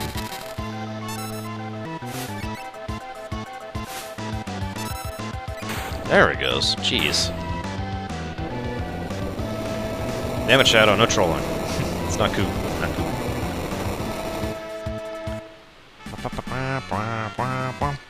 We got the thief knife, which I'll never use ever.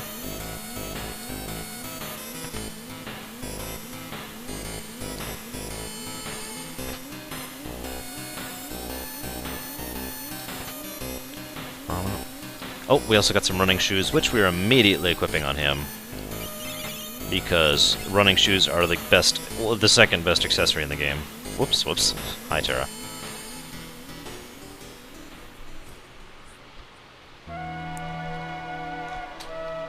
Well, this is where Ramu is, so they'd have to go through Ramu to steal the shoes. I don't think they would succeed at that. By the way, one of the other reasons why I think that it's very likely that the Mage Knights are here, part of the Mage Knights are here, is of all the locations in the entire world where Ramu and his Espers could have fled to try and find safe haven, they chose here. That's admittedly a minor point, but I do think it adds to the overall evidence of the situation. Bum, bum. Shadow's awesome, by the way.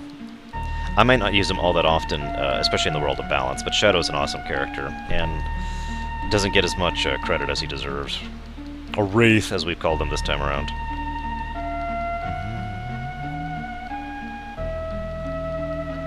So he's explaining a lot of the stuff I've already told you guys, which is kind of why I'm just blazing through this. So I've already explained all this. I've explained all of this. All of this I have explained.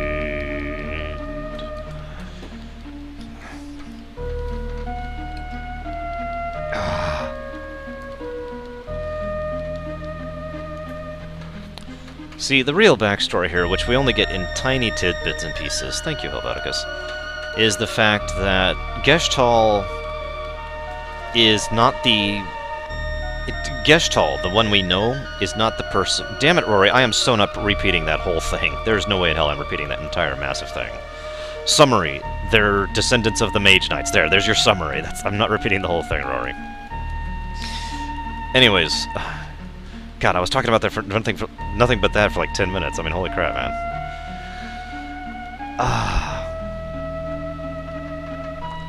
There we go. Where the hell was I? Okay, so Geshtal was not the founder of the Geshtalian Empire. The Geshtalian Empire started as one of the nations on the southern continent, of which there were 3. It consisted of Vector and Jidor. His parents, I believe, it's either his parents or his grandparents, they're very vague on it, started it all up basically as a merchant corporation. It was the first corporation the world had ever seen, because this is basically medieval times and technology was just now on the rise. Yes, I have, Shadow. I've seen all the Desperation parts. All the desperation moves, rather.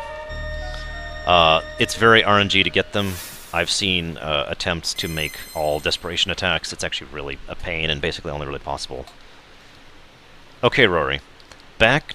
my god. Okay, in summary, Rory, 1,000 years ago, some humans were a part of magical experiments to infuse magical essence into humans without giving them... turning them into espers, because an esper is a result of a human being directly infused with magic. So they tried all sorts of experiments, and they came up with the Mage Knights, human beings who actually could use magic. They also humans who learned magic through magicite usage also managed to retain that knowledge, and the ability to cast magic would go down to their descendants. That's what a Mage Knight is, someone who is a descendant of someone who either was part of those experiments or learned magicite, you know, a millennia ago in part of their genealogy. Oh, my back. Okay, so, now that I've reiterated upon that, Terra can use magic because she is part Esper, part human. She is unique in that respect.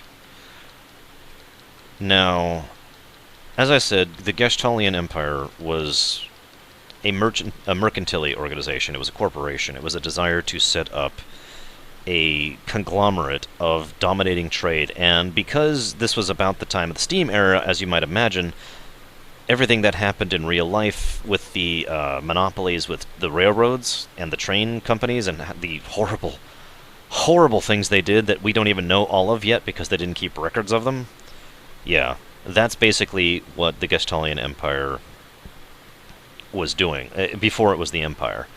They eventually decided to leverage all of that monetary wealth into military firepower because they discovered, ironically enough, that people could be bribed. They wouldn't need... because it was actually really funny. They were trying to increase their provincial power, and we're actually going to bring Edgar and Sabin again because we get one additional line of dialogue if we do, and that's worth it to me. They discovered that people could be bribed. You don't need, you know, to have loyalty. You don't need to have people who believe in your cause. All you have to do is pay them. So the Gestalian Corporation became the Gestalian Empire as they... damn it. Really? Really? As they started hiring more and more mercenaries, basically, for lack of a better way to put it. And in so doing, increased their military power, and so forth and so on. That's basically the summary there. Oh my. And yeah, the correlation between the Gestalian Empire and the Shinra Corporation are almost one-to-one, to be honest with you.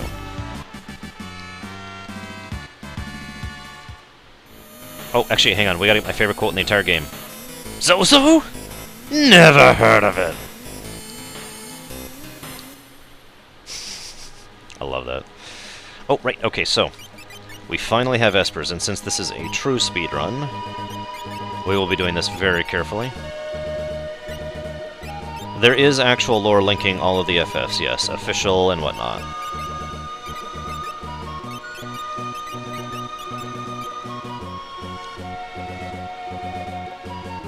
And yes, besides summons. The Decidias made it firmly official, but they were already leaning in that direction for many years. For example, all of the proper remakes they did reference the other ones, for example. Wouldn't you, Helveticus? There's no way in hell to quickly summarize that, Timugi. I'm assuming you're asking about the connection between the FFs. Some of the FFs occur on the same world as other FFs, most do not. However, they all do exist within the same relative canon as each other, even if they don't have any direct correlations in some cases. There's your summary answer.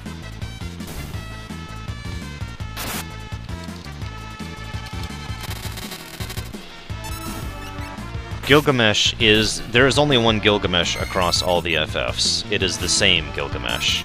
That has been done on purpose for many, many years, ever since FF5, actually. But, for example, Final Fantasy 1, 2, and 4 all occur on the same world. Final Fantasy X, 10-2, of course, and 7 occur on the same world, and it is widely considered 8 is also in the same world as 7 and 10. 6 is one of the only ones that basically occurs completely on its own. By which I mean no other FF occurs on this world, is what I mean by that. So, we need to name a character. I'm actually going to decide who to name this guy myself. You guys get no choice. Sorry. I hate to do that to you, but this is my favorite character in the game. He is going to be my primary character in the game, and I am naming him.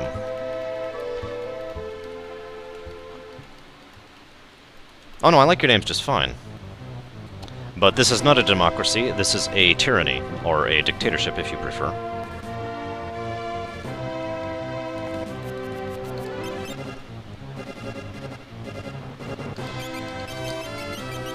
My sister at least will get this.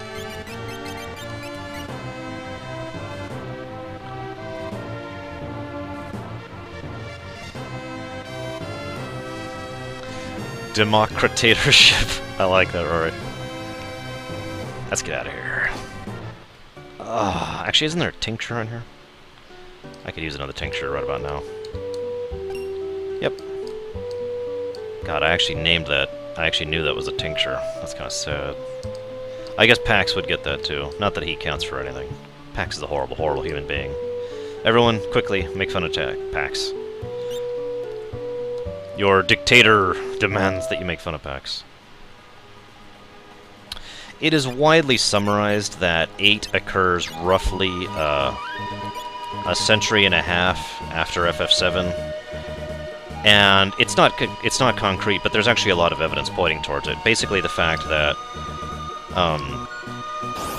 God, my back really is starting to give me trouble. Basically pointing to the fact that the war that happened that ended up shattering everything was... well, okay, I'm sorry, I'm getting ahead of myself. Okay, Guardian Forces are what's left of the summoned creatures from FF7. That the sorceresses are everything that's left of people who used materia back in the day, once materia finally fell out of usage, in favor of more modern things and more modern technology. That FF8's technological progress in favor, on top of FF7, was a result of the fact that, as we know, in canon in FF7, they basically abandoned materia and magical-based technological progress for the most part, and actually try to improve genuine technological process. For example, coal power is something they start pushing for. They mentioned that in Evan Children and one of the other games, I forget. So forth and so on. There's actually quite a few little tidbits of evidence, but it's all circumstantial. Whether you believe it or not is purely up to you. But the idea is that the sorceresses are the people left behind who had magical power thanks to materia. That then that's one of the reasons why they've been slowly dying out, is because that'll happen. And yeah, I guess that's it. The end.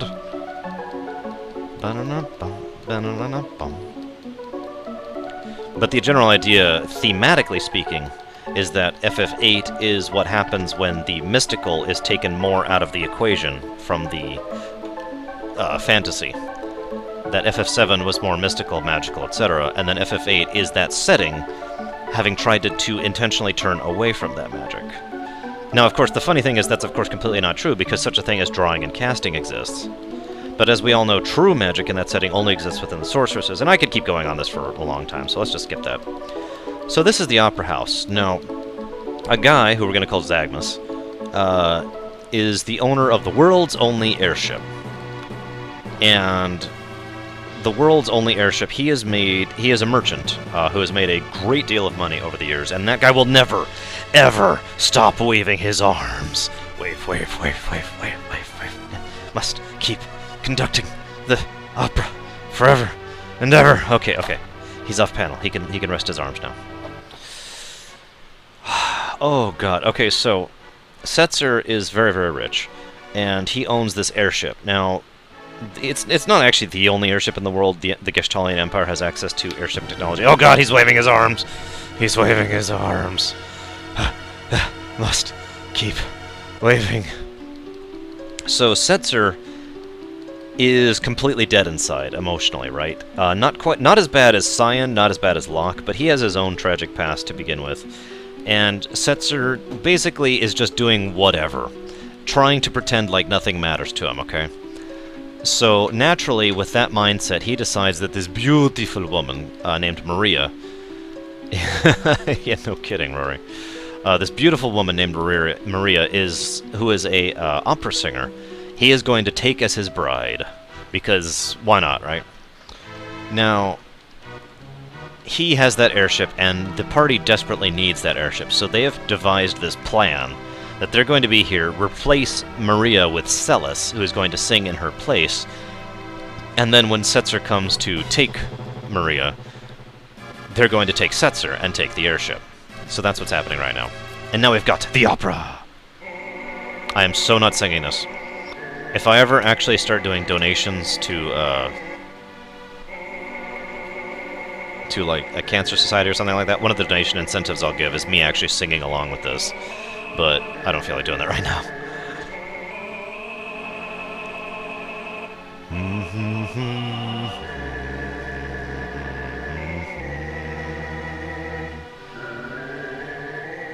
See you around, Orc Strength. Fuck you, Pax.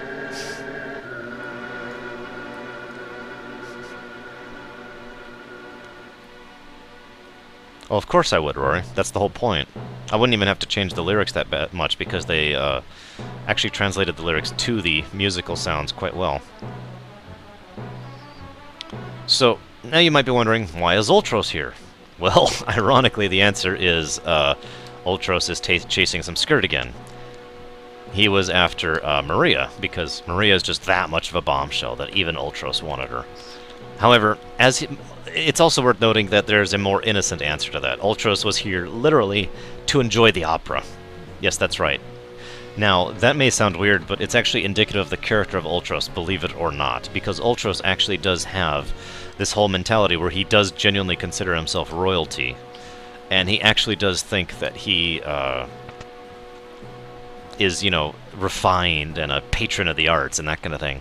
So Ultros was here to enjoy the opera, you know, because what finer form of art is there than opera?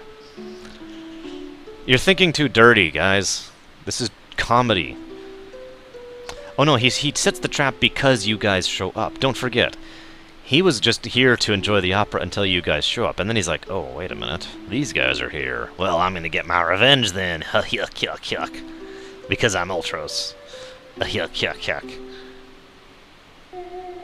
So, if you mess up this sequence, you get a game over. I'm not actually kidding. You get a game over and go back to your last save.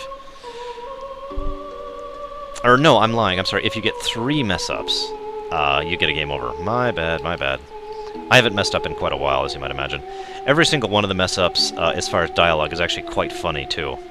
For example, it's just a fading dream. And if you say, I wish... Okay, that's not a good example. But earlier you could say, Prince Ralph, who cares? I hate him. Everyone else does, too. Wait, that's not my line? And just silly little stuff like that. I'd make Samantha sing this part anyways. I don't feel like singing a woman's part. I would only sing a woman's part to torture Pax. It's the only reason.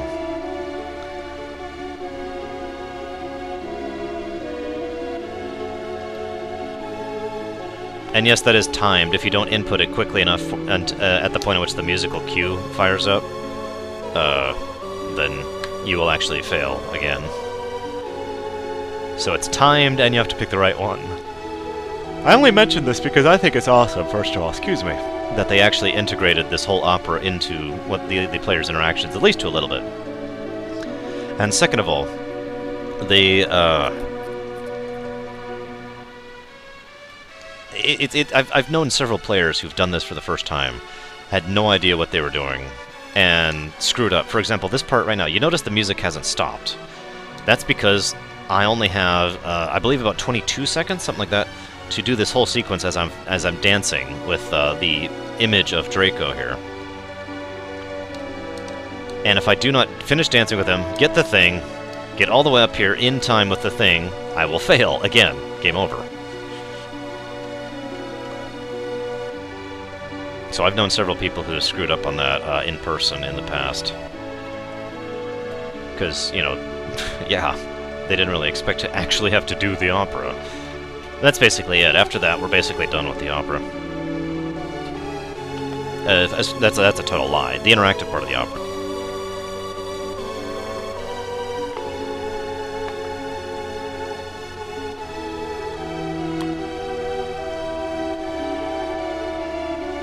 It is also worth noting that there's a section coming up that I am going to be kinda stressed on,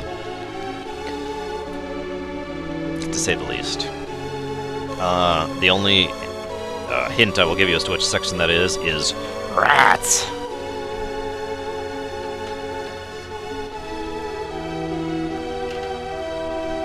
Because, again, I am really underleveled, even though I've got a full 4-party.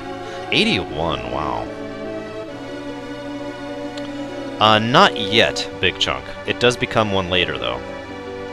This opera, and the fact that Celes is actually the person performing the opera, becomes something of a plot and character point for Celes and Locke later on in the game. Twice, actually.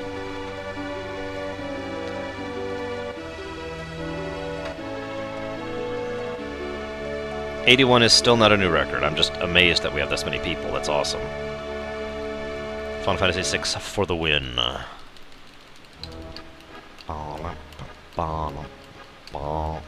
Moi, moi, waving the arms, constantly conducting the...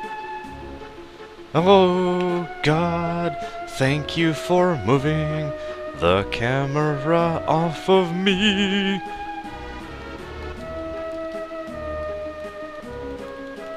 I am not awesome. FF6 is awesome.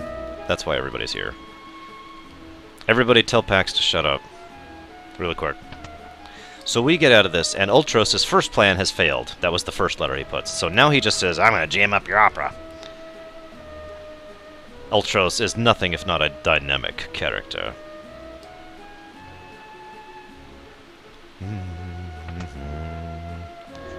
Thank you, everybody. You guys are awesome. By the way, if you talk to Sabin, he says, why is everyone singing?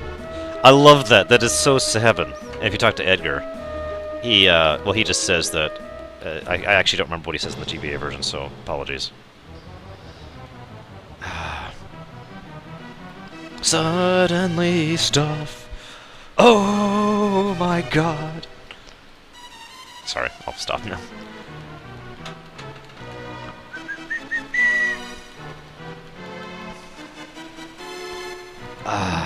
Yep, by the way, you can still see the conductor waving his arms there on the bottom of the screen. Conducting, conducting, conducting forever. Conducting forever. Conducting forever! Are you kidding me? We're actually up to 88? This is the SNES version. The original English... Well, okay. The English version 1.1 SNES version. There. Gotta get all specific in here.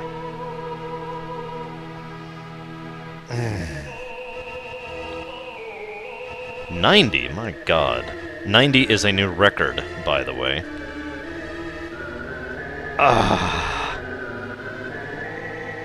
Oh my God, he's still conducting! That poor guy! He's going to be conducting for a year! And in case you think I'm really joking, I will prove to you guys that that guy has been conducting for a year. Conduct, conduct, conduct, conduct, wave, wave. Gotta constantly wave! So Ultros' new plan is he's going to drop a 4-ton weight onto the stage and onto Celes. Alright, let's rock. We're going to put this on him because he's my least useful. God, I'm still not level 15. Can you believe that? I know level 15 just... I keep bringing on that, but I want to stress. I usually am level 15 in Mount Colts. Okay? Do you remember how far ago that was? Oh no, Ultros isn't trying to win her over. At this point, he's just after revenge at us, the party, for all the things he's had to suffer at our hands. And yes, he's basically being Wile E. Coyote at this point. Whoops.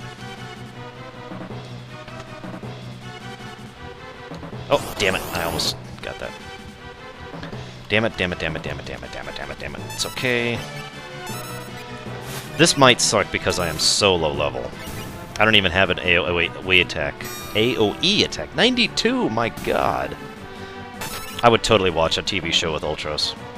So anyways, that's kind of why this sucks, because I'm so low level that my only AOE can't actually kill the yellows. And anytime you don't kill the yellows, all the blacks show back up. And this, yeah, this is actually really bad. Oh my god. Die.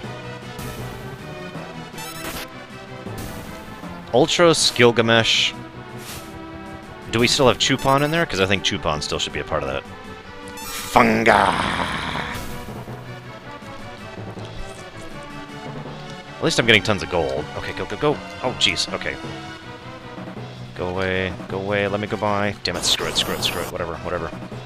Please don't be a big pack. Oh my god, okay. We gotta start being specific here. Ah!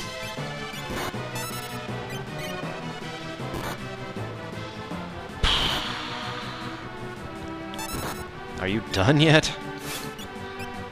That's... Yes, the rats work for Ultros, or Kefka. Actually, in the GBA version, the dialogue is a little bit more obvious. When you get up here, Ultros is complaining about all the rats up here. He's really irritated about the fact that there's all these rats. Okay, up, up, skip. No! Well, at least I'm gonna skip the other one, I think.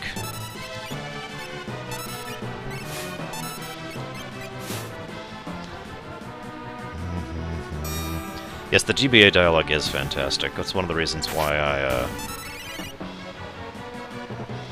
keep referring to it throughout this thing. Sorry. Left, left, left, left, left! I think I'm gonna make it now. Oh, I would so watch that. Excalibur! Now it could be yours for only $5.99,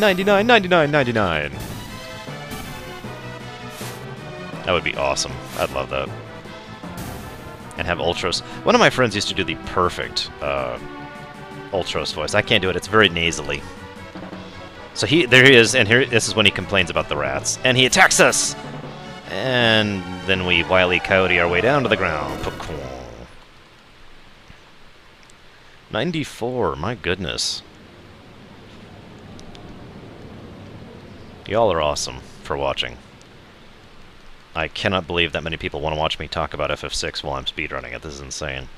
Speaking of which, one of the interesting things about this section is this is pretty much all comedy, right? I love that because all of this is pretty much pure comedy and a way of setting up Setzer as a character.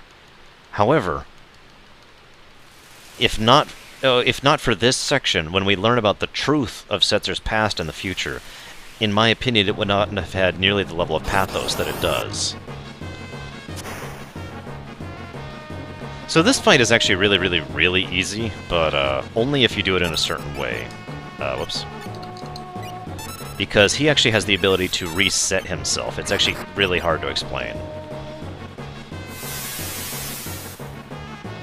He also can hurt this time around. For the first time ever, Ultros can hurt. But his entire AI script is basically a series of counterattacks. You'll notice he's going to do Acid Rain again, which is actually going to kill Sabin. That's okay. You know what? I think I'm on active, actually. I don't think I ever changed it off of active. Not that it matters.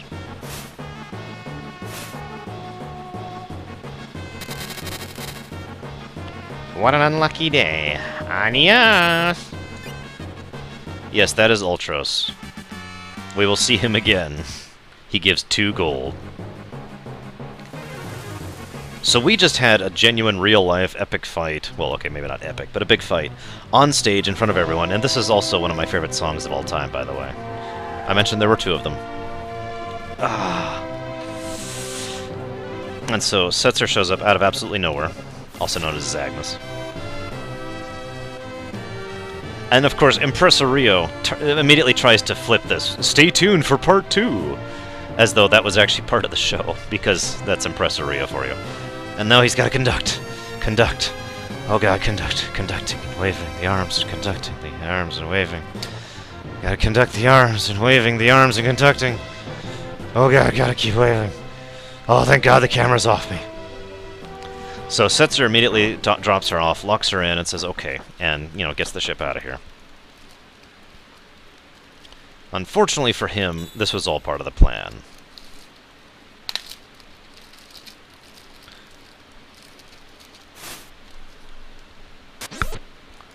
I hate you, Pax. What am I saying funny this time? Impresario? Wait, what is it, impresario? Screw you.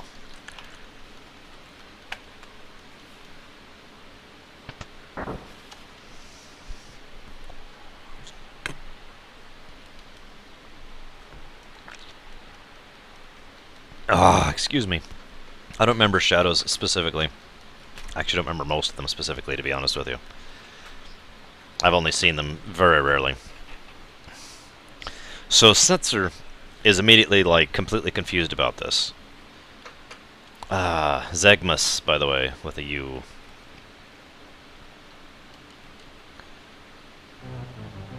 She lowers a rope and they climb aboard. It's pretty simple. Yeah, we're gonna go do this because I think this reses as well. So this is his airship.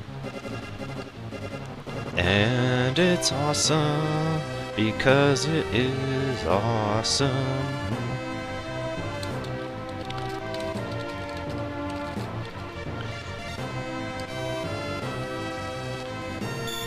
So, there we go, free full heal, which also reses, very useful. We'll go ahead and re-equip her with some stuff so that she can kill all sorts of stuff throughout the area.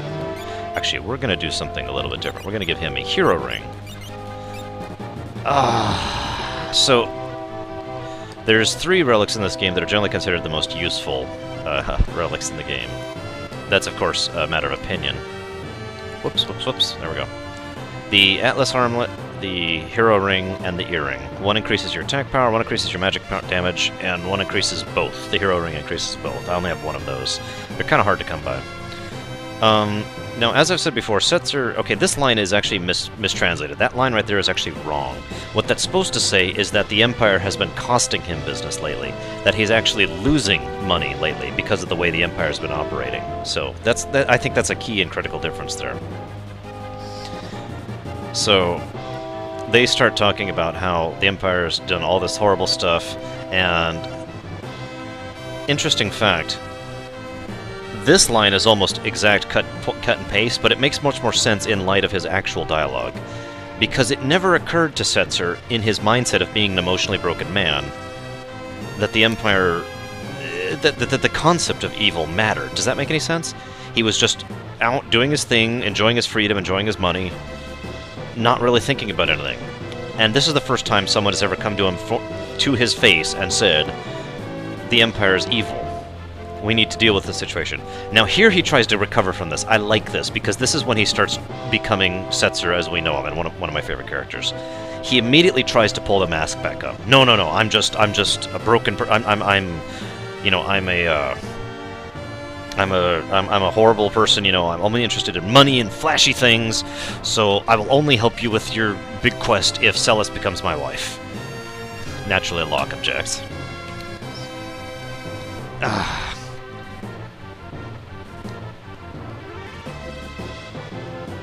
There is... Ojunix, I have no idea what you're asking. Now this is really, really cool. Celes goes to Edgar, then comes back and says, we'll decide with a coin toss. If it's heads, you help us. If it's tails, I'll go with you. Well, Mr. Gambler? Setzer's like, hell yes, that sounds awesome, I'm with it. So Celes flips the coin. The music even goes quiet for this.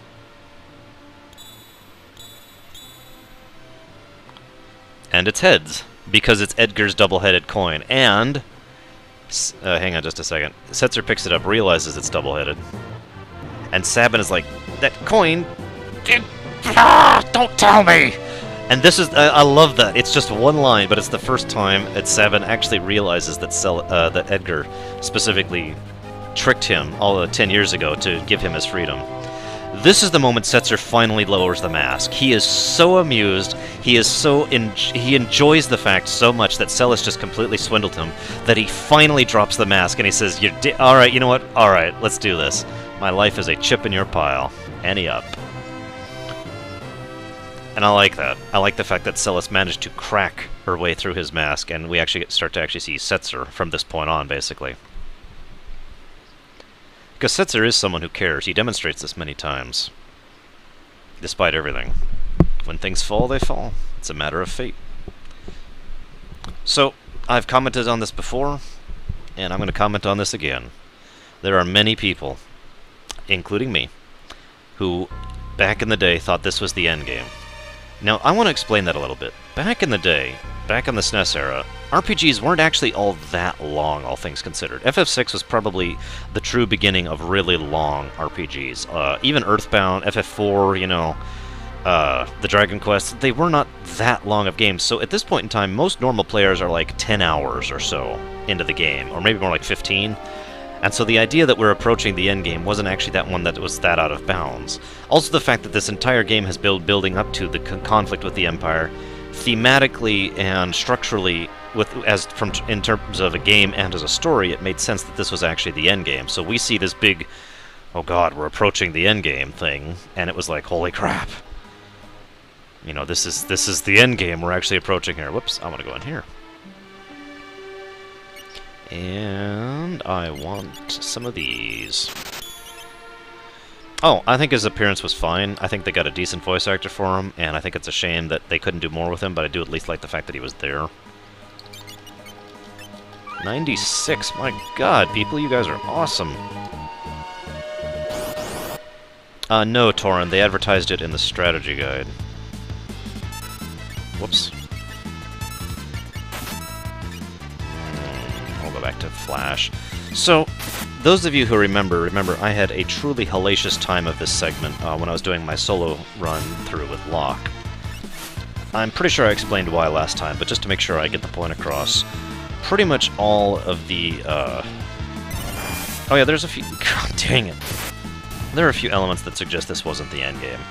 I'm not saying it was guaranteed, I'm just saying a lot of people, myself included, I admit it freely, were like, oh my god, you know, this is the end.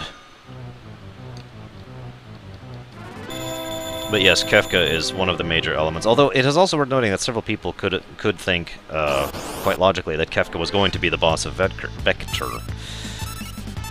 Anyways, virtually all of the enemies within the most awesome dungeon in the game are basically immune to physical attacks. They're not completely immune, but they they all have auto-save status, and they all have very high defenses.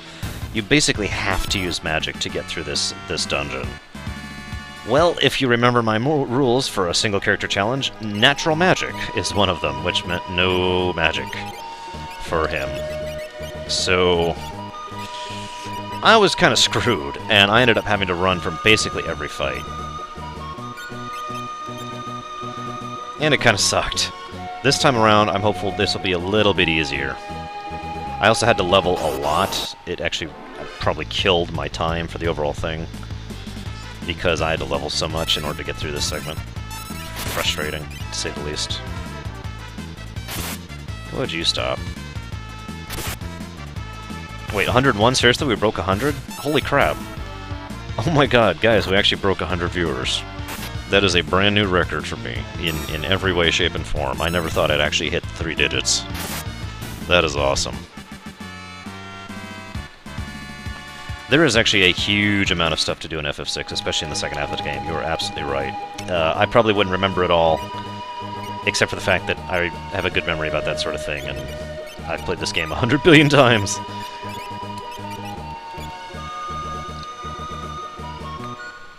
Thank you, thank you, thank you, thank you, thank you. Thank you, thank you, thank you. Thank you again. Just think, if I was playing StarCraft 2 right now, 100 people would be telling me, "You're doing it wrong!" Okay, so if you stay at the inn here, they have a 50% chance of robbing you. If you don't pledge your allegiance to the Empire, however, you get attacked! Oh my god! We're being attacked! by the level 1 guards from the very beginning of the game. Oh my gosh. Yes, GBA version is the best version as of this moment in time. Until level 5 does a proper remake, or until I take over the world and do it myself. So we beat her guards, and then she gives us a free heal, just like that. Shing! There's also a kid out here who knows magic, who can cast Cure 1. Okay, now we gotta dodge the soldiers, Here we learn that General Leo refused a Magitech infusion. Just thought I'd share that little tidbit. And here we get the only tidbit in this particular version of the game about Kefka's past. This guy in the corner. No. Maybe not him. Whoops. No, tell me! Ah, I'm sorry. I hit the wrong button.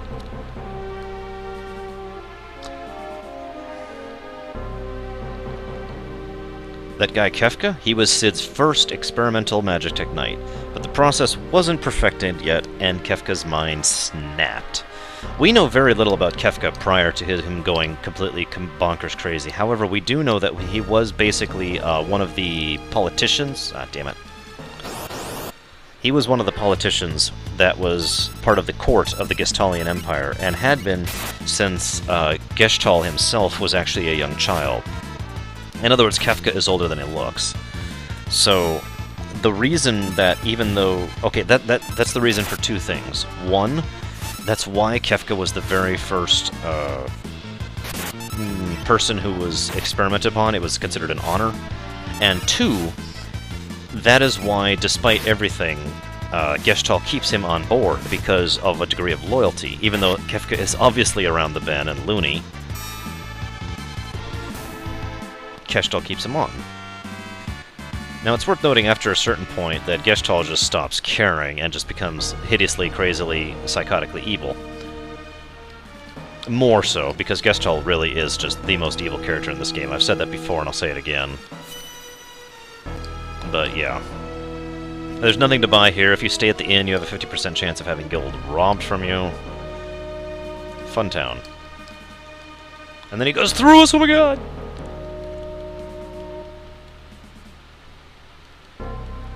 Alright, here we go. Wish me luck. For the awesome dungeon of awesome. With, like, the most bosses in a row, except for the last boss. Gestalt isn't crazy or insane like Kojo is. In other words, he is just as evil, but he has absolutely no excuse for being evil. He is just evil. He is just selfish, greedy, psychotically just screwed up. I don't care about anyone or anything. I just want and want and want.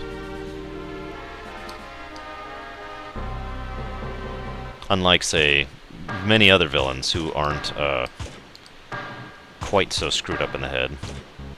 Or, I'm sorry, aren't quite so evil, but are more screwed up in the head. That's actually what I meant to say, sorry. We want that to be over here. Because we want her to have some magic damage. Sorry, I said I wouldn't sing. I said I wouldn't sing. And I lied. I'm gonna sing the entire rest of the game just to torture you. Torture, torture, torture.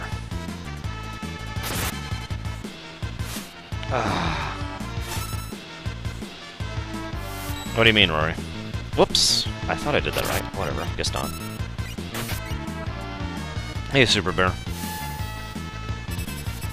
Shut up, Pax. God. Such a horrible, evil, horrible human being.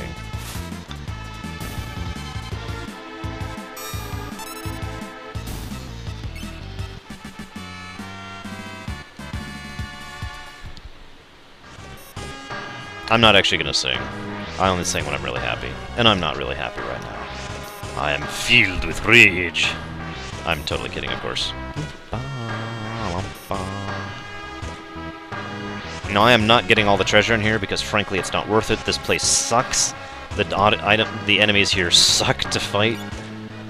This whole place is just a beast of a dungeon, so... And we are still speedrunning, don't forget, so... We're just kind of dodging a lot of those problems. Oh, they don't actually say, Rory, ever. We do know something was changed in the formula. To be honest, if I was to be frank about it, if I were to give a guess about it, I would say that the difference was that Sid, who is the one who did all that, by the way. Does he not? Oh, no, he doesn't. Because, right. Anyways, if I were to guess on it, I'd say that Sid had just determined that direct magical infusion doesn't work and wanted to go through basically what I would call a bathing process. Again, some parallels to FF7 there and Soldier, by the way. When you directly infuse something with magic, you just turn it into a monster, like Kefka, and it just snaps the brain because it can't take all that.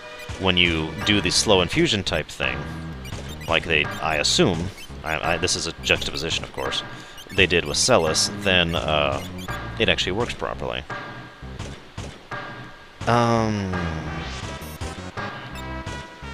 No, Celes was very young, but not that young.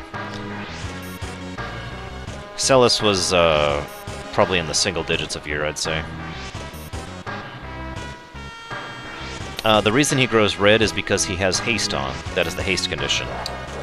Now, unfortunately, I'm not going to voice act this scene as much as I love it, because I'm really in a lot of pain right now.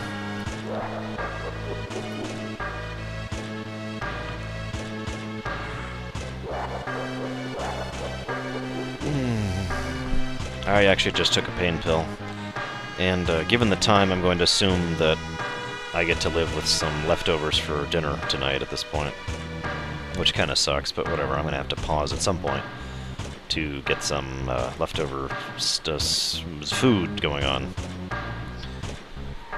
So yeah, Kefka just takes a few of the espers that he's done with, flings them into the pit. Probably a horrible fate of doom. And if that doesn't sound like a horrible thing for him to do, well, once we hop down here, you see all those bones? Those aren't human bones.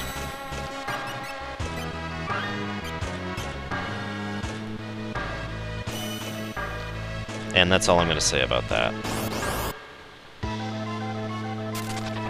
This fight sucks.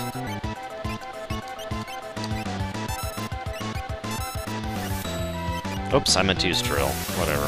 And this is going to be a lot easier now that I actually have a team. Yes, they're chicken bones. Assuming you assume that espers are in fact chickens. Which I suppose you could assume if you really wanted to.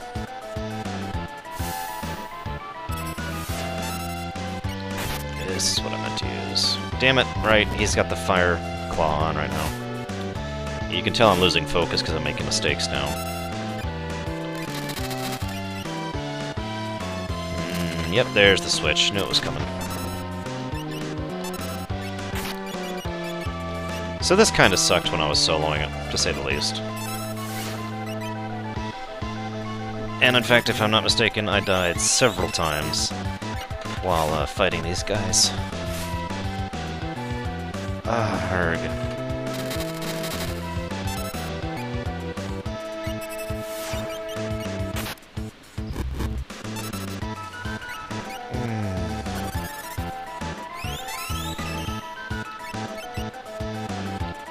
Uh, 5 hours, sis. As of now. Whoops, I didn't mean to do that. Yes, Shiva has a story, sorry. I'm gonna have to pause in a minute. And I'll be back for more, probably, in a bit, but I'm having issues over here. Damn it.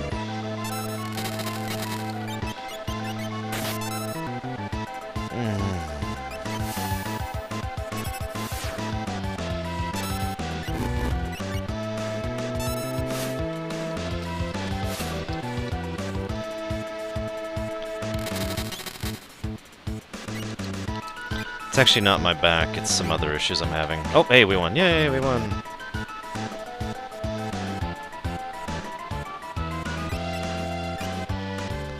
Sis, the only reason I'm hurting so badly is I haven't eaten yet. That's the only reason I haven't been eating. Or I haven't been doing well.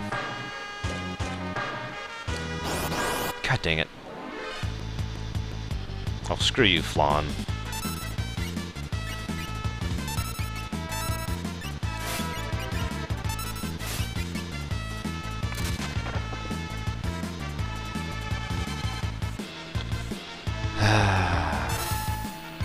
So I'm just gonna completely ignore my sister now. Da la la la.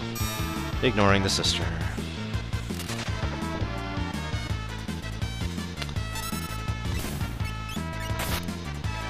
The flan does in fact have a backstory. Seriously, it does. This is actually the residue that comes from the tanks that the espers were kept in, and so that is literally the water residue from the tanks that has kind of cohesed into a solid living creature because of its proximity for such a long period of time to a magical creature such as an esper. That it kind of came to life. So yeah, there is actually a story behind the flans, yes. Almost out of tonics. What, Rory? 4 hours at the Magitech Research Facility is not bad. You're my biggest flan, really? That's pretty impressive, all things considered. I don't know why they are in anything else, Bragwin, but that's what they are in this game. Now, like I said, I'm gonna go on pause.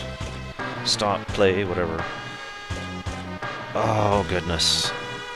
And I will talk to you guys sometime later. Maybe, maybe not, I don't know. It is hopeful that I will, because I would like to keep playing this awesome, awesome game and keep talking about it. I haven't talked about it a lot lately. You'll notice that's indicative of how much pain I've been in, because I've just kind of stopped doing my over-analysis of everything.